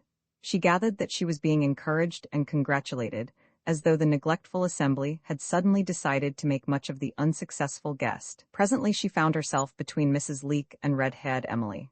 Each held an arm. Mrs. Leake patted her encouragingly, and Emily whispered rapidly, incoherently, in her ear. They were quite close to the newcomer, Satan, if it were he, who was talking to Miss Minnie and Miss Jane. Laura looked at him. She could see him quite clearly, for those who stood round had taken up the candles to light him. He was standing with his back to her, speaking with great animation to the old ladies, bowing, and fidgeting his feet. As he spoke he threw out his hands, and his whole lean, lithe body seemed to be scarcely withheld from breaking into a dance. Laura saw Miss Jane point at her, and the stranger turned sharply round. She saw his face. For a moment she thought that he was a Chinaman, then she saw that he was wearing a mask. The candlelight shone full upon it, but so fine and slight was the modelling that scarcely a shadow mocked the indentations of cheek and jaw. The narrow eyes, the slanting brows, the small smiling mouth had a vivid, innocent inexpressiveness. It was like the face of a very young girl. Alert and immobile, the mask regarded her, and she, entranced, stared back at this imitation face that outwitted all perfections of flesh and blood. It was lifeless, but below it, in the hollow of the girlish throat, she saw a flicker of life, a small regular pulse, small and regular as though a pearl necklace slid by under the skin. Mincing like a girl, the masked young man approached her, and as he approached the others drew back and left her alone. With secretive and undulating movements he came to her side. The lifeless face was near her own, and through the slits in the mask the unseen eyes surveyed her. Suddenly she felt upon her cheeks a cold dotting touch. With a fine tongue like a serpent's, he had licked her right cheek. Close to the ear, she started back but found his hands detaining her. "How are you enjoying your first Sabbath, Miss Willowes?" he said. "Not at all," answered Laura, and turned her back on him. Without glancing to left or right she walked out of the field, and the dancers made way for her in silence. She was furious at the affront, raging at Satan, at Mrs. Leake, at Miss Loppant, with the unreasoning anger of a woman who has allowed herself to be put in a false position. This was what came of attending Sabbaths, or rather, this was what came of submitting her good sense to politeness. Hours ago her instinct had told her that she was not going to enjoy herself. If she had asserted herself and gone home then, this odious and petty insult would never have happened. But she had stayed on, deferring to a public opinion that was not concerned whether she stayed or went. Stayed on just as she used to stay on at balls, stayed on to be treated like a silly girl who at the end of a mechanical flirtation is kissed behind a palm. Anyway, she was out of it now. Her feet had followed the windings of a little path, which crossed a ditch by a plank bridge. It passed through a belt of woodland and led her out onto a space of common that sloped away into the darkness. Here she sat down and spread out her palms upon the cool turf. She had been insulted and made a mock of, but for all that she did not feel truly humiliated. Rather, she was filled with a delighted and scornful surprise at the ease with which she had avenged her dignity. The mask floated before her eyes, inscrutable as ever, and she thought no more of it than of an eggshell that she could crush between her finger and thumb. The powers of darkness, then, were no more fearful than a herd of bullocks in a field. Once round upon them, and the sniffing, encumbering hod made off, a scramble of rumps and foolish tails. It had been a surprising night, and long, endlessly long, and not ended yet. She yawned and felt hungry. She fancied herself at home, cutting large, crumbling slices from the loaf in the cupboard, and spreading them with a great deal of butter and the remains of the shrimp paste. But she did not know where she was, and it was too dark to venture homewards with no sense of direction. She grew impatient with the night and strained her ears for the sound of cock-crow. As if her imperious will had wrenched aside the covering of cloud, a faint glimmer delineated part of the horizon. Moonset or sunrise, westerly or easterly, she did not know, but as she watched it doubtfully, thinking that it must be moonset, for it seemed to dwindle rather than increase, a breeze winnowed the air, and looking round her, she saw on every side the first beginnings of light. Sitting up, her hunger and sleepiness forgotten, and all the disappointments and enigmas of the Sabbath dismissed from her mind, she watched the spectacle of the dawn. Soon she was able to recognize her surroundings. She knew the place well. It was here that she had met the badger. The slope before her was dotted with close-fitting juniper bushes, and presently she saw a rabbit steal out from one of these, twitch its ears, and scamper off. The cloud which covered the sky was no longer a solid thing. It was rising and breaking up into swirls of vapor that yielded to the wind. The growing day washed them with silver. Every moment the web of cloud seemed to rise higher and higher, as though borne upward by a rising tide of light. The rooks flew up cawing from the wood. Presently she heard the snap of a dead twig. Somebody was astir. Whistling to himself, a man came out of the wood. He walked with a peculiarly slow and easy gait, and he had a stick in his hand, an untrimmed rod pulled from the wood. He switched at the head of a tall thistle, and Laura saw the dew fly off the astonished blossom. Seeing her, he stopped short, as though he did not wish to intrude on her. He showed no surprise that she should be sitting on the hillside, waiting for the sun to rise. She smiled at him, grateful for his good manners, and also quite pleased to see a reasonable being again, and emboldened by this, he smiled also, and approached. "You are up very early, Miss Willowes." She did not recognize him, but that was no reason why he should not recognize her. She thought he must be a gamekeeper, for he wore gaiters and a corduroy coat. His face was brown and wrinkled, and his teeth were as white and even as a dog's. Laura liked his appearance. He had a pleasant, rather detached air, which suited well with the early morning. She said, "I have been up all night." There was no inquisitiveness in his look, and when he expressed the hope that she felt none the worse for it, he spoke without servility or covert amusement. "I liked it very much," said Laura. Her regard for truth made her add, "particularly when it began to be light. I was growing rather bored before then." "Some ladies would feel afraid," said he. "I'm not afraid when I'm alone," she answered. "I lived in the country when I was a girl." He bowed his head assentingly. Something in his manner implied that he knew this already. Perhaps he had heard about her in the village. "It's pleasant to be in the country again," she continued. "I like Great Mop very much. I hope you will stay here, Miss Willowes." "I hope so too." She spoke a little sadly. In this unaccustomed hour her soul was full of doubts. She wondered if, having flouted the Sabbath, she were still a witch, or whether, her power being taken from her, she would become the prey of a healthy and untroubled Titus. And being faint for want of food and want of sleep, she foreboded the worst. "Yes, you must stay here. It would be a pity to go now." Laura nearly said, "I have nowhere to go," but a dread of exile came over her like a salt wave, and she could not trust herself to speak to this kind man. He came nearer and said, "Remember, Miss Willowes, that I shall always be very glad to help you. You have only to ask me." "But where shall I find you?" she asked, too much impressed by the kindness of his words to think them strange. "You will always find me in the wood," he answered, and touching his cap he walked away. She heard the noise of swishing branches and the scuff of feet among dead leaves growing fainter as he went further into the wood.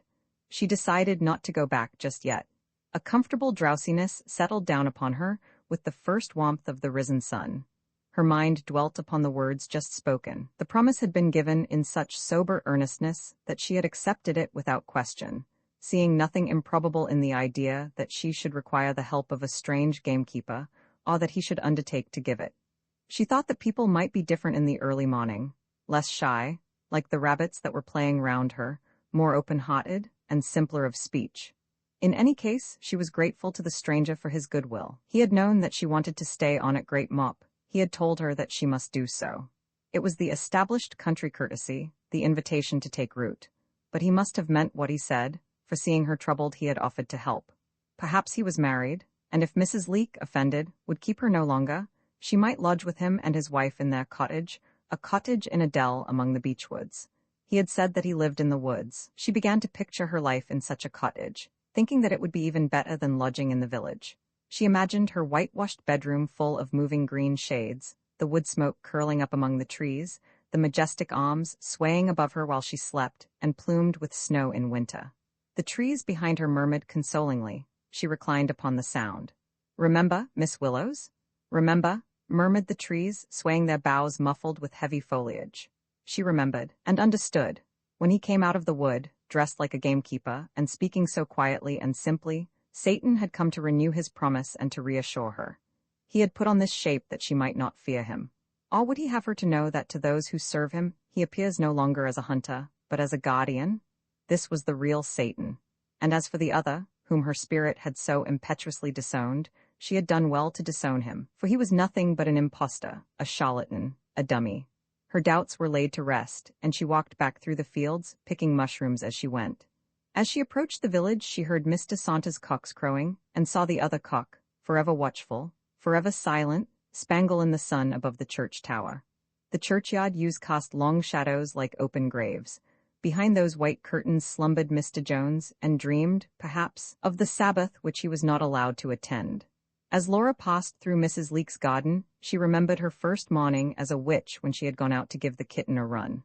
The sunflowers had been cut off and given to the hens, but the scrubbing brush was still propped on the kitchen windowsill. That was 3 weeks ago, and Titus, like the scrubbing brush, was still there. During those 3 weeks Titus had demanded a great deal of support. In fact, being a witch aunt was about twice as taxing as being an ordinary aunt, and if she had not known that the days were numbered, she could scarcely have endured them. At her nephew's request, she made veils of butter muslin weighted with blue beads to protect his food and drink. Titus insisted that the beads should be blue.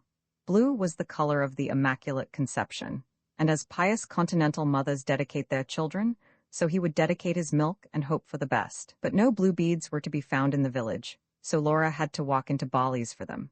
Titus was filled with gratitude. He came round on purpose to thank her and stayed to tea. He was no sooner gone than Mrs. Golland arrived. Mrs. Golland had seen the veils. She hoped that Mr. Willowes didn't think she was to blame for the milk going sour. She could assure Miss Willowes that the jugs were mopped out with boiling water morning and evening. For her part, she couldn't understand it at all. She was always anxious to give satisfaction, she said, but her manner suggested less anxiety to give than to receive. Laura soothed Mrs. Golland and sat down to wait for Mr. Dudbury. However, Mr. Dudbury contented himself with frowning at that interfering young Willowes's aunt and turning the bull into the footpath field. Laura thought that the bull frowned too. Though veiled in butt muslin, the milk continued to curdle. Titus came in to say that he'd had an idea. In future, he would rely upon condensed milk out of a tin. Which sort did Aunt Lolly recommend? And would she make him a kettle holder? Apparently tinned milk could resist the devil, for all was peace until Titus gashed his thumb on the raw edge of a tin. In spite of Laura's first aid, the wound festered, and for several days Titus wore a sling. Triumphant over pain, he continued the life of Fuseli. But the wounded thumb being a right-hand thumb, the triumph involved an amanuensis. Laura hated ink. She marveled that anyone should have the constancy to write a whole book. She thought of Paradise Lost with a shudder, for it required even more constancy to write someone else's book. Highly as she rated the sufferings of Milton's daughters, she rated her own even higher, for she did not suppose that they had to be forever jumping up and down to light the poet's cigarette. And blank verse flowed majestically, she understood, from his lips, whereas Titus dictated in prose, which was far harder to punctuate. Nor did it flow. Titus was not feeling at his best. He hated small bothers, and of late he had been seethed alive in them. Every day something went wrong, some fiddle-faddle little thing. All his ingenuity was wasted in circumvention. He had none left for Fuseli. Anyhow, dictation was only fit for oil kings. He jumped up and dashed about the room with a fly-flap. Fly-flapping was a manly indoor sport, especially if one observed all the rules. The ceiling was marked out in squares like a chessboard, and while they stayed in their squares, the flies could not be attacked. The triangle described by the blue vase, the pink vase, and the hanging lamp was a Yellowstone park, and so was the king's face, a difficult ruling. But Titus had decided that of two evils, it was more tolerable that the royal countenance should be crawled over by flies than assaulted by the subject. All this from a left-handed adversary. The flies had nothing to complain of, in his opinion. Laura owned his generosity, and sat, when she could, in the Yellowstone park. By the time Titus had recovered the use of his right hand, the flies had lost their sanctuaries one by one, and could not even call the king's face their own. They swarmed in his sitting room, attracted, Mrs. Golland supposed, by the memory of that nasty foreign cheese Mr. Willowes's Mr. Humphreys had brought with him when he came to stay. They swarmed in his bedroom also, and that, Mrs. Garland said, was what brought in the bats. Laura told Titus the belief that if a bat once entangles itself in a woman's flowing hair, there is no remedy but to cut away hair and bat together. Titus turned pale. That afternoon he went up to London to visit his hairdresser and returned with hair cropped like a convict's. All this had unsettled her victim a good deal, but it had not unseated him, and meanwhile it was sufficiently unsettling for her. So far, she thought, the scheme and its execution had been the kitten's. She could recognize Vinegar's playful methods. She gave him credit for doing his best, but he was young and inexperienced. This was probably his first attempt at serious persecution. It was not to be wondered at if his methods were a little sketchy. Now that the devil had taken matters into his own hands, and of this she felt assured, all would soon be well. Well for her, well for Titus. Really, it was time that poor boy was released from his troubles. She felt complete confidence in the devil, a confidence that the kitten had never inspired. There was a tinge of gratuitous malice in Vinegar's character. He was, as one says, rather a cat. She suspected him of meditating a scratch which would give Titus blood poisoning. She remembered with uneasiness what cats are said to do to sleeping infants, and every night she was careful to imprison Vinegar in her bedroom, a useless precaution since he had come in by the keyhole and might as easily go out by it. The devil would get rid of Titus more speedily, more kindly. He had no reason to be anything but kind. She could not imagine Titus being of the smallest interest to Satan, more economically. There would be no catastrophe, no pantechnicon displays of flood or fire. He would proceed discreetly and surely, like a gamekeeper going his rounds by night. He would remove Titus as imperturbably as Dunlop had removed the beech leaf. She could sit back quite comfortably now and wait for it to happen. When Titus next appeared, and complained that he had been kept awake for 2 nights running by a mouse gnawing the leg of his bedstead, Laura was most helpful. They went to Mrs. Trumpet's to buy a mousetrap, but as Mrs. Trumpet only kept cheese, they walked very pleasantly by field paths into Bolly's, where Denby's stores had a larger range of groceries. During their walk, Titus recalled anecdotes illustrative of mice from soup from a sausage peg and propounded a scheme for defending his bed by a catskin valance. The day was fine, and at intervals Titus would stop and illustrate the landscape with possessive gestures. He was particularly happy. He had not enjoyed himself so much for some time. The milk and the mice and the flies had checked his spirits. He was not doing justice to Fuseli, and when he went out for long encouraging walks an oppressed feeling went with him. Twice or thrice he had felt horribly frightened, though at what he could not tell. The noise of 2 iron hurdles grating against each other in the wind, a dead tree with branches that looked like antlers, the stealthy movement of the sun towards the horizon. Quite ordinary things like these were able to disquiet him. He fell into the habit of talking aloud to himself. He would reason with appearances. "I see you, old Hawney," he said to the dead tree, and once, as dusk pursued him homeward, he began repeating, as one that on a lonesome road doth walk in fear and dread, and having once turned round, walks on, and turns no more his head, because he knows a frightful fiend doth close behind him tread, when the sound of a crackling twig made every nerve in his body stiffen with terror. Some impulse not his own snatched him round in the path, only to see old Luxmore going out with his snares. Old Luxmore touched his cap and grinned in an embarrassed way. Everyone knew that Luxmore poached, but it was not polite to catch him at it. He did not appear to have overheard Titus or noticed his start of terror, but there had been one instant before recognition when Titus had almost known what he dreaded to see, so it was pleasant to find that the company of his aunt could exercise these ghostly enmities. Clearly, there was nothing in it. Tomorrow, he would go for a long walk by himself. Laura also went for a walk that afternoon. It was a hot day, so hot and still that it felt like a Sunday. She could not do better than follow the example of the savages in Robinson Crusoe. Go up onto a hilltop and say, "Oh"? No pious savage could have ejaculated "oh" more devoutly than she did, for the hilltop was scattered over with patches of that small honey-scented flower called tailor's needles, and in conjunction with the austere outlines of the landscape, this perfume was exquisitely sweet and surprising. She found a little green pit and sat down in it, leaning her back against the shot, firm turf. Ensconced in her private warmth and stillness, she had almost fallen asleep when a moving figure on the opposite hillside caught her attention. Laura's gray eyes were very keen-sighted. She soon recognized that long stride and swinging gait. The solitary walker was Titus. There is an amusing sense of superiority in seeing and remaining unseen. Laura sat up in her farm and watched Titus attentively. He looked very small, human, and scrabbly, traversing that imperturbable surface. With such a large slope to wander upon, it was faintly comic to see Titus keeping so neatly to the path. The effect was rather as if he were being taken for a walk upon a string. Further on the path was lost in a tangle of brambles and rusty foxglove stems, which marked the site of Folly Wood, a larch plantation cut down during the war. In her map, the wood had still been green. She had looked for it on one of her early explorations, and not finding it had felt defrauded. Her eyes now dwelt on the bramble tangle with annoyance. It was untidy, and fretted the hillside like a handful of rough cast thrown onto a smooth wall. She turned back her gaze to see how Titus was getting on. It struck her that he was behaving rather oddly. Though he kept to the path, he was walking almost like a drunken man or an idiot, now hurrying his pace, now reforming it into a staid deliberation that was certainly not his natural gait. Quite abruptly he began to run. He ran faster and faster, his feet striving on the slippery turf. He reached the outskirts of Folly Wood, and Laura could gauge the roughness of the going from his leaps and stumbles. Midway through the wood he staggered and fell full length. "A rabbit hole," she said.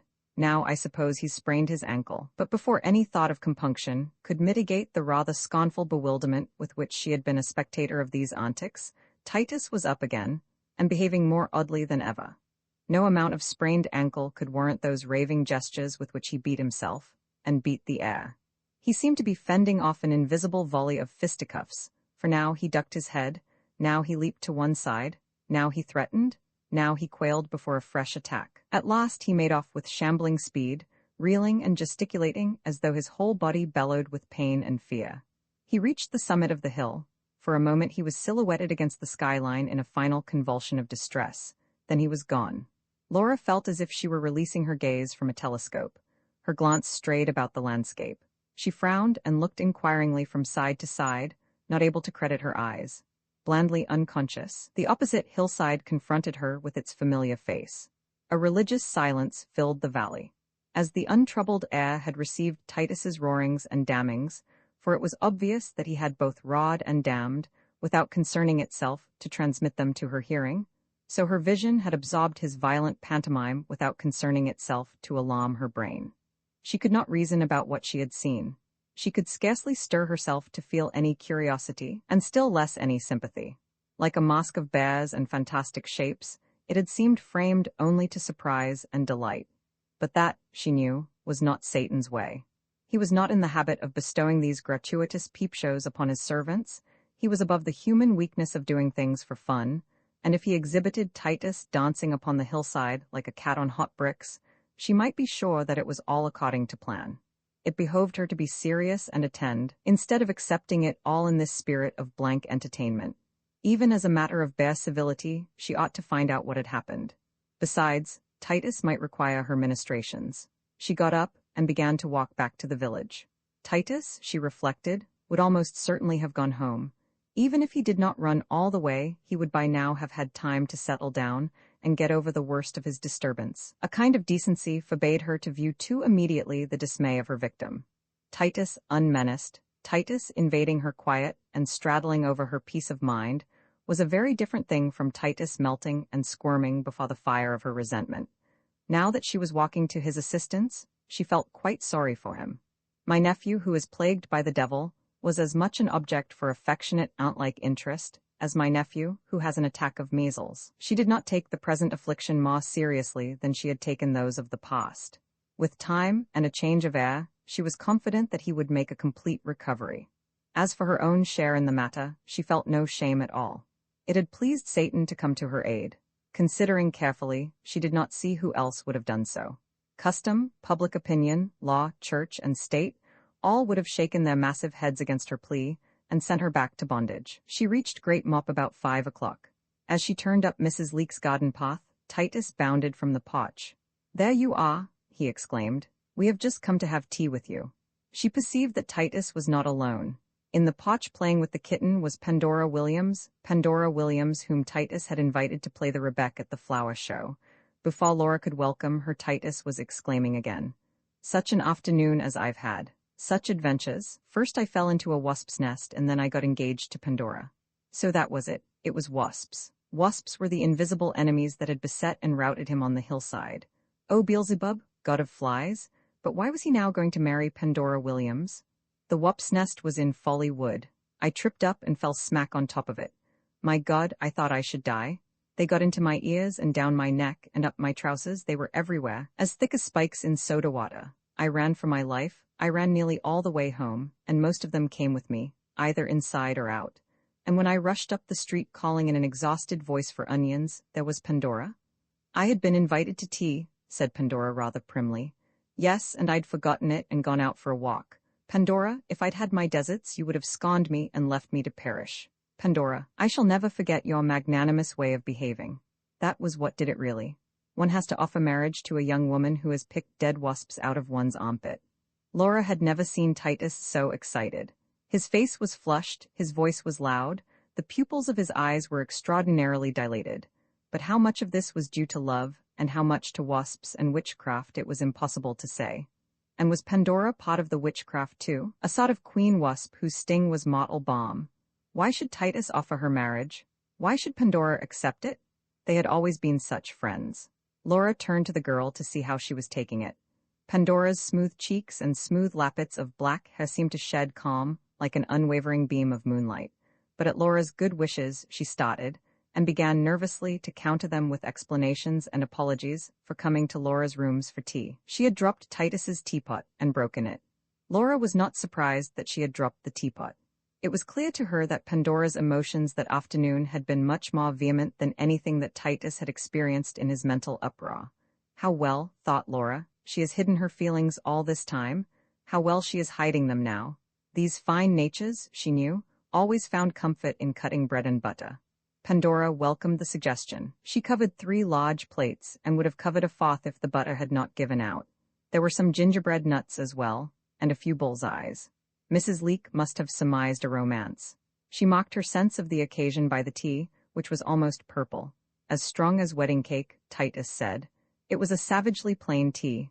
But had it consisted of cocoa and ship's biscuit, Laura might have offered it without a qualm to guests so much absorbed by their proper emotions. Titus talked incessantly, and Pandora ate with the stealthy persistence of a bitch that gives suck. Meanwhile, Laura looked at the new Mr. and Mrs. Willowes. They would do very well, she decided. Young as she was, Pandora had already the air of a family portrait. Such looks, such characters change little, for they are independent of time, and undoubtedly she was very much in love with Titus. While he talked, she watched his face with the utmost attention, though she did not seem to hear what he was saying. Titus, too, must be considerably in love. Despite the unreality of his behavior and a swelled nose, his happiness gave him an almost romantic appearance. Perhaps it was that too recently she had seen him dancing on the devil's strings to be able to take him quite seriously. Perhaps she was old-maidishly scornful of the authenticity of anything that a man may say or do. But at the back of her mind, Laura felt that Titus was but a proxy wooer, the ambassador of an imperious dynastic will, and that the real match was made between Pandora and Lady Place.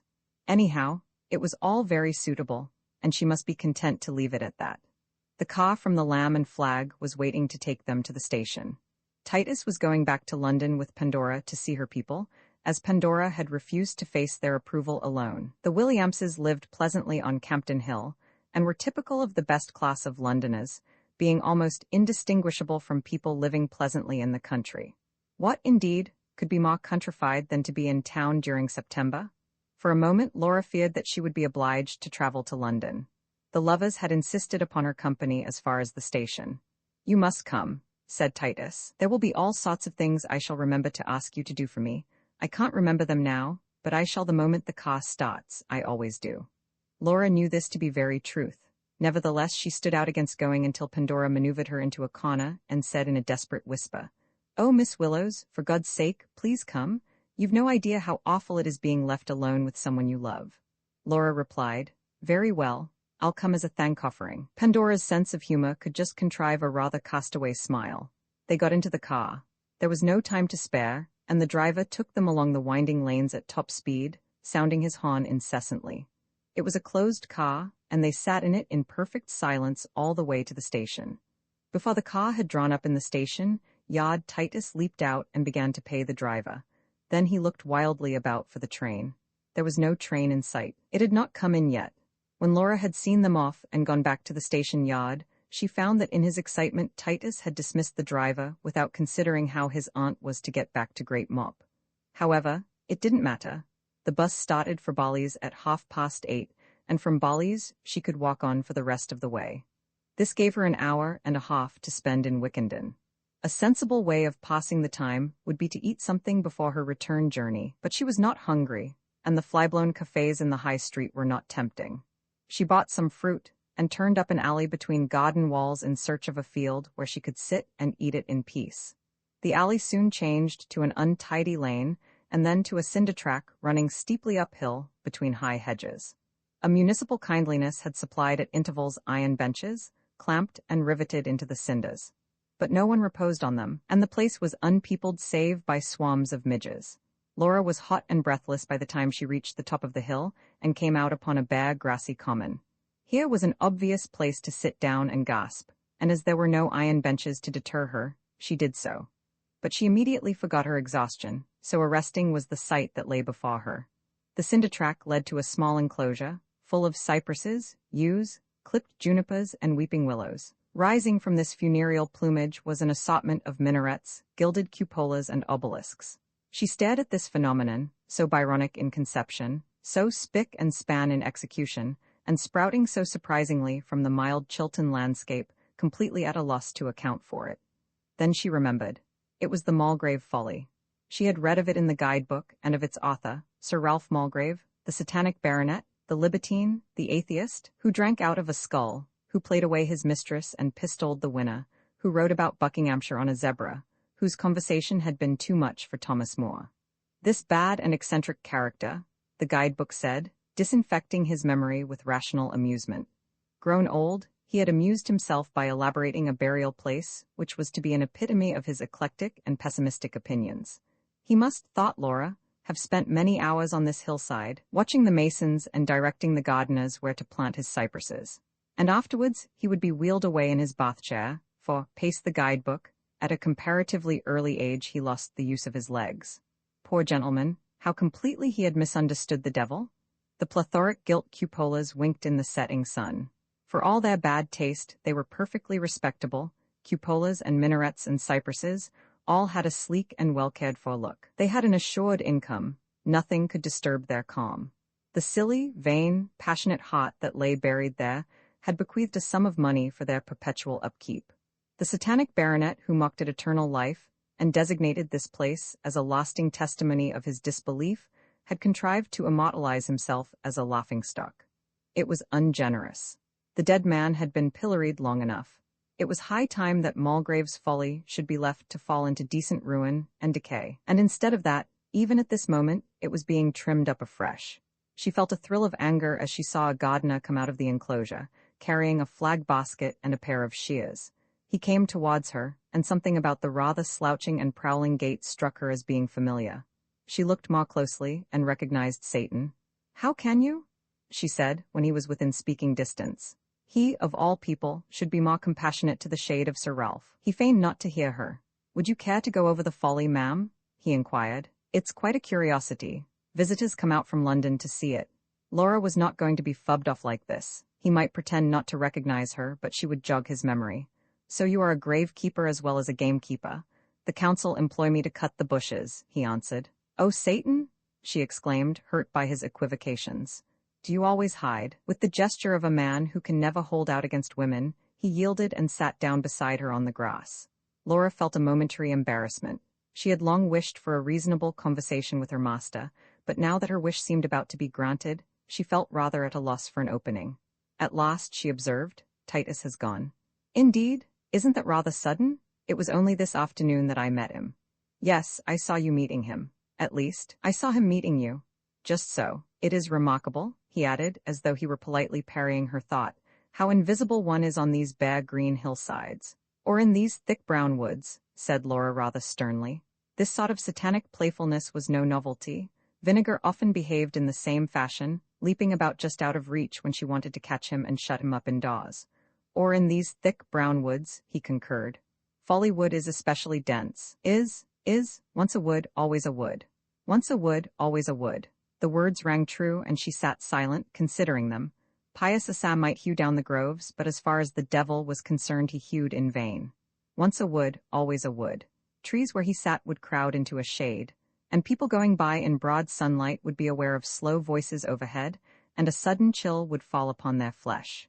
Then, if like her they had a natural leaning towards the devil, they would linger, listening about them with half-closed eyes and averted senses. But if they were respectable people like Henry and Caroline, they would talk rather louder and hurry on. There remaineth a rest for the people of God. Somehow the thought of the devil always propelled her mind to the Holy Scriptures, and for the other people, the people of Satan, there remained a rest also. Held fast in that strong memory, no wild thing could be shaken, no secret covert destroyed, no haunt of shadow and silence laid open. The goods yard at Paddington, for instance, a savage place, as holy and enchanted as ever it had been. Not one of the monuments and tinkerings of man could impose on the satanic mind. The Vatican and the Crystal Palace, and all the neat human nest boxes in Rose, Balham and Fulham, and the Cromwell Road. He saw through them. They went flop like cod houses, the bricks were earth again, and the steel girders burrowed shrieking into the veins of earth, and the dead timber was restored to the ghostly groves. Wolves howled through the streets of Paris, the foxes played in the throne room of Schönbrunn, and in the basement at Apsley Terrace, the mammoth slowly revolved, trampling out its lair. "Then I needn't really have come here to meet you?" she exclaimed. "Did you?" "I didn't know I did. I thought I came here to be in the country and to escape being an aunt. Titus came here to write a book on Fuseli and to enjoy himself." "Titus? I can't believe you wanted him. But you believe I wanted you." Rather taken aback, she yet answered the devil honestly. "Yes, I do believe you wanted me, though really I don't know why you should." A slightly malevolent smile crossed the devil's face. For some reason or other, her modesty seemed to have nettled him. "Some people would say that you had flung yourself at my head." "Other people," she retorted, "would say that you had been going about seeking to devour me." "Exactly. I even rode that night, but you were asleep while I rode. Only the hills heard me triumphing over my spoil." Laura said, "I wish I could really believe that." "I wish you could, too," he answered affably. "You would feel so comfortable and important, but you won't, although it is much more probable than you might suppose." Laura stretched herself out on the turf and pillowed her head on her arm. "Nothing could feel more comfortable than I do, now that Titus is gone," she said. "And as for impotence, I never wish to feel impotent again. I had enough of that when I was an aunt." "Well, you're a witch now." "Yes, I really am, aren't I?" "Irrevocably." His voice was so perfectly grave that she began to suspect him of concealing some amusement. When but a moment before he had jested, she had thought a deeper meaning lay beneath his words. She almost believed that his voice had roared over her in the thunder. If he had spoken without feigning then, she had not heard him, for he had stopped her ears with a sleep. "Why do you sigh?" he asked. "Did I sigh? I'm puzzled, that's all. You see, although I'm a witch, and although you sitting here beside me tell me so, I can't really appreciate it, take it in. It all seems perfectly natural. That is because you are in my power. No servant of mine can feel remorse or doubt or surprise. You may be quite easy, Laura. You will never escape me, for you can never wish to." "Yes, I can quite well believe that. I'm sure I shall never wish to escape you, but you are a mysterious master. You seem to me rather an exacting servant. I have shaped myself like a jobbing gardener. I am sitting on the grass beside you. I'll have one of your apples if I may. They are a fruit I am particularly fond of. I am doing everything in my power to be agreeable and reassuring. What more do you want?" "That is exactly what I complain of. You are too lifelike to be natural. Why, it might be Goathe's conversations with Eckermann. No, if I am really a witch, treat me as such. Satisfy my curiosity. Tell me about yourself." "Tell me first what you think," he answered. "I think," she began cautiously, while he hid his cards. It would not do to show all hers. "I think you are a kind of black knight, wandering about and succoring decayed gentlewomen. There are warlocks too, remember? I can't take warlocks so seriously, not as a class. It is we witches who count. We have more need of you. Women have such vivid imaginations and lead such dull lives. Their pleasure in life is so soon over, they are so dependent upon others, and their dependence so soon becomes a nuisance. Do you understand?" He was silent. She continued slowly, knitting her brows in the effort to make clear to herself and him the thought that was in her mind. "It's like this.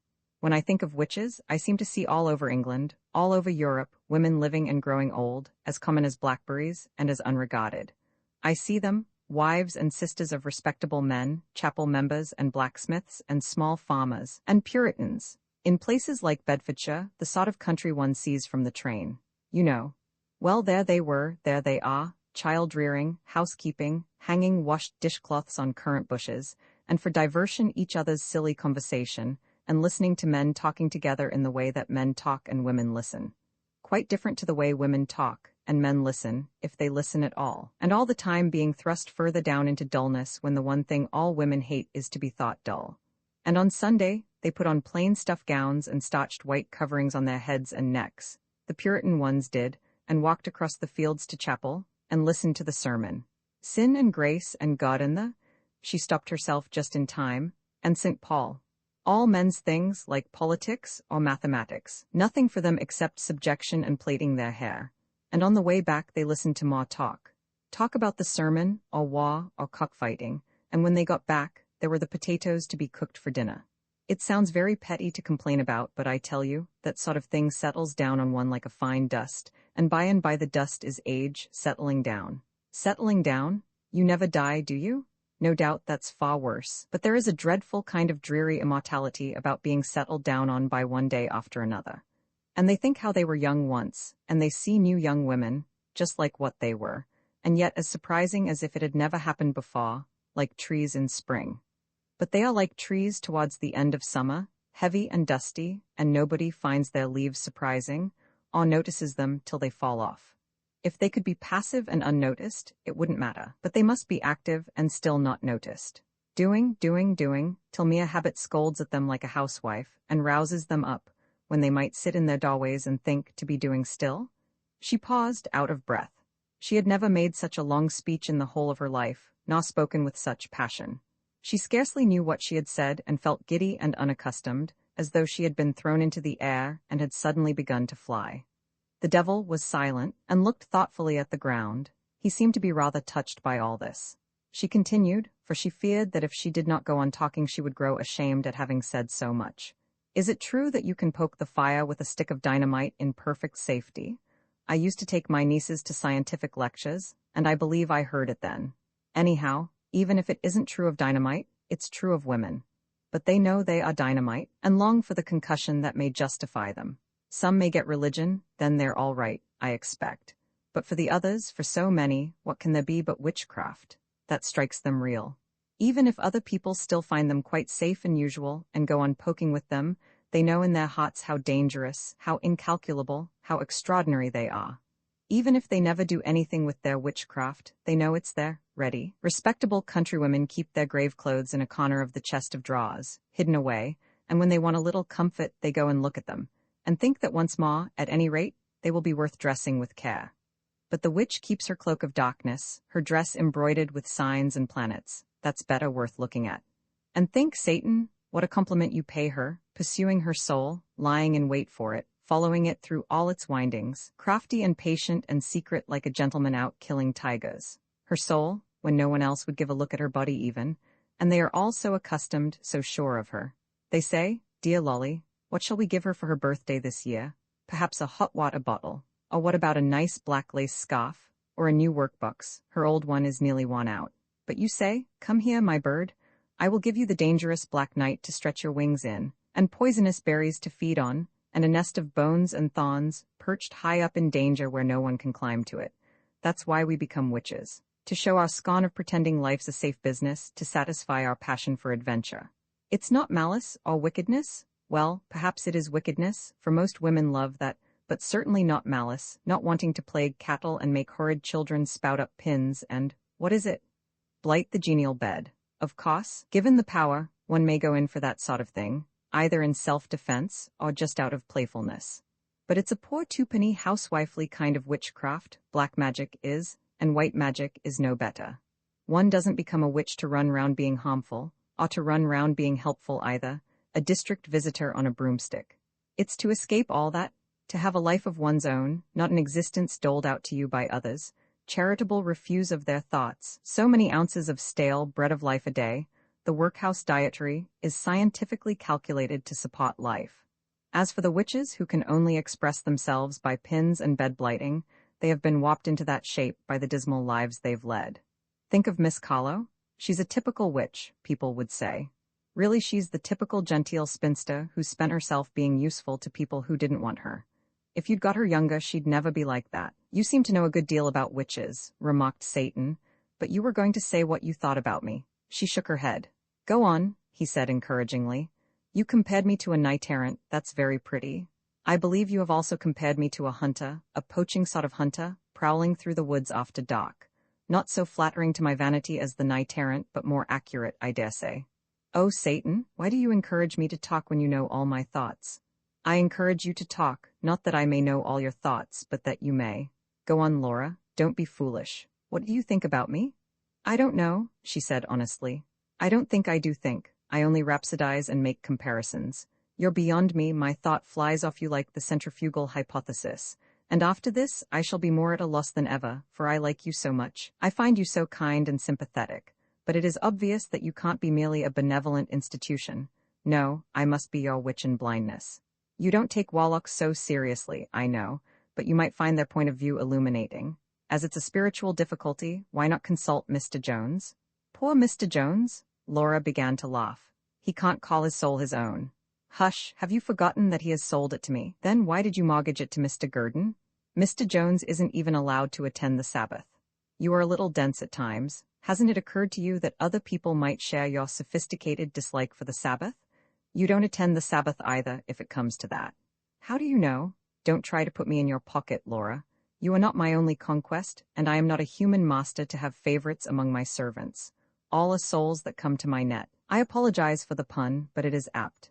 She had been rebuked, but she did not feel particularly abashed. It was true, then, what she had read of the happy relationship between the devil and his servants. If Eufen Macaltzian had rated him, why, so at a pinch might she. Other things that she had read might also be true, she thought, things that she had till now been inclined to reject. So easygoing a master who had no favorites among his servants might in reality attend the Sabbath, might unbend enough to eat black puddings at a picnic without losing his dignity. That offensive young man at the Sabbath, she remarked. I know he wasn't you. Who was he? He's one of these brilliant young authors, replied the devil. I believe Titus knows him. He sold me his soul on the condition that once a week he should be without doubt the most important person at a party. Why didn't he sell his soul in order to become a great writer?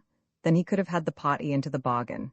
He preferred to take a shortcut, you see. She didn't see, but she was too proud to inquire further, especially as Satan was now smiling at her as if she were a pet lamb. What did Mr. Jones? That's enough. You can ask him that yourself when you take your lessons in demonology. Do you suppose for one moment that Mr. Gurdon would let me sit closeted with Mr. Jones taking lessons in plain needlework even? He would put his face in at the window and say, How much longer are the mothers to be kept waiting? Ah, I should like to know what your reverence is doing about that there dung.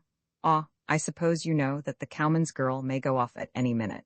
And then he'd take him down to the shrubbery and scold him. My heart bleeds for the poor old gentleman. Mr. Jones, Satan spoke demurely, will have his reward in another life. Laura was silent. She gazed at the Mulgrave folly with what she could feel to be a pensive expression, but her mind was a blank. A delicate point, you say? Perhaps it is bad taste on my part to jest about it. A midge settled on Laura's wrist. She smacked at it. Dead, said Satan. The word dropped into her mind like a pebble thrown into a pond. She had heard it so often, and now she heard it once more.